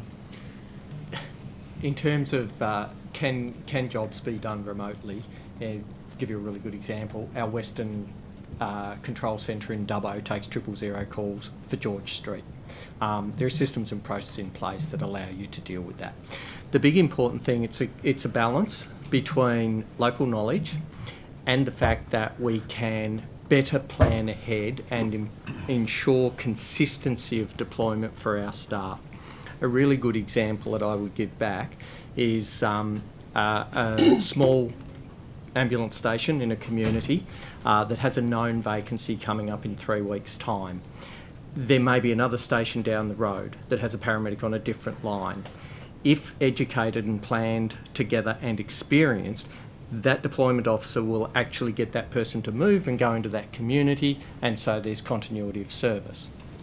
When we don't get it right, because we only have a single person doing these particular things, so you may get an inexperienced person go in there, we may actually not make that change and actually get a person to drive for an hour, hour and a half to that local ambulance station, which means the community doesn't have that service in place for the hangover gaps. On balance, having a community of practice of people that educate and support each other rather than individuals at remote locations was determined to be the best model. Sure, so appreciating the benefits of having people working together, and I think we all appreciate that after COVID more than ever. What practices are you actually going to put in place to make sure that we're not losing that local knowledge, or that local knowledge is actually available to your centralised deployment officers? Yeah, so principally in exactly the same way as we went through the transition when we moved 000 to be able to do what we call globally routed. There is knowledge that builds up within the teams over time. What's important is that whilst there are currently 2 roles that are in each of these remote locations, we're actually going to put in another role that will stay there with that local knowledge. So the net loss of roles, and it's important to be clear here that we're talking about roles, not jobs. We're putting many, as I said before, more than 1,000 additional jobs out there. So it's the role that changes, and it's about targeting healthcare professionals back to looking after patients, and where we have other job opportunities for people who may not be clinicians, entirely capable of doing rostering. Okay, thank you. I'm going to come back to Albury Hospital because I appreciate actually getting some bed numbers this morning after many, many months of the community asking for that. Can I follow up by asking how many operating theatres are going to be provided at Albury Hospital? Look, I think there's a clinical services plan which is in place, which Vince might be better placed to speak with. However, it's important to understand that we are currently in the concept planning phase of that, which is, as I mentioned this morning, around prioritisation of the scope and what's needed. So, and the clinical services plan, as I understand it, has not yet been released. The number in the clinical services plan is 10 theatres. And how many ICU beds are we looking at? If I'm not mistaken, the revised number is 12. Okay, and you're aware that that's the same number of ICU beds as we've got now? I am aware of that. For a $558 million spend. Okay. Sorry, just to clarify that, as I understand it, the operating theatres number does not include the procedures room, so the endoscopy room is in addition to that. Okay. Of which there are 2. Thank you. Mr. McTaggart, I'm hoping that you can shine a light on some questions I asked at the previous estimates hearing, which hopefully you've read. I was really interested in the return for the call for documents I made last year. There was an email sent in November 2021 from the former CEO of Albury-Wodonga Health to you. And it says, quote, "My apologies for missing last Monday's meeting to discuss next steps in progression of the Albury-Wodonga Health Master Plan. I understand there was discussion about having both departments discuss with the board their expected role in promoting the strategy moving forward, particularly with respect to brownfield development and staging process." I recall that. Okay.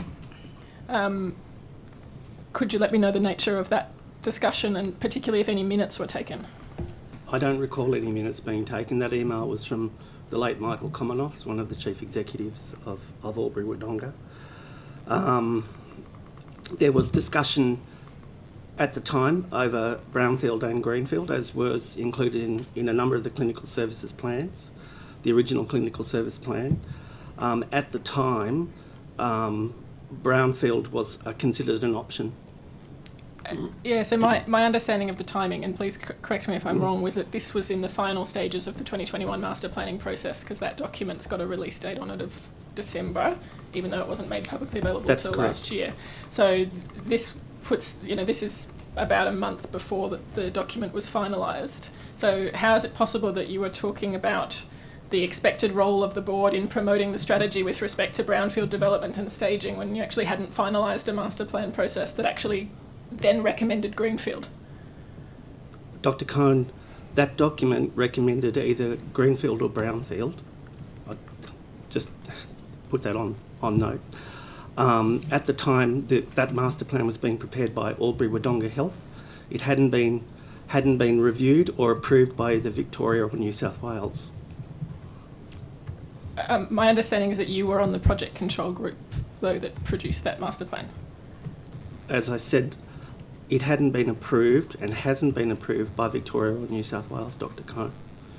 And I guess the intention of that whole master planning process, which is continuing, is to see the redevelopment of a $558 million build for Albury-Wodonga Health.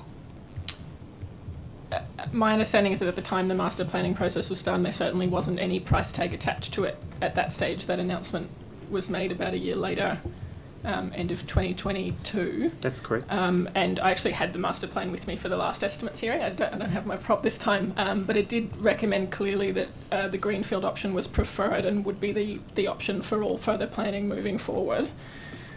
So again, I'm concerned about this discussion about the discussion with the board about their expected role in promoting the strategy moving forward. What was that in reference to? I don't recall, Dr. Cohn. In a brief to the former treasurer, and I appreciate this was in your former role, but I'm glad that you The remember same all role. of this. Well, I've been around a while. Yeah. So I've been dealing with Albury-Wodonga for the last 9 years. And during that period, I've dealt with 7 chief executives. In a brief to the former treasurer, you wrote that a risk associated with a greenfield development would be that New South Wales wouldn't have operational control of the hospital once it was built. Will New South Wales have operational control of Albury Hospital after the brownfield development? Under the current agreement with the Victorians, Victoria will continue to oversee Albury-Wodonga Health. That's right. And so was it conveyed to the treasurer when that funding decision was made to proceed with brownfield? I can't recall, but I must have did I put it in the brief? I can't remember what I put in the brief, but I'm pretty sure at the time the government was aware that Albury-Wodonga Health, because it had been running operationally under Victoria for a number of years. Yeah, so it wasn't new, so to speak.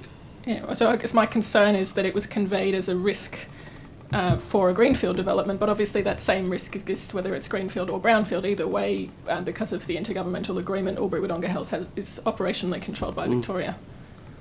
Correct. Okay. This one might be back to Ms Walk, but happy for either of you to answer. What discussions have been had with Transport regarding the Barella Road corridor in Albury and any upgrades that would be needed to accommodate the hospital redevelopment? I'd have to take that on notice. Okay. And have any of the road upgrades been included in the costings for the redevelopment? I'd have to take that on notice, but my preliminary answer would be no, unless it's immediately adjacent to the hospital. Thanks. As in ingress and egress. Yeah. And while you're taking these on notice, I assume this one will be too. What discussions have taken place between Health Infrastructure and Albury City Council? There is ongoing consultation with Albury City Council, and I understand that the project team briefs the council from time to time and answers queries. Okay. Could I get details of those meetings? Yep. Thank you. Moving to a completely different topic, thank you. The federal government has recognised the incredible work of the Waminda Birthing on Country program in Illawarra with a $22.5 million investment to expand culturally safe care and wraparound support services. The New South Wales budget statement recognised the value and limited accessibility of ACCHOs and Birthing on Country programs, particularly in rural and regional areas. What of the gender equality budget commitments will fund ACCHOs and expand programs like Birthing on Country?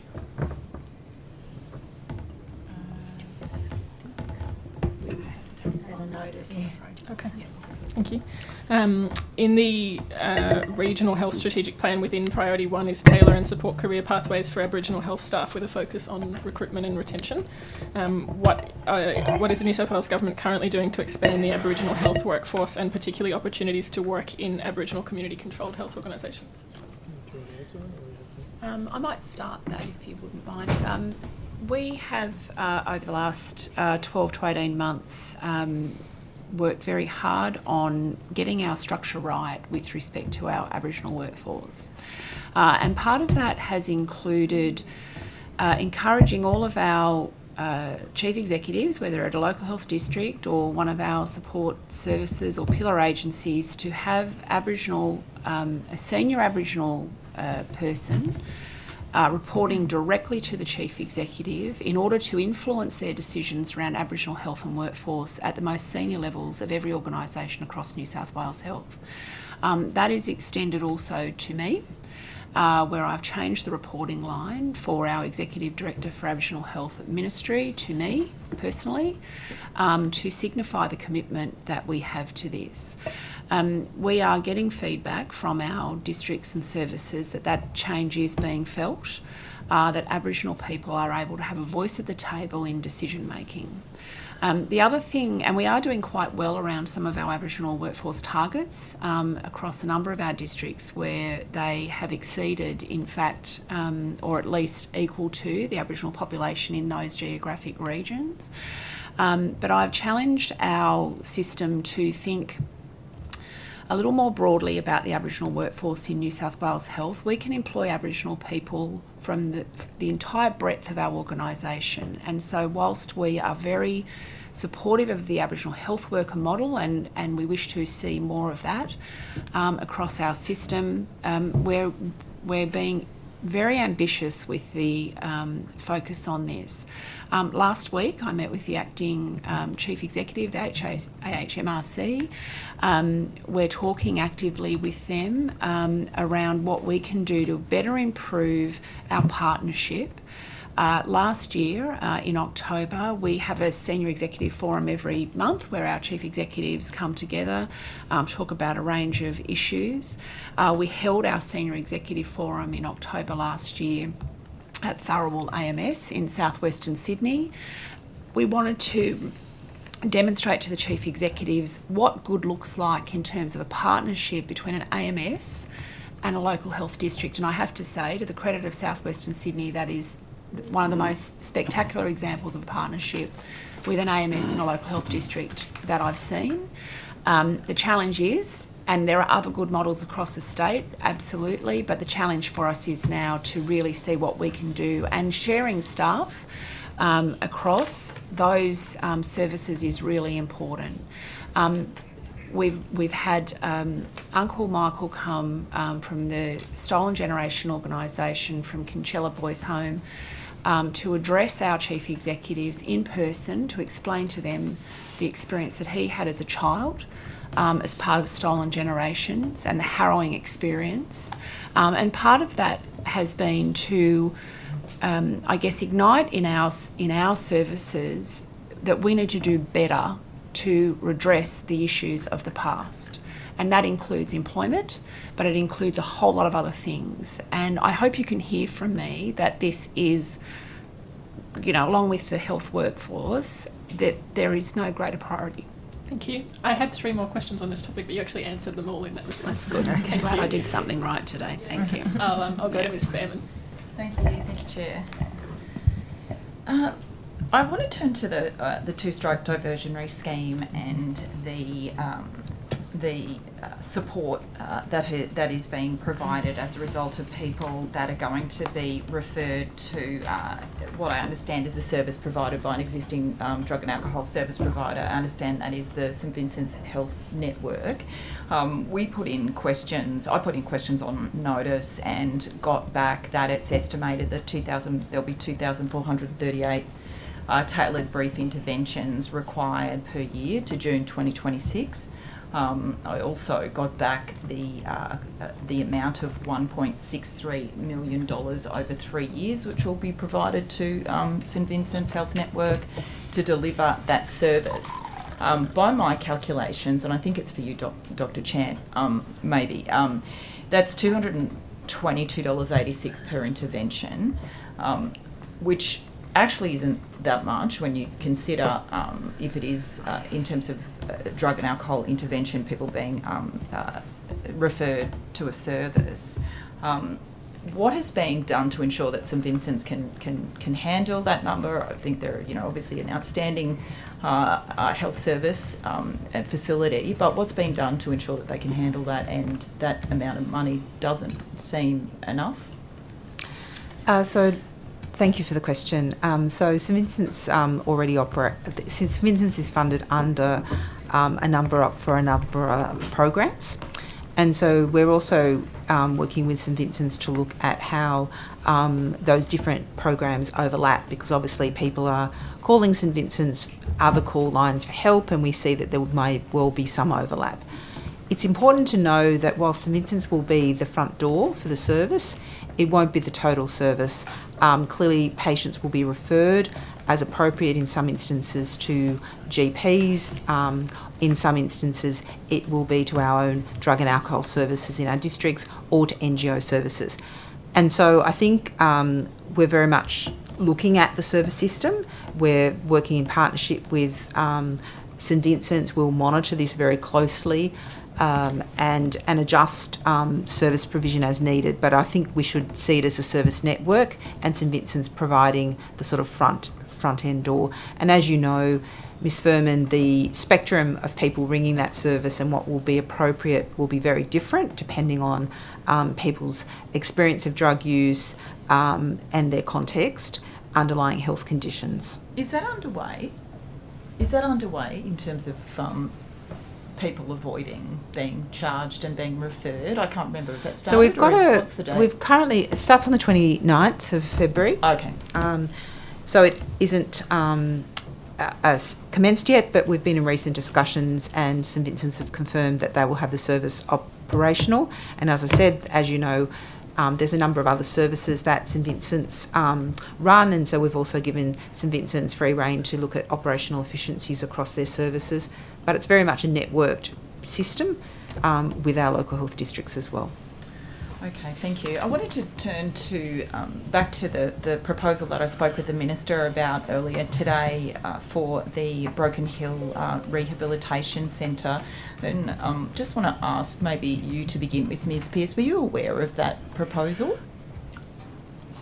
I feel like I had seen that document before, but I can't confirm it. I'm sorry. We'd have to have a look and see whether it's come to us. Have you seen it? Is there... Not for me, no. Well, so Yeah. Anybody around the table? So sorry, it was around the many multi-year campaign by the community of Broken Hill, who I understand at the Broken Hill Hospital, several people almost a week who need help are turned away because there's no rehab services. It's quite shocking.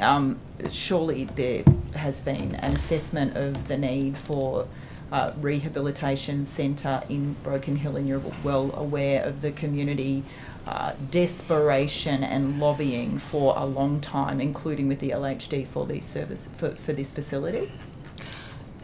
So I'm aware that there has been advocacy, I believe, to the Minister's office, but again, we'll have to confirm what the nature of the correspondence with that group. I really need to speak to the team to see, obviously the drug and alcohol section has been rolling out some commitments and funding opportunities through the ICE Special Commission, and there's been a prioritisation process. I'd really be happy to take it on notice, Ms Furman, and explore what the needs are. Thank you. I would have thought something like a $500 million amount of funding that came from this ICE inquiry, all of the history, that $500 million funding, I would have thought that there would be something in there that would ensure Broken Hill, the nearest rehabilitation centre 800 kilometres away, would get a rehabilitation centre. I'm happy to look at it, remembering that there are lots of challenges with workforce sustainability and critical mass, but obviously our responsibility is to serve the needs of the community. So let me take that on notice and look at how we can best, what's the analysis of that and what the best way to support community is. I'd appreciate that. Thank you. Thank you. We've got 3 minutes of time for the opposition. My question will be for Mr. Sloan. Mr. Sloan, I just have an email here from the Chief Executive of Hunter New England LHD. And I will congratulate Susan Heyman on her new job because I think she's quite outstanding. But I understand here that they have combined a role to be rural and regional and metropolitan part of Hunter New England rather than keeping... Can you explain why that's a good idea? My understanding from talking to the Chief Executive was to give a greater operational oversight of the whole district but from a regional based position so that there isn't that disconnect from the more metropolitan hub that is Newcastle, and to be able to give that job to the appropriate person and the portfolio to be able to connect them all better together. Yeah, I mean, look, I'm not the chief executive, but I suppose what really concerns me and the representations that have been made to me is that we all know, and you know only too well, as do I, the challenges that Hunter New England has presented, and a lot of those challenges are the clash with that metro section, Newcastle, and now the new CE has, and I mean, she's probably, I'm really happy to be wrong in a while, but I just know that there are really great concerns about that. I mean, Susan Heyman is an outstanding health person, and I know that, but to actually, I'm not sure why that would happen, to be honest. Yeah, I think probably what's not outlined in there is the rest of the structure that lies under there that better brings together all of the regional areas across two portfolios so they can work together as well. Okay. I guess the proof will be in the pudding. Yes. So I look forward to following that up. Mr. Morgan, I'm just trying to get my last things for you so you can be dismissed. But my questions are about the ambulance stations in Tocumwal. Mm-hmm. And I have here some notes here that have said that ages ago, and actually quoted that Minister Hazzard had looked at that first responder model, which he implemented which you would have implemented in 2020, and that also that it has really grown. They're expecting 8,000 people over the Easter period, and they're just wondering, when they're going to be getting an ambulance station. That they've been made representations. Sorry, it's been a long 2 days. Representations have been made by the mayor, and they're just looking at. They feel that the demand is insufficient for professional development. However, ambulances in Berrigan and Finley and other places are not staffed to an appropriate level. And when will that be improved for Tocumwal? Yeah, so I probably go back to my earlier answer. The workload is in total 415 incidents per year, so that's one case on average per day, a little bit over one case, which is very difficult to maintain clinical currency for a registered paramedic across one case per day. The reality is it's not a priority location given that workload, and it has proximity to two other ambulance services, being Finley and I think it was Berrigan was the other one. The important thing is that it probably is a candidate for volunteer services, so I think that there is auspiced under New South Wales Ambulance, so there is a further conversation that we can have around that. Okay, so just my last question, and I'm done with you, Mr. Morgan. I've completed my line of questioning, Mr. Morgan. Then, but would you undertake to go or one of your people that work for you at a senior level to go and speak with the council about their concerns about the ambulance station and be able to reaffirm to them the options that are available and what could be done? Yeah, that's something that is commonly done around the local community, so more than happy to do it. I think they're not really feeling it, Mr. Morgan, because they wouldn't come to me. So that would be great if you would do that. Always happy to talk to the councils. Thank you, Mr. Morgan. I've got one last question for Dr. Chant before afternoon tea. I understand that after the SARS pandemic in other countries like Canada, efforts were made for fit testing for particularly respirators as part of PPE became a standard part of onboarding of new health employees rather than waiting for a pandemic to then roll out fit testing. And of course you'd be aware at how protracted that process was during the peak of the COVID pandemic. Personally for me, working as a GP, it was more than a year into the pandemic before I was fit tested. I was wearing non-fitting respirators for direct contact with COVID patients before vaccines came out. Is introducing fit testing as a standard part of onboarding for New South Wales health employees something that's being considered? I'll have to just direct that apologies to our infection control section within the Centre for Clinical Excellence. Just probably one of the challenges is, as you know, the fit testing has to be particular to the brands of, and so one of the challenges is having the brands in sufficient quantities, and we don't tend to use the P95s as much. Clearly, use has really increased during the pandemic, and we've been much more increasingly using those, recognising the importance of airborne transmission in a lot of settings. But having said that, it will have to be a continual revision to make sure that the products we're using at the time, that the staff are fit tested. But I'll take that on notice and go into the Clinical Excellence Commission and see what the guidance is at the moment. But I would suspect there's more of an active program, particularly in areas that are higher risk, to have staff maintaining their skills and having repeated, checks that they can meet those standards. Thank you. I look forward to that answer on notice, which gives me time for one last question for Mr. Minns. At the last estimates hearing, I asked about the review of Birth Rate Plus, and you advised that the review would be completed around February or March of this year. Could you provide us an update? Unfortunately, Chair, the rest of the agenda around introducing safe staffing has pretty much preoccupied the task force. There is a parallel piece of work to the planning for ED rollout that is about Birth Rate Plus, but it's not yet complete. You just have to, in my case, I have to recognise just how comprehensive and extensive have been the dialogue about how to go about introducing safe staffing. And even as we contemplate phase one, there are still things that we have to resolve before we can turn phase one on. And one of those is a definition associated with agreement on regularly used treatment spaces in emergency departments. If I can have a very cheeky follow-up. Obviously, it's really disappointing for midwives. Is there a revised time frame now for that review of Birth Rate Plus? I'll need to get that for you. I might be able to get it in the break. Thank you very much. Through you, Chair, is it possible before we go to break just to respond to two matters that Ms Carter raised? Yes, please. Yeah, thank you. Just in relation to the bereavement counsellors, Ms Carter, there was a different funding pool that enabled the local health districts and the Sydney Children's Health Network to employ bereavement counsellors. In the event, in that service enhancement for palliative care, the districts decide they want to use some of those funds for additional, it's absolutely within their local decision making to do that. And the second thing was in relation to the dementia and palliative care there for Northern Sydney. There are 3 nurse practitioners and they're unchanged, and they're actually hoping to bring some further nurse practitioners into that service with a growing ageing population in that region in particular. Thank you. Thank you very much. Thank you. We'll just have a short break for afternoon tea now, and we'll be back at 4:45. Thanks, everyone.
ready to go?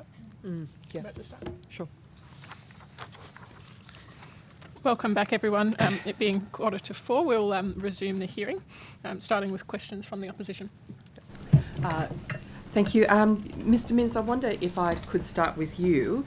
The last time we spoke, we were talking about the implementation of VAD, and we were talking about potential impacts on career progression. And I believe I furnished you with an article written by people who were involved in the implementation in Queensland, and raising some of the workplace issues that they had found that could impede progress. And I wondered if you had had a chance to consider that and look at what steps New South Wales Health has in place to guard against those sort of issues identified in the Queensland experience. I think I'd indicate that, and I think I did this last time, that our code of conduct is meant to operate as a bar to those sorts of threats or risks for people.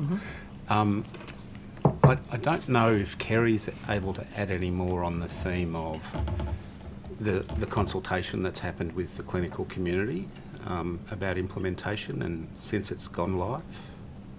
In regards to? Just doctors who might not want to participate.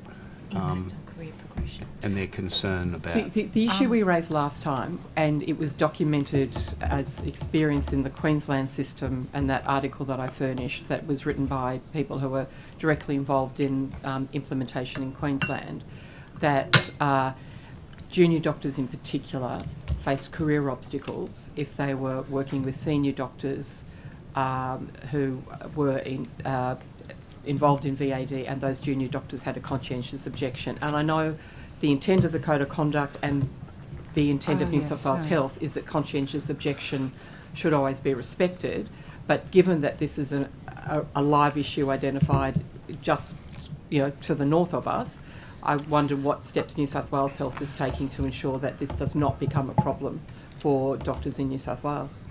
Yes, look, I think just to say this issue really has not emerged at all in any of our extensive consultation with the districts. We're now looping back with all of the districts, and I've probably just even yesterday had meetings with 4 or 5 of the districts just to assess with their chief executive and their voluntary assisted dying lead about implementation issues, and none of them have raised this issue.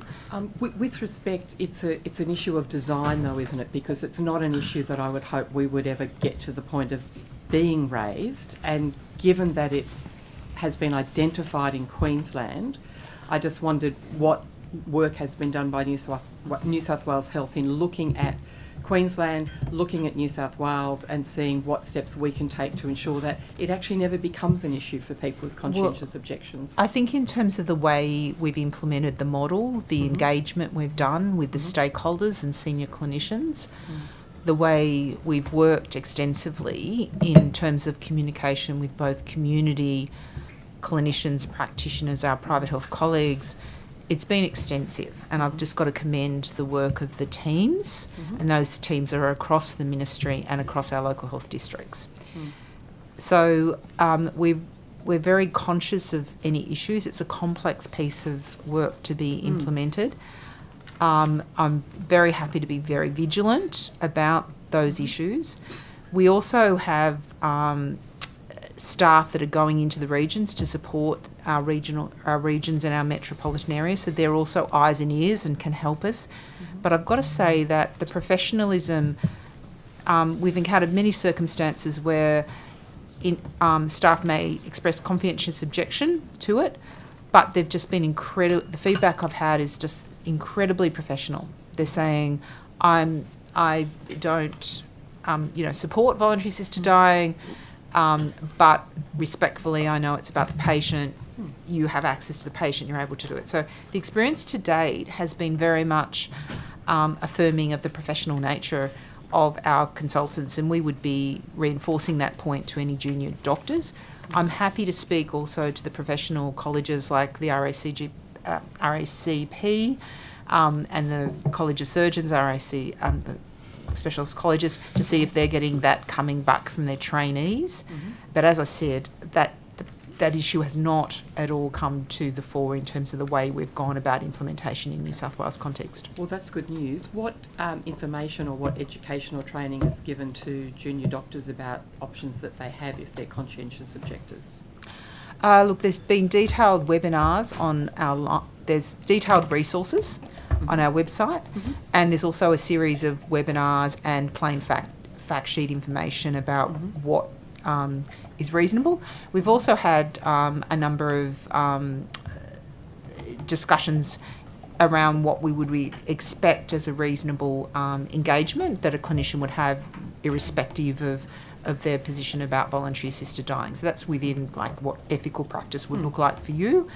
So those discussions have occurred. The resources on our website, happy to always have feedback and modify those resources, but again, that hasn't come through as a particular issue when we've been going around the implementation to date.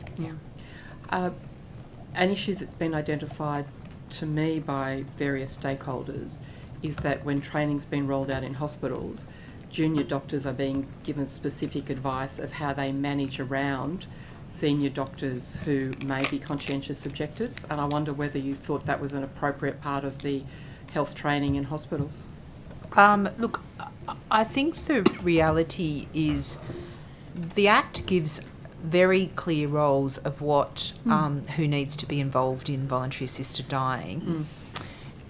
The approach we've taken in New South Wales is that voluntary assisted dying should be discussed with patients where in the context of a broader discussion around prognosis and other treatment options, including palliative care, and integrated very much into the care environment. I'm happy to follow up examples of that, but that's not something that we actually have been working very closely with the communities of practice, implementation groups. We've been very conscious of making sure that our junior staff and our nursing staff that change over at the beginning of the year are given information about the services and what their responsibilities are. But for many of them, it is raising it with their consultant, because one of the things that we're very conscious about is that if a patient is asking about voluntary assisted dying on a ward round, that could mean that the patient is expressing that their pain is not being met, that they may well have an underlying depression. There may be very many other issues that need to be attended in a holistic way. So we've been very vigilant, very clear about the need to document those things, to treat them in a clinical context, and to give people pathways within the districts. But happy to, if you want to raise any questions where you think there might have been, that could have been done better, I'm happy to take that on board and engage that with the local health districts. But as I said, we've established a lot of communities of practice because this hasn't been a one-size-fits-all implementation, due to the fact that people are professionals do have their own ability to conscientious object in this domain. Yeah, and can I just ask you, and it wasn't clear to me last time when we were talking about implementation, and perhaps now that it's actually been rolled out and operating, it's clearer. It wasn't clear to me where, to the extent that VAD is occurring in hospitals, whether that is actually occurring in separate wards, in general wards, or is it actually occurring in palliative care wards? It can happen wherever is appropriate for the clinic, for the circumstances of the patient. So those plans are made around the patient within the parameters of the hospital. Obviously, there has to be there's always a prioritisation process in relation to availability of beds and other things. But notwithstanding that, I wouldn't preclude that those things could happen in a palliative care ward, or it could happen in a general ward, or it could happen in a different setting, or, as it said, it could happen in a person's home. So there's a range of different settings. Part of that localisation is really understanding what works for both the patient but also the clinical services around that individual, and what's the most appropriate place for that affords the person adequate privacy, respect, in that circumstance. Yeah. So the intention is to respond to the patient wherever they are, not to co-locate VAD and palliative care services. No, but I wouldn't preclude that in some places that may be where administration occurs. It will be service by service, but ultimately there is a plan around what is the best pathway, noting the context. And it's not a one-size-fits-all. We've been very clear about that. Mm-hmm. We will continue to evolve the service, and that's why I'm really very keen to hear any feedback around the experiences of particularly junior doctors and nurses around implementation of voluntary assisted dying. Yeah, okay, thank you. And I have some questions following on from Ms Fairman's earlier questions, and I suppose Dr Chant, drug diversion, that would be you as well, would it? Yeah, thank you. I suppose fundamentally I'm really trying to understand, so the media release dated October 10th last year talked about drug use and dependence being health issues, one's far better addressed through health support outside the courts and criminal justice system. So to what extent is this a health initiative? To what extent is this a justice initiative? Is it a shared initiative? Very much a shared initiative. Mm-hmm. So the idea is that that minor offences, this is not decriminalisation in the sense that this still is an offence, but basically police will have the discretion to use a fine approach, and then there's a waiving of that fine if the person engages in health intervention. Now that health intervention needs to be tailored to the perspectives of the patient, but it could be just a brief intervention, it could be planting the seed to ask them about how their experience of drug use is impacting their lives, just to create awareness that it may be having collateral impacts, all the way through to you are really, this is a wake-up call and you may need more intensive intervention and linkage to more formal drug and alcohol services, rehabilitation services, linking to NGOs. So that's the nature of the service. It's really recognising that for small offences, there are preclusions to it.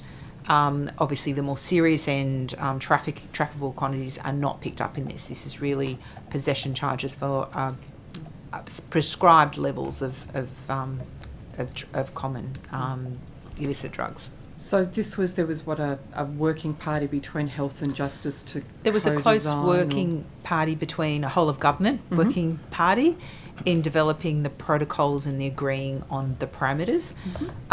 This wasn't built, I suppose the cannabis scheme, pre-diversion scheme probably was an example that we could build on. And there has been sort of an alignment of the program, so the whole of government had the ability to work together, but basically it was a whole of government working together. Okay. Yeah.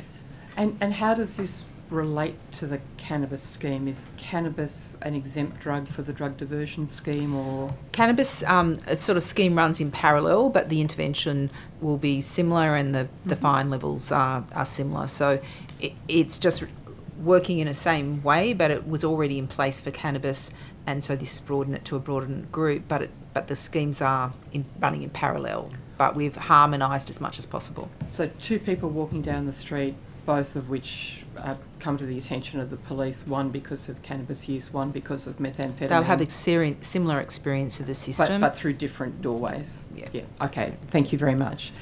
Are you familiar with the South Australian Police Drug Diversion Initiative? I've got to say no, but maybe if you could describe it in broad principle.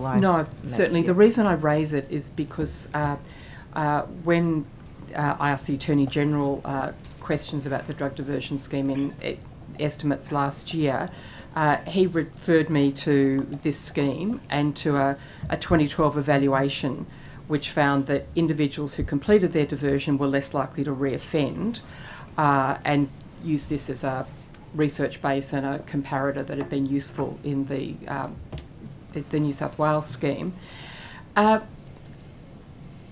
I understand it, the New South Wales scheme, it's to be administered through St Vincent's, and I think you described that before, Dr. Chanders, they're the doorway. For the health perspective of the intervention, Service New South Wales provides the back end for a number of the fines and the communication. So it truly is a whole of government, but the health service provider at the front end is going to be St Vincent's. And the intervention or the diversion is delivered through telehealth?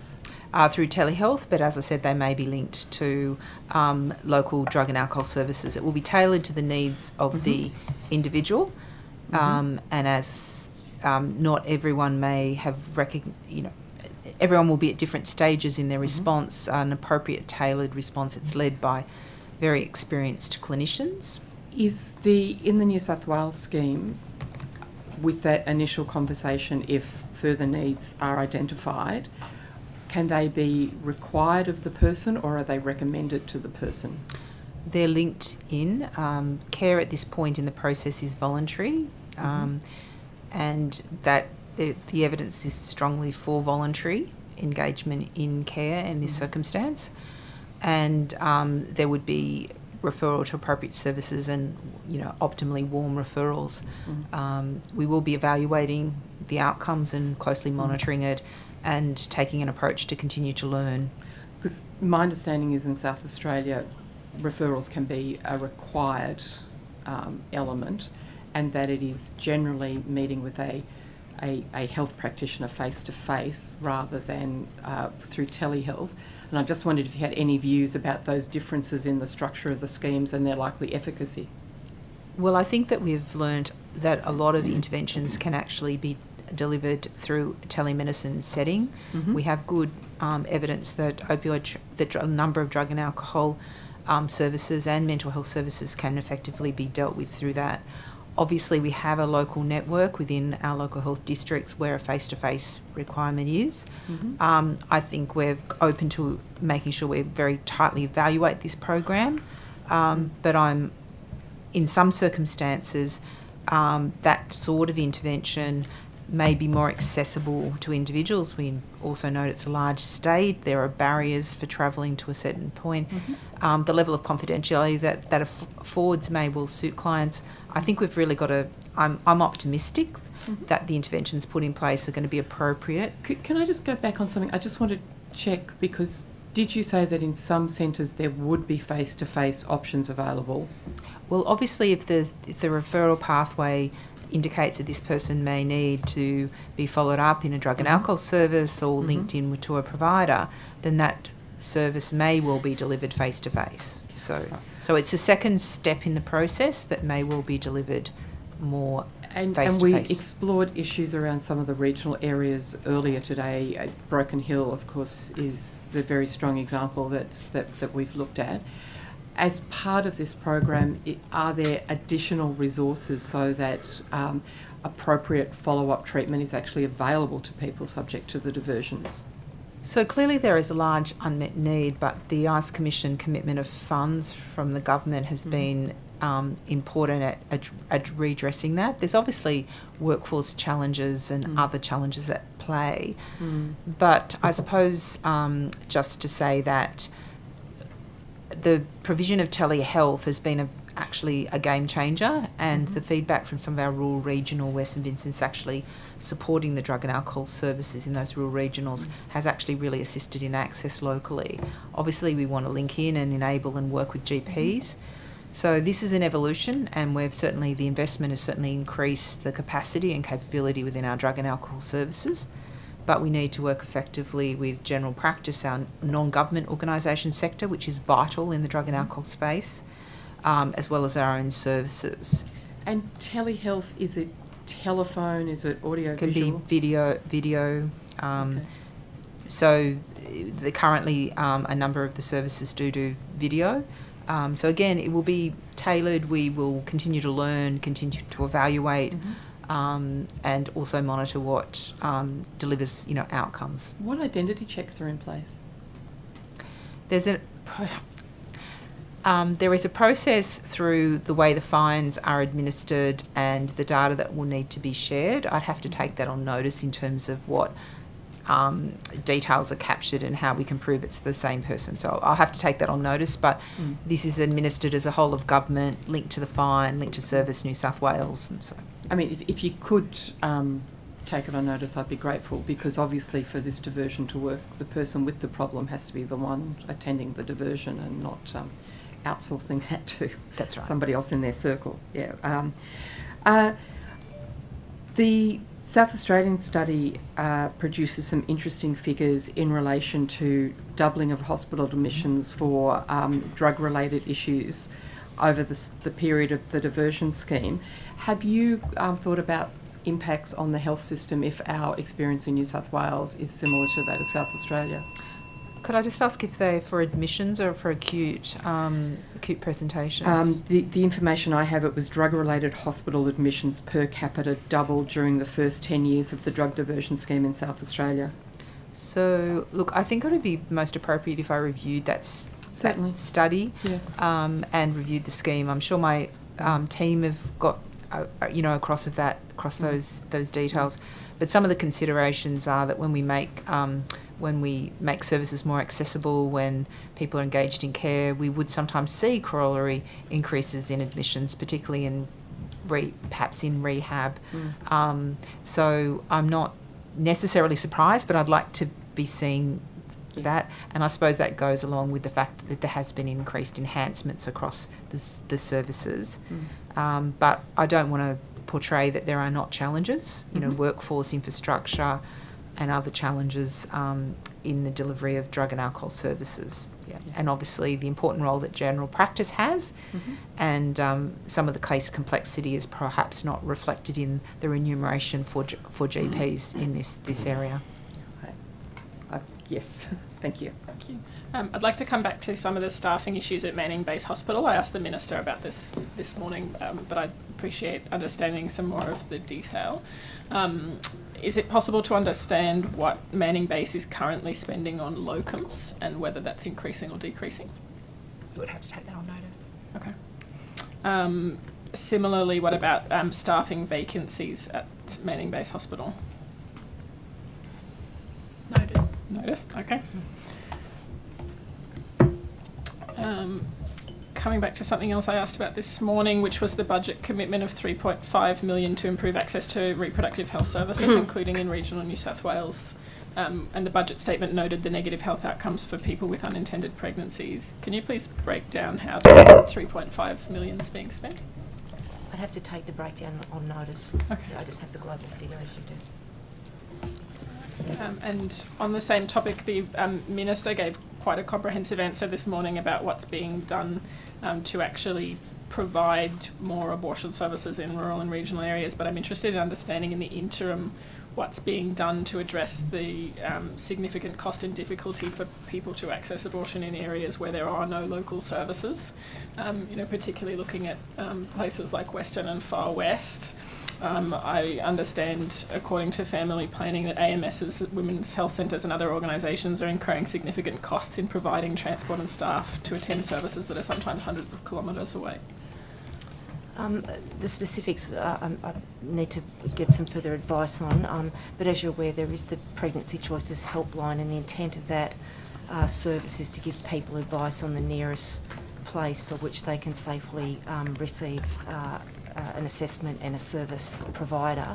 Mr. Sloan may be able to assist me with what local transport options may be available to someone in the state requiring these services. Yeah, I think in some occasions there would be support or assistance provided by the health district, but I wouldn't be able to. Again, I'd be going off anecdote where that would, actually be, whether it's a support worker or an Aboriginal support worker that will provide transport assistance to travel to another area or spot, like we do across a lot of health and medical specialties. I'll get my team to check how it interfaces with the IPTAS scheme as well, with regards to subsidies or otherwise for access to specialty services, but I'll have to come back to you after reviewing the policy. Thank you. I appreciate a response to that on notice, and I'm aware of the hotline, but in many cases that hotline is telling people that they need to travel 300 kilometres.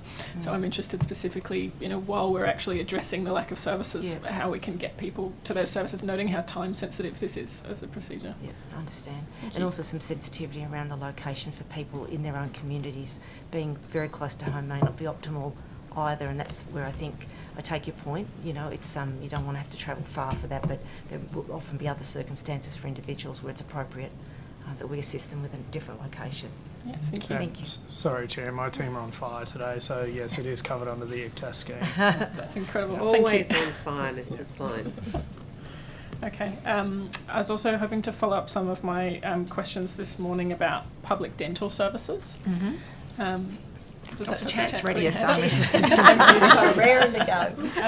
So I understand that in 2021-2022, which was the latest data I could find online, the number of potentially preventable hospitalisations for oral health was 21,303 people, and that 57% of dental presentations to emergency departments are preventable. Has there been cost-benefit analysis of this cost compared to the cost of expanding capacity and eligibility for public dental services? No, not that specific analysis. I think we recognise that we have done a couple of things in terms of making sure that dental needs are integrated within Health Direct, and that we're making sure that some of those needs actually do need to be seen. So some of those dental conditions will be trauma. And they'll also be associated with dental injury. They might be associated with other reasons. So we are trying to put dental within the Health Direct service so that people with certain conditions can get referred rapidly to general practice as well, where there might be conditions that are appropriate for general practice. But I'm happy to take that on notice and consider that from the view of considering what else. But clearly, there is an unmet need within dental. Thank you. In 2018, the percentage of adults with untreated dental decay was 37%, with an enormous increase over the previous decade. ABS data shows that the most common reason people skip or delay dental care is the cost. Considering the rising cost of living, is there anything being done to combat people delaying dental treatment to avoid those preventable hospitalisations?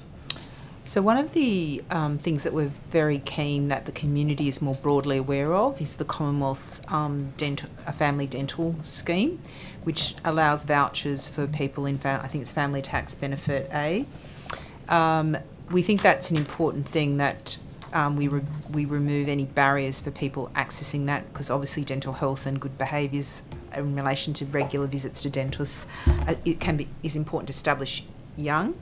So we are looking at increasing awareness by making sure that through our variety of services that our communities we serve are aware of that opportunity, as well as the fact that we provide free dental care to children up to 18 years of age. One of the other initiatives that's been really important at getting to the unmet need has been our school dental program. That's been running in a number of areas, and we are looking at the opportunity of how that could be scaled. But that has actually tragically found a lot of unrecognised dental caries in children.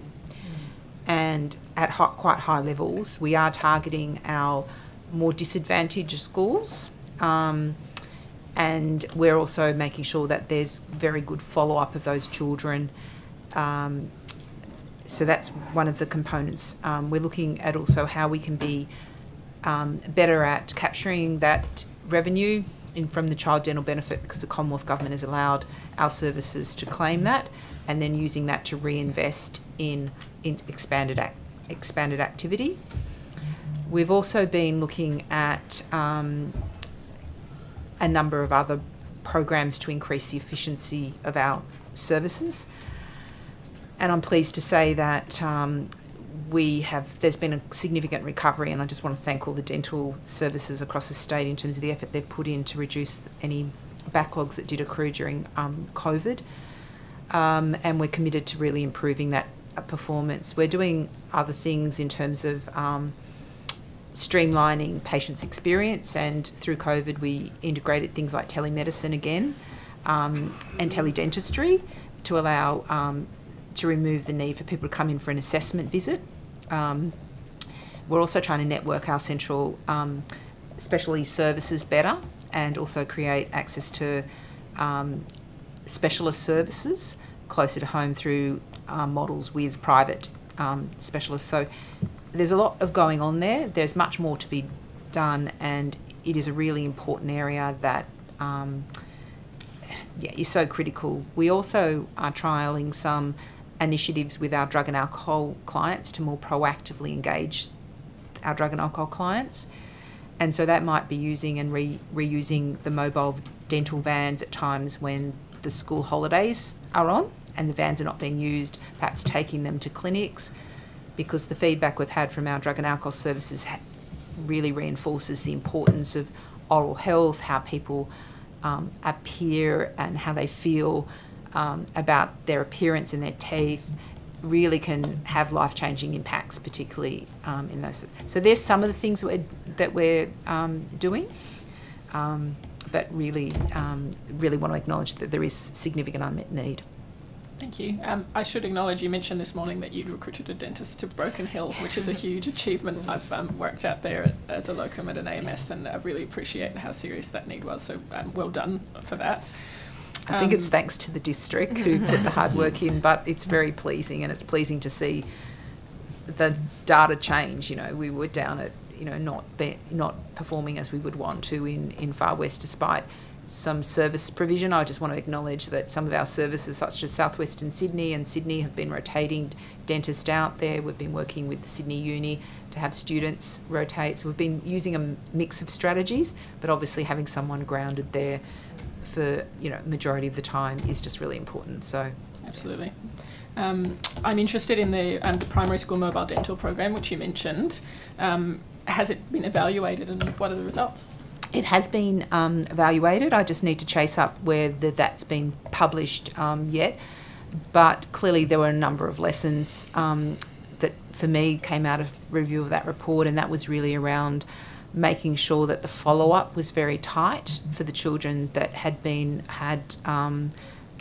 dental caries detected, and increasing our routine monitoring so that we had very good metrics to show that the complete cycle of care had been enacted for those children.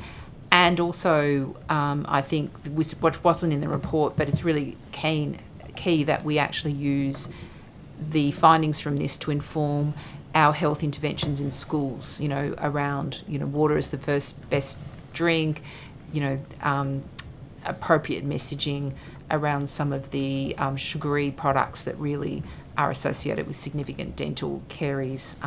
So that's the other component. You also mentioned the underutilisation of the Commonwealth program, and I had these figures in front of me that 45% of New South Wales kids are eligible, but only 35% use the program.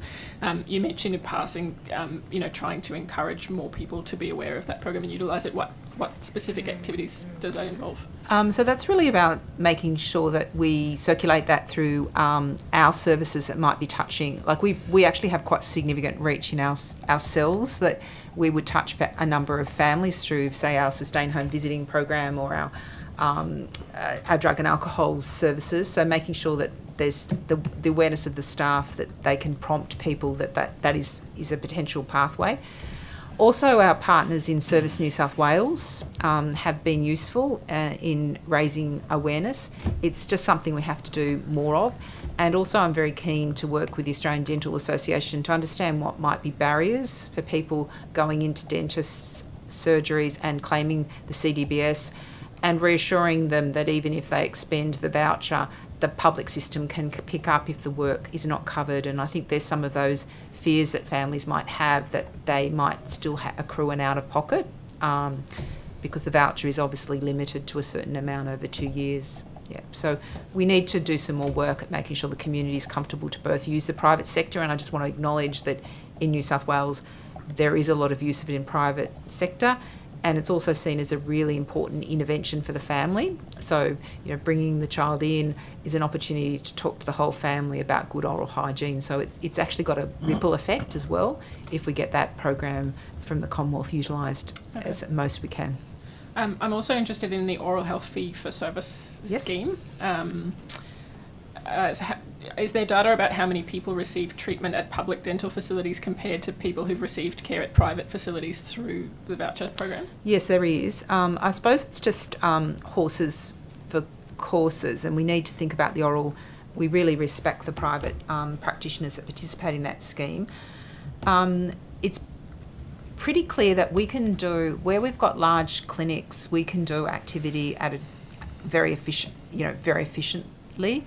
And so you'll find differences in districts where they've got the infrastructure, the dental infrastructure to do it. They would rely very little on vouchers. I can give an example that Nepean Blue Mountains would not often use vouchers. Southwestern Sydney is a mixed picture, but we would rely on vouchers more in, say, rural regional, where we might use local dentists, both as a retention and recruit. Like, it's good for them to have some flow of funding and throughput. So there's some actual advantages where we might make sure that we are doing a proportion of our investment to retain dentists in some rural regional locations.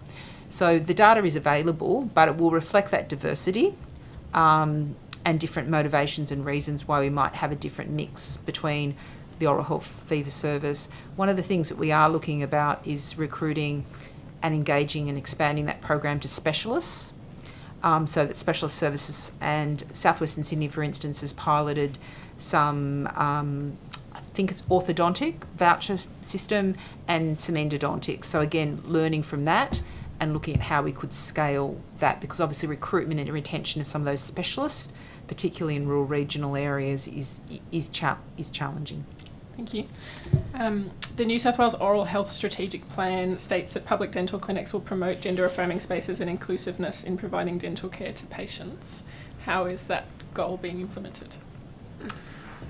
Look, I think I will have to look at the specifics to respond to that, but I would say that our services are really cognizant of the diverse communities which they serve and really aim to provide safe environment. So I can perhaps take on notice some specific initiatives that have been put in place, but it is a key focus that our services serve many diverse groups, and we need to be welcoming and a safe setting. Yeah, absolutely. I'm happy for you to take that on notice. I was pleased to see it in the strategic plan, and I'm just interested in understanding what that actually means day to day in practice. Thanks. And my last question for you, Dr. Chant, is about COVID vaccination. Yes. You mentioned earlier today, the ongoing encouragement for people to get booster vaccinations. The feedback that I'm receiving is that the messaging is very confusing, but also the availability is very confusing. For example, I've spoken to someone who's tried to get the latest available booster, who's been told by a pharmacy that they have to use up all their old stock before they start having new stock. People who are being very proactive and requesting booster vaccination being told that they're not eligible because they don't have at-risk medical conditions.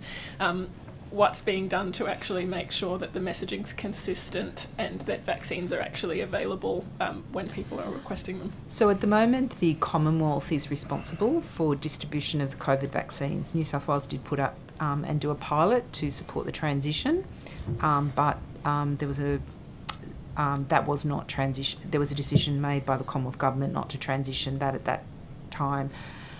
So I'm happy to follow up those issues, and it's sad that people can't access a vaccine. So let me just explore those. We will raise those issues with the Commonwealth in terms of the communication, and I have regular engagement with the pharmacy sector, so we might look at particular messaging we can give. Clearly, we recognise the need to have clearer, synthesised advice, and we are to some extent waiting for. We suspect that there will be some revision or revised target guidance ahead of winter. So we will be working to make sure that message is as crisper as well.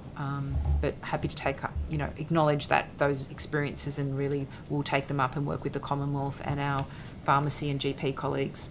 Yeah, thank you, and I hope you can also appreciate that there's sort of two different pieces of communication missing here. One's the one with the broader general public, where there's confusion and lack of clarity around who's eligible and what they should be doing. But the second piece with the pharmacies, with the practitioners, I think it's awful when people are actually being proactive and doing the right thing and turning up. If they're turned away, they don't try again, and then we're the result is that people aren't actually getting vaccinated, which is the opposite of what we want. That's right. And look, we would encourage the pharmacies to ring our public health units who could assist them as well in reassuring them about the eligibility if there's any confusion. So let me take that away, and we'll see what we can do to support better information what the information And just to is. clarify for the record, so when updated vaccines become available to keep up with emerging strains of COVID,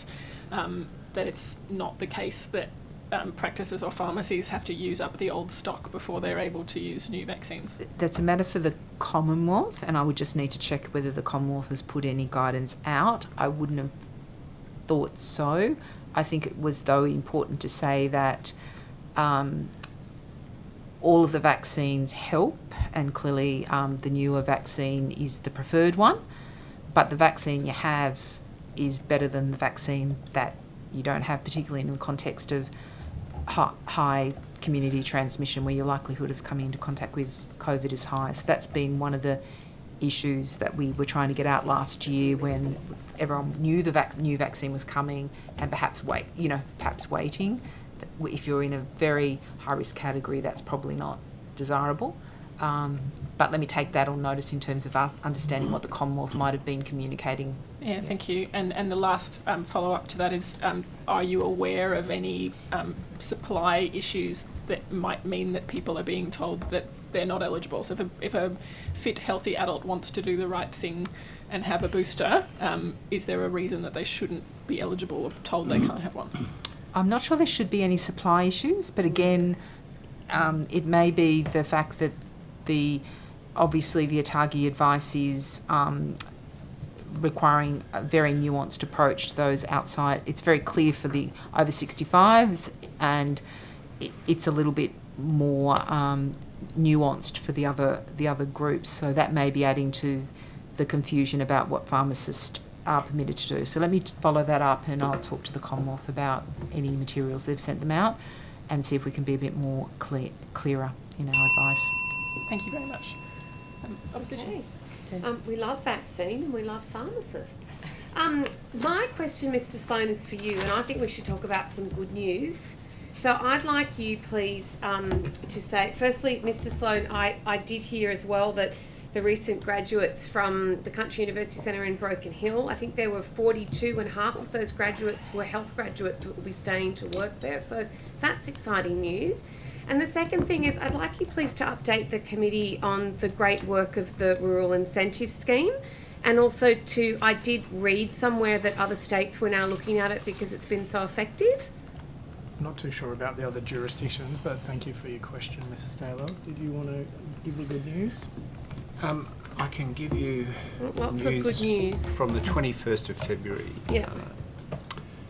So it's just hard to read on one page.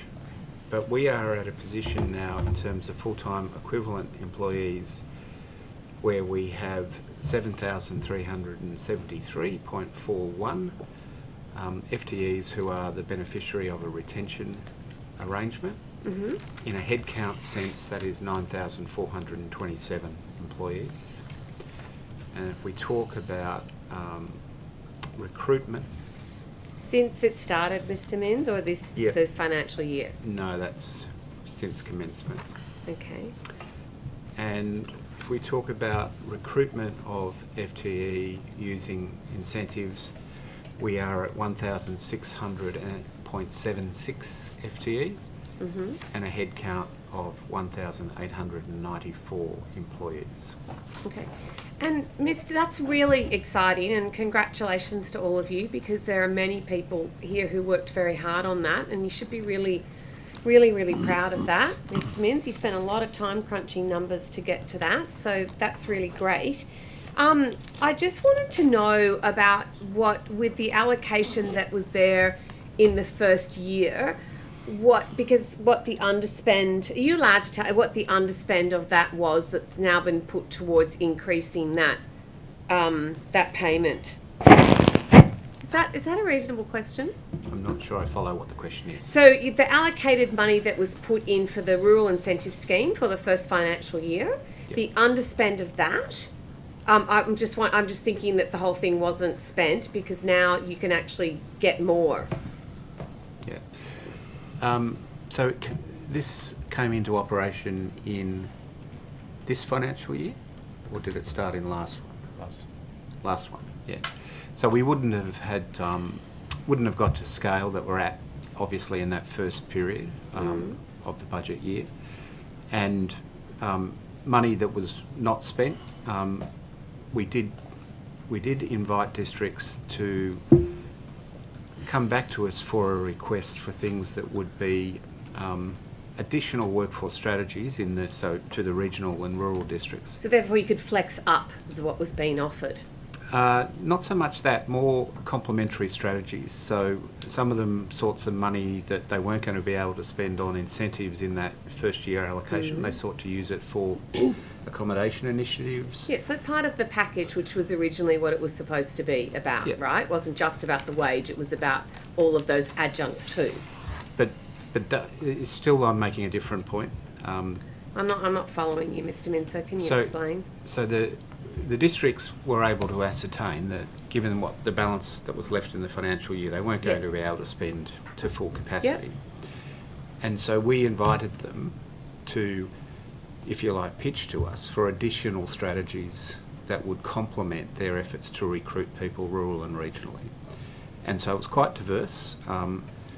That was always, It was based on the district needs. That's right. And so that's what we did in year one. Yeah. We weren't able to continue that. We told districts it would be one-off spending. Yeah. And once we got to the new financial year, we had to, come back to the basics of the system or the program. So, has there been any additional funding allocated to the Rural and Regional Workforce Incentive Scheme? No. Or is it still... Oh, right, okay. No, what happened was that we That's okay, that's all I wanted to know. Thank you very much, Mr. Minns. Okay. So now I'm going to wrap up. I think, Ms. Walk, this is going to be you. I just want to talk about Finley Hospital. Yeah, so... So I understand there's a $25 million commitment to the upgrade of Finley Hospital. Yes? That's correct. Yep.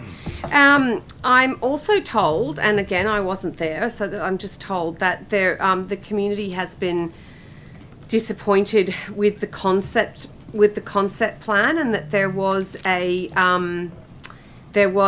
meeting held where 9 people from Health Infrastructure and Murrumbidgee Local Health District attended. Would that be correct? I understand there have been a number of meetings, and I think you may be referring to an online meeting, not a face-to-face meeting, but I'm not sure. I think I am actually referring to an online. And I understand that the council wanted to get some information, but they were told they'd have to do that through a GIPA about the budget, about the budget spend for their enhancement. I'd have to find out the details of that, and I also understand that Murrumbidgee Local Health District also had a representative in attendance there. Ms. Walker, I'm just wondering if it would be be reasonable to assure the community, because we know that when these things happen, often when people can go and discuss it with people face to face and talk about that, we tend to be able to allay communities' fears and be able to have really reasonable discussions. You've built billion-dollar hospitals everywhere. It must be very exciting. The Tweed must be very exciting. Sorry, I digress. So I'm just wondering if you could assure the committee that perhaps someone on top of what's happened with this online forum would be able to speak to Finley Council to reassure them about these issues that they have about the upgrade of this hospital. I'll certainly look into that. I am aware of the meeting which you're talking with, and I'll speak with both Mr. Sloan and also Jill Ludford at the district around what we need to do in that space. I think it's fair to say that Finley Hospital is like many of our projects where we are now under significant budget pressure because of the escalation issues that we're facing, and what we may have been able to afford when the project was announced is no longer able to be afforded, and we're working through that with the community and the local people there about what we can do, and then I understand it's still a mix of new build and refurbishment. And look, I completely understand, and I think it's very well known that building costs have increased, and as I said, this was a commitment by the Minns Labor government, but I suppose what I just wanted assurances of, and I just want to get the outcome. So maybe perhaps if Mr. Sloan, you could put that under your attention as Deputy Secretary of Rural and Regional Health as well, to make sure that we are able to communicate those a bit better so the community knows about the transparency and that perhaps what was promised may not be able to be delivered for whatever reason. I just really like that assurance to be given to the committee today. And I'll certainly also liaise with the our project people about what consultation they're doing and when they last met with the local council as well. Yeah, and perhaps when it's at that stage and it's like this, maybe perhaps I pose the question that is an online forum really a good idea when there are obviously there are big issues and you know what you're doing, and maybe face-to-face would be really helpful with the council that has these concerns. Yeah, absolutely. No, I'll definitely commit to that, and working with Rebecca's team and the local council in the district. I think we've done that in quite a few communities already where they've had concerns with regards to bills or healthcare or otherwise, so we'll engage directly with them. Thank you, Mr. Sloan, and that's why I raise it here, because I've seen you in action and I know you can be very upfront and understand about rural and regional health, so I just really appreciate that. Okay, that's over and out from me. I just have a couple more questions. One last one, Dr. Chant, in relation to the diversion scheme. I understand that there's allocated budget for an allocated number of diversions or interventions. What happens when the money runs out? It's not allocated for a specific number. Clearly that's, obviously for operational planning we would project numbers. But there is a range of other services, so we will be working closely with St Vincent's to make sure that there is adequate resources to support the diversion program. And if additional resources are needed, where will that funding come from? We will provide provisions or reprioritise activities to support the program. So, what's likely to be reprioritised? Well, I think that's speculative. I think at the moment we're likely to see a gradual uptake in the program. As I indicated, we're concurrently doing work around the variety of different service lines and service configuration. We're also continuing to roll out additional funds as part of the ICE Special Commission. So I think we will be monitoring the situation closely and adjusting requirements. But where we are in the financial year, probably by the time we're approaching the end of this financial year, we'll have an idea of the steady, what more looks like a demand profile. Okay. And is this health budget, justice budget, sui generis budget? Correct if I'm using the right terms, Alpha, but this would have been provided to health in terms of the budget for the diversion lines, but there is money that has gone to other agencies for their components of the early diversion scheme. So it will reduce pressure on justice spending because it's anticipated to reduce pressure on courts, but health are paying for it? No, it was a whole of government initiative, and the initiative required a number of organisations to undertake work. Those organisations have been funded. Okay, so it's not health funding; it's whole of government funding. This was a whole of government initiative out of the ICE inquiry, and then the money was allocated to the appropriate organisations to undertake it. But Alfie, if I may, yes, the ICE inquiry allocated an overall envelope, and that was allocated to different portfolio and agencies. So, for instance, out of the 500 million, we received around 350 million, and the balance went to DCJ. And presuming this is going to be after evaluation an ongoing program, who will continue to fund it once the ICE-specific funds have been spent? In general, sorry, you go. You go. You go. That's a broken question. Clearly, there is a significant funding that's been run out of the ICE Commission, and a lot of services set up. The usual expectation would be reviewing those services, but services that are found to be providing good service would be continued funding, and that's the usual way in which things are forecast over the 4 years, but taxpayers would expect us to review programs and make any adjustments to the funding envelope of those programs, or to modify or change those programs. But philosophically, the things that have been committed to, we would be providing an expectation they would continue if effective within the parameters of government always to set the policy. Sorry, perhaps framework. I didn't express myself clearly. Given that this is a joint health justice initiative, if it's successful and it's ongoing, is it anticipated that funding will be joint health justice? Will all the funding burden fall on health? No, I wouldn't expect the funding burden to fall on health. It's been started up as a joint funding across the agencies, I would consider that would be the way it would go forward. But these are really matters for government in framing the budget. But I just wanted to make sure we don't create anxiety for the services that we've set up, that generally the services we've set up or would be expected to continue unless they're not delivering the intent that they have been set up, or the policy framework changes. Yeah, no, I'm just trying to understand how this joint works and who pays for what and who's responsible for what, and whether, just how it works when it's a joint initiative like this. So. There are many joint initiatives. So there are so many joint initiatives across health and DCJ. For many of our clients, close cooperation is required, as with a number of other sectors, and so there are many other examples of where there are joint funding across. I mean, there would be issues in relation to child protection and other services. So this is not, whilst it's not a unique situation, it is one that is a long-standing arrangement where there is often shared portfolio responsibility for initiatives, because we have to work effectively across government to successfully implement many initiatives. So just to be very clear, your advice to us is it is a shared portfolio initiative? Yes. Great. Across thank government. You very much. Yeah. No, thank you. And look, I just have one or two questions, if anybody's able to answer them, in relation to the transfer of the Hawkesbury Hospital. Is anybody able to answer those? I can Great. assist. Thank you very much. There is concern in relation to local Hawkesbury suppliers, service businesses and contractors who currently support Hawkesbury Hospital. Will they be disadvantaged as a consequence of New South Wales health procurement policies when the hospital is transferred? Ms Cuttle, the transition from St John of God, who determined to not continue with the contract, that transition is underway and won't be completed till the end of June, so the end of this financial year. Part of the transition work we're doing with St John of God is to look at the things that you've just highlighted: contractors, the imaging suppliers. They've been part of St John of God, and so all of their supply chain contractors and the like have all been managed through them as a private organisation.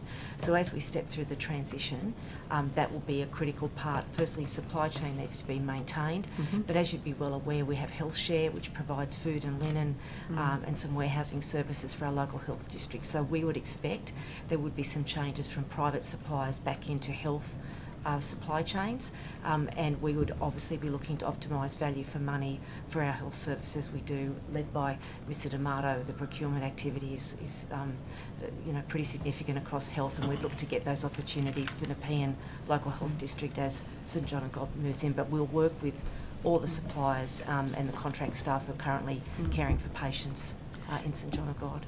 And happily, parking at that facility is currently free. Will that be maintained with the transfer? I can't answer that question directly, but the hospital is coming into the public health system, so it would only appear to be equitable to have the same rules apply to those staff who will now be part of the public health system and not have a different arrangement. So those nurses now have to pay to go to work? I would think so, yes. Okay. What about donations or bequests benefiting the Hawkesbury Hospital? Will they remain with the Hawkesbury Hospital or be absorbed into New South Wales Health after the transfer? So as part of the transition, we'd have to look at each individual gift or bequest. Often, as you'd be aware, people make very specific bequests, and if those things are for a specific service or a particular group of staff, we would have to be legally and morally have to make sure that that bequest or gift was dealt with in terms of the legal terms of it. Sometimes people make a general gift, but we would be true to the spirit of those donations and gifts and make sure that they are used for the purposes that the person intended. They just wouldn't get squandered into a sort of discretionary fund somewhere in the local health district. And will medical teaching, which occurs at Hawkesbury Hospital, continue after its transfer to New South Wales Health? Indeed, we would hope that we'd be able to strengthen the education and training opportunities. We'll have the full weight of our Health Education and Training Institute and all of the supporting education infrastructure that they have in the district, and more broadly to be able to engage with those staff and give them really great training and learning opportunities. Oh, good. And the perinatal depression service currently offered by St John of God through Hawkesbury Hospital, will that continue after the transfer? Yes, there is no intention to alter any of the service models that are currently being provided to the community at Hawkesbury. But we would like to, over time, as the district would do as part of good planning, look at its services across the district and look how we can more strongly network the current activities within Hawkesbury into Nepean Local Health District. And I understand that the hospital auxiliary has indicated some concerns about their role in the new hospital. Will they still be welcome partners with the new hospital? We love the auxiliary and all the volunteers. They will be welcome with open arms. We don't want them to go anywhere. They're incredibly valuable. They will be delighted to hear that, I know. And will the Hawkesbury Hospital be establishing resource as part of the Nepean Blue Mountains Local Health District? That's right. It will come into the full governance of Nepean Local Health District and be treated as every hospital is in service in that. And so we, there'll be greater connection. Hopefully now, again, the opportunities for staff, but certainly for those services to connect in to Nepean, clinical governance, the human resource support services, and all of the things that go into running a health district will now be available. And in relation to human resources, transfer of staff entitlements, will they all be transferred across? Yes, we're working with St John of God. We've been on the ground with the staff, the relevant unions and professional associations have been part of the discussions, and all of the staff who wish to will transition into the local health district, and there are some details around sick leave and the like which we're just finalising. Okay, thank you. And last question from me, if anybody can help me. When will the Bega Safe Haven open? I've probably got a note on that, but I can take that on notice. Thank you. Yeah, that'd be lovely. Thank you. Oh, sorry, you've got 30 more seconds. Oh, sorry, I'm finished. Thank you very much for your time. Thank you, Ms. Sorry, Mrs. Carter, I shouldn't have distracted you. Do you want the last 30 seconds? Okay. Chair, could I perhaps provide some more information about Birth Rate Plus? Please. My team have sent me through the terms of reference from the Birth Rate Plus review working group, which was set up under the stewardship of the task force, Safe Staffing Levels Task Force. And in the terms of reference, it says, noting the review needs to be robust and may require the involvement of Birth Rate Plus Associates Limited as owners of the methodology. The time frame for the working group should see the work completed within a 6 to 8 month period from commencement of the working group, and in any case by no later than 30 June 2024. Okay. So whilst it's got its own membership, but some of the key members of the task force are also on the working group, and it has been a challenge to keep momentum on it. They are actually still within the frame, and my advice to you at the last estimates was not accurate. Okay. Thank you very much for the update. I know there's midwives across the state eagerly waiting the outcome of that review. And sorry, could I just clarify, obviously you're familiar with the complexity of the ATAGI recommendations, and then increasingly we're moving to the recommendations frame the benefit-risk ratio for vaccinations for the older populations. So I think, to be fair, that may have been playing into the pharmacist, because currently for the recommendations are really for anyone who's 18 to 64, consider of severe immunocompromise in relation to the current guidance. So that guidance has been changing. So happy to do some work around how we can streamline those messages depending on where you've had your booster and the timing. Thank you. And through your chair, could I respond to Ms. Carter on the Bega Safe Haven? Oh, yes, go ahead. Yeah, just to advise, it was to open on Monday, but sadly, as a number of sites around New South Wales, there is some finding of asbestos in the mulch in the ground, so they're just attending to that. And as soon as that's resolved, we'll be able to open the Safe Haven for the community. Thank you. Thank you very much. Safe Haven.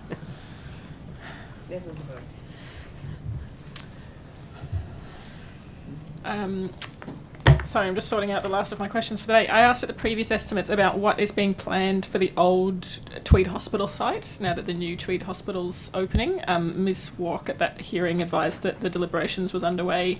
Are you able to now advise whether that's going to be used for a health service or for another use?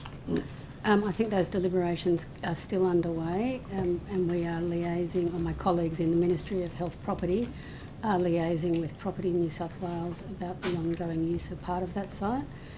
Certainly in the near term, the district will be keeping one part of the site. There's a service, breast screen service, which will operate from there, and there is also some district administrative functions which will operate out of one of the buildings there. Okay. So other than the breast screen and those administrative offices, is my understanding right that now the rest of the site is going to be transferred to property? I can't confirm about the transfer, but it's certainly as far as the project is concerned, we're not doing any further work on that site. Okay. There's also an ambulance station on the greater site as well. Okay, which is going to be retained? There's no current plan for that to be moved that I'm aware of. Okay, thank you. Mr. Sloan, I was hoping you might be able to provide an update about the collaborative care program that I understand the Rural Doctors Network's undertaking on 5 sites. I think I asked previously about scalability assessments of that project. I was particularly excited to hear about the state government supporting primary care access in regional areas.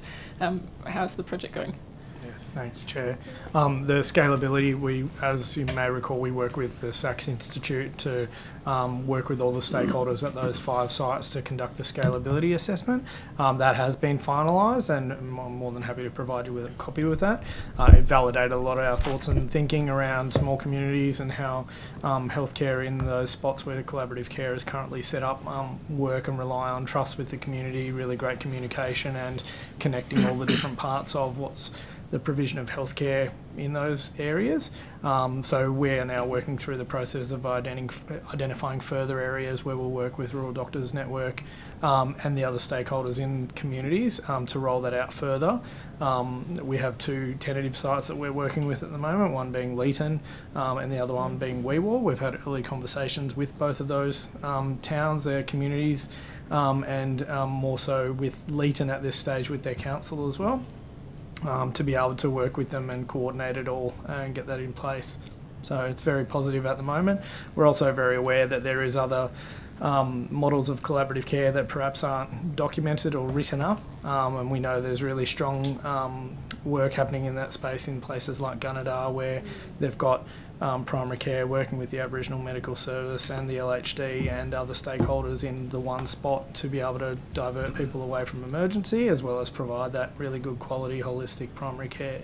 And we'll continue to work on that because we can see it's got real benefit in small communities, and to make sure that we're working with not only the GPs in town to support them and make sure that the community has wraparound healthcare that suits its needs, that's not necessarily definitive acute care, that's working on prevention, and Kerry and I have discussed this recently, working on prevention, health promotion, and actually targeting some of the more preventative needs of the community as we work forward.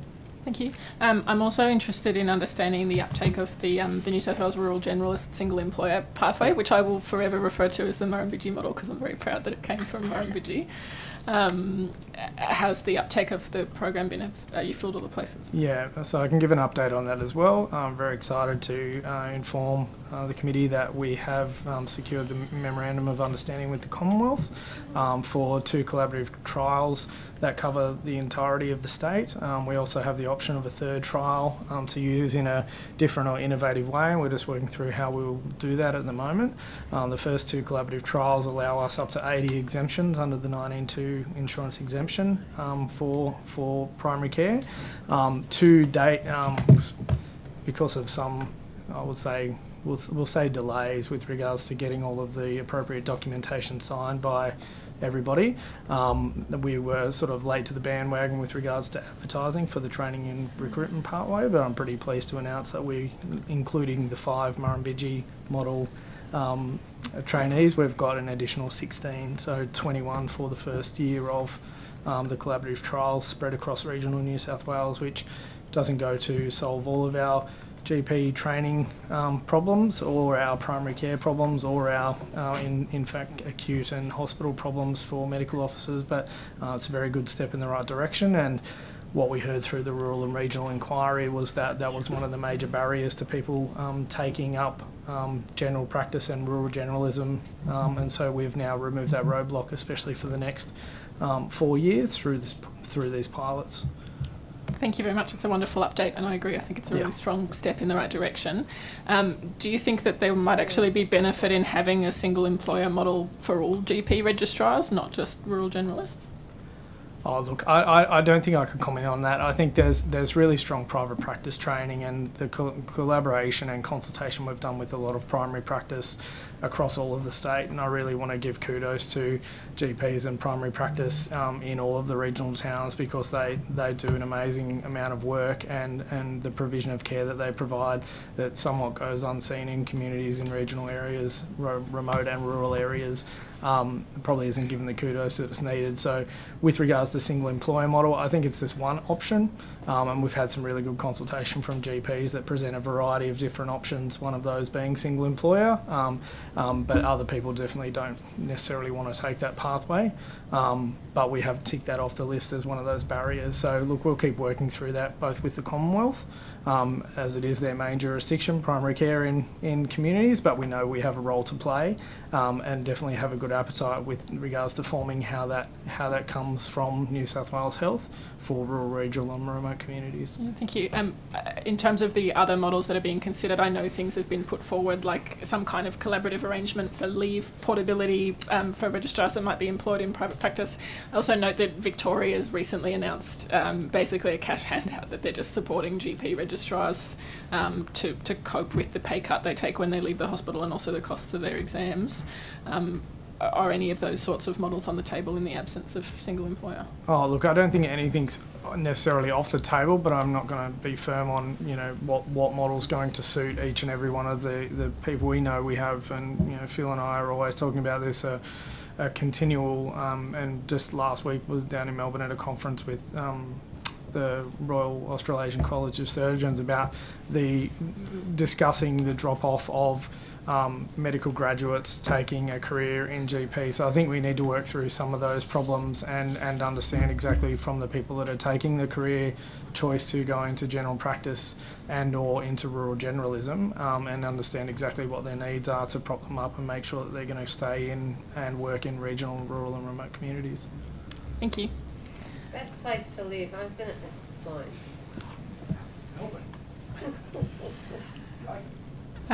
I've got a question I think that's going to be for Ms. Pearce.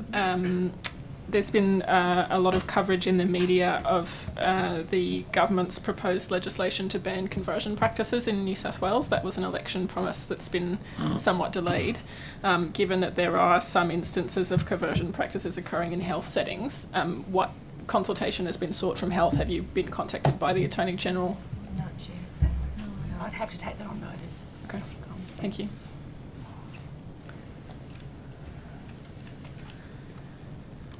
I'm going to come back to Ms. Walk, and I'm reflecting on a lot of the questions that have been asked today, as well as at the last hearing. Obviously, through a number of members on the committee, there's feedback from communities as diverse as Albury, Manning Base, Muswellbrook, Finley, Grafton, where communities are obviously frustrated by a perception of lack of communication or lack of community consultation from health infrastructure.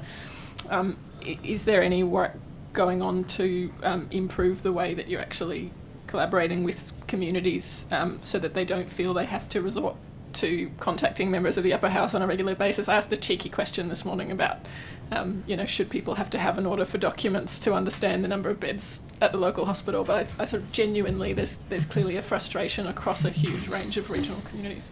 I think, firstly, I'm disappointed that we have projects in where the communities are feeling that, and we will look at how we can communicate better and work with our local health district partners in that space.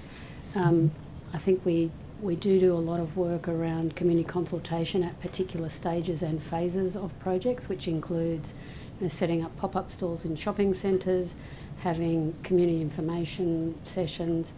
I think sometimes the frustrations come when there is nothing new to tell at a particular time, and communities are looking for new news about where we're up to, and we don't always have that. So, but I certainly can make a commitment to go away and look and work with our colleagues around what we can do differently in that space.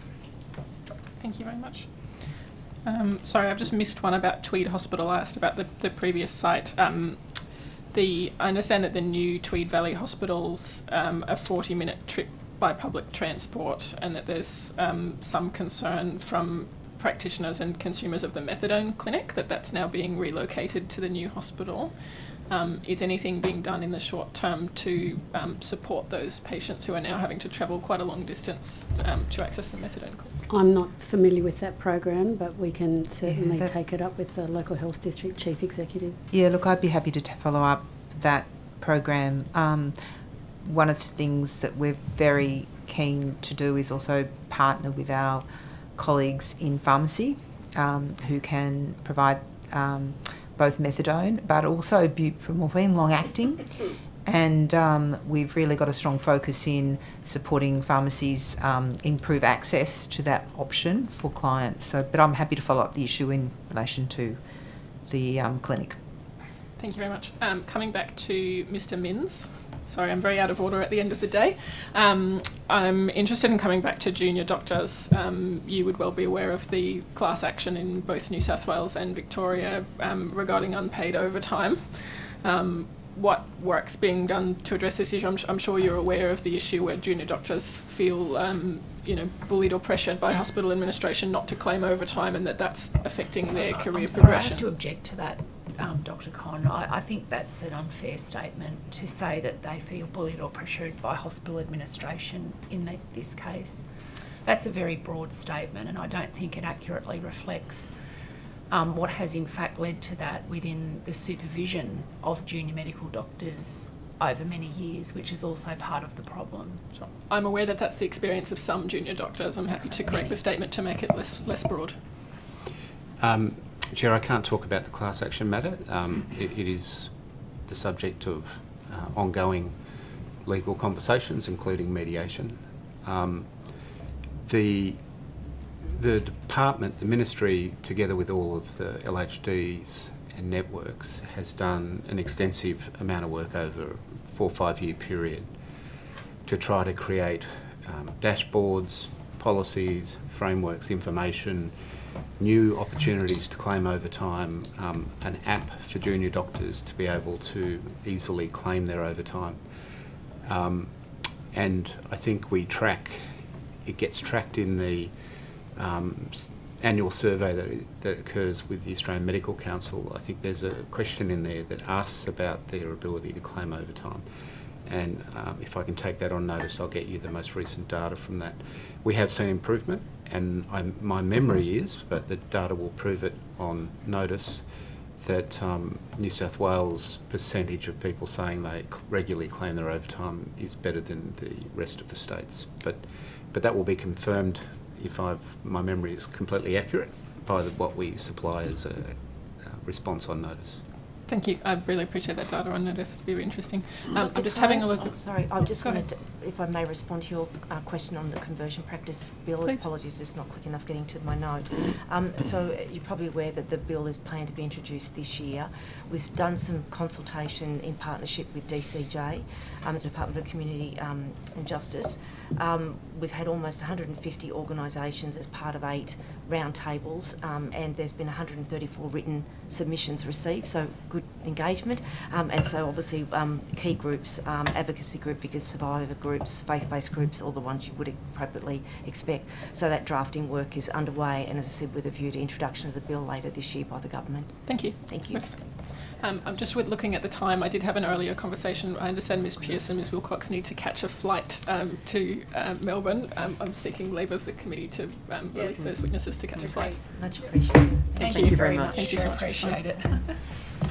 Travel safely. Thank you very much. Thank you all.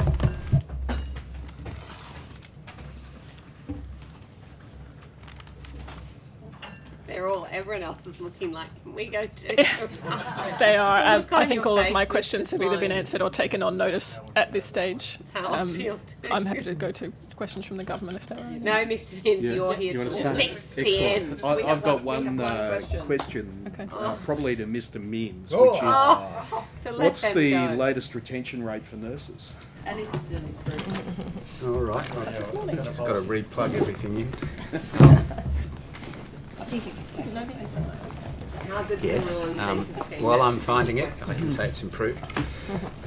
So I mentioned earlier in the day that back in June of 2019 it was 93.65, and the reason we do this is retention rates are a point-in-time comparison based on individual staff members who remain in a permanent role within the system when compared to the previous year. So you've got to go point to point for it to make sense. I said we were within 1.1% of our 2019 performance at June 23, so we've improved to 92.59. And I've got data for January, which really should be referenced back to January 23. So in January 23, we were at 92.4% retention, and at January 24, we're at 93.1%. Including rural and regional. Well done. Including rural and regional. Yeah. That's the scheme. Thank It's a you. massive improvement. I think so. There's no further questions from the board. Are you done? I think so. Thank you very much, everyone, for your Thank you. time today. Much appreciated.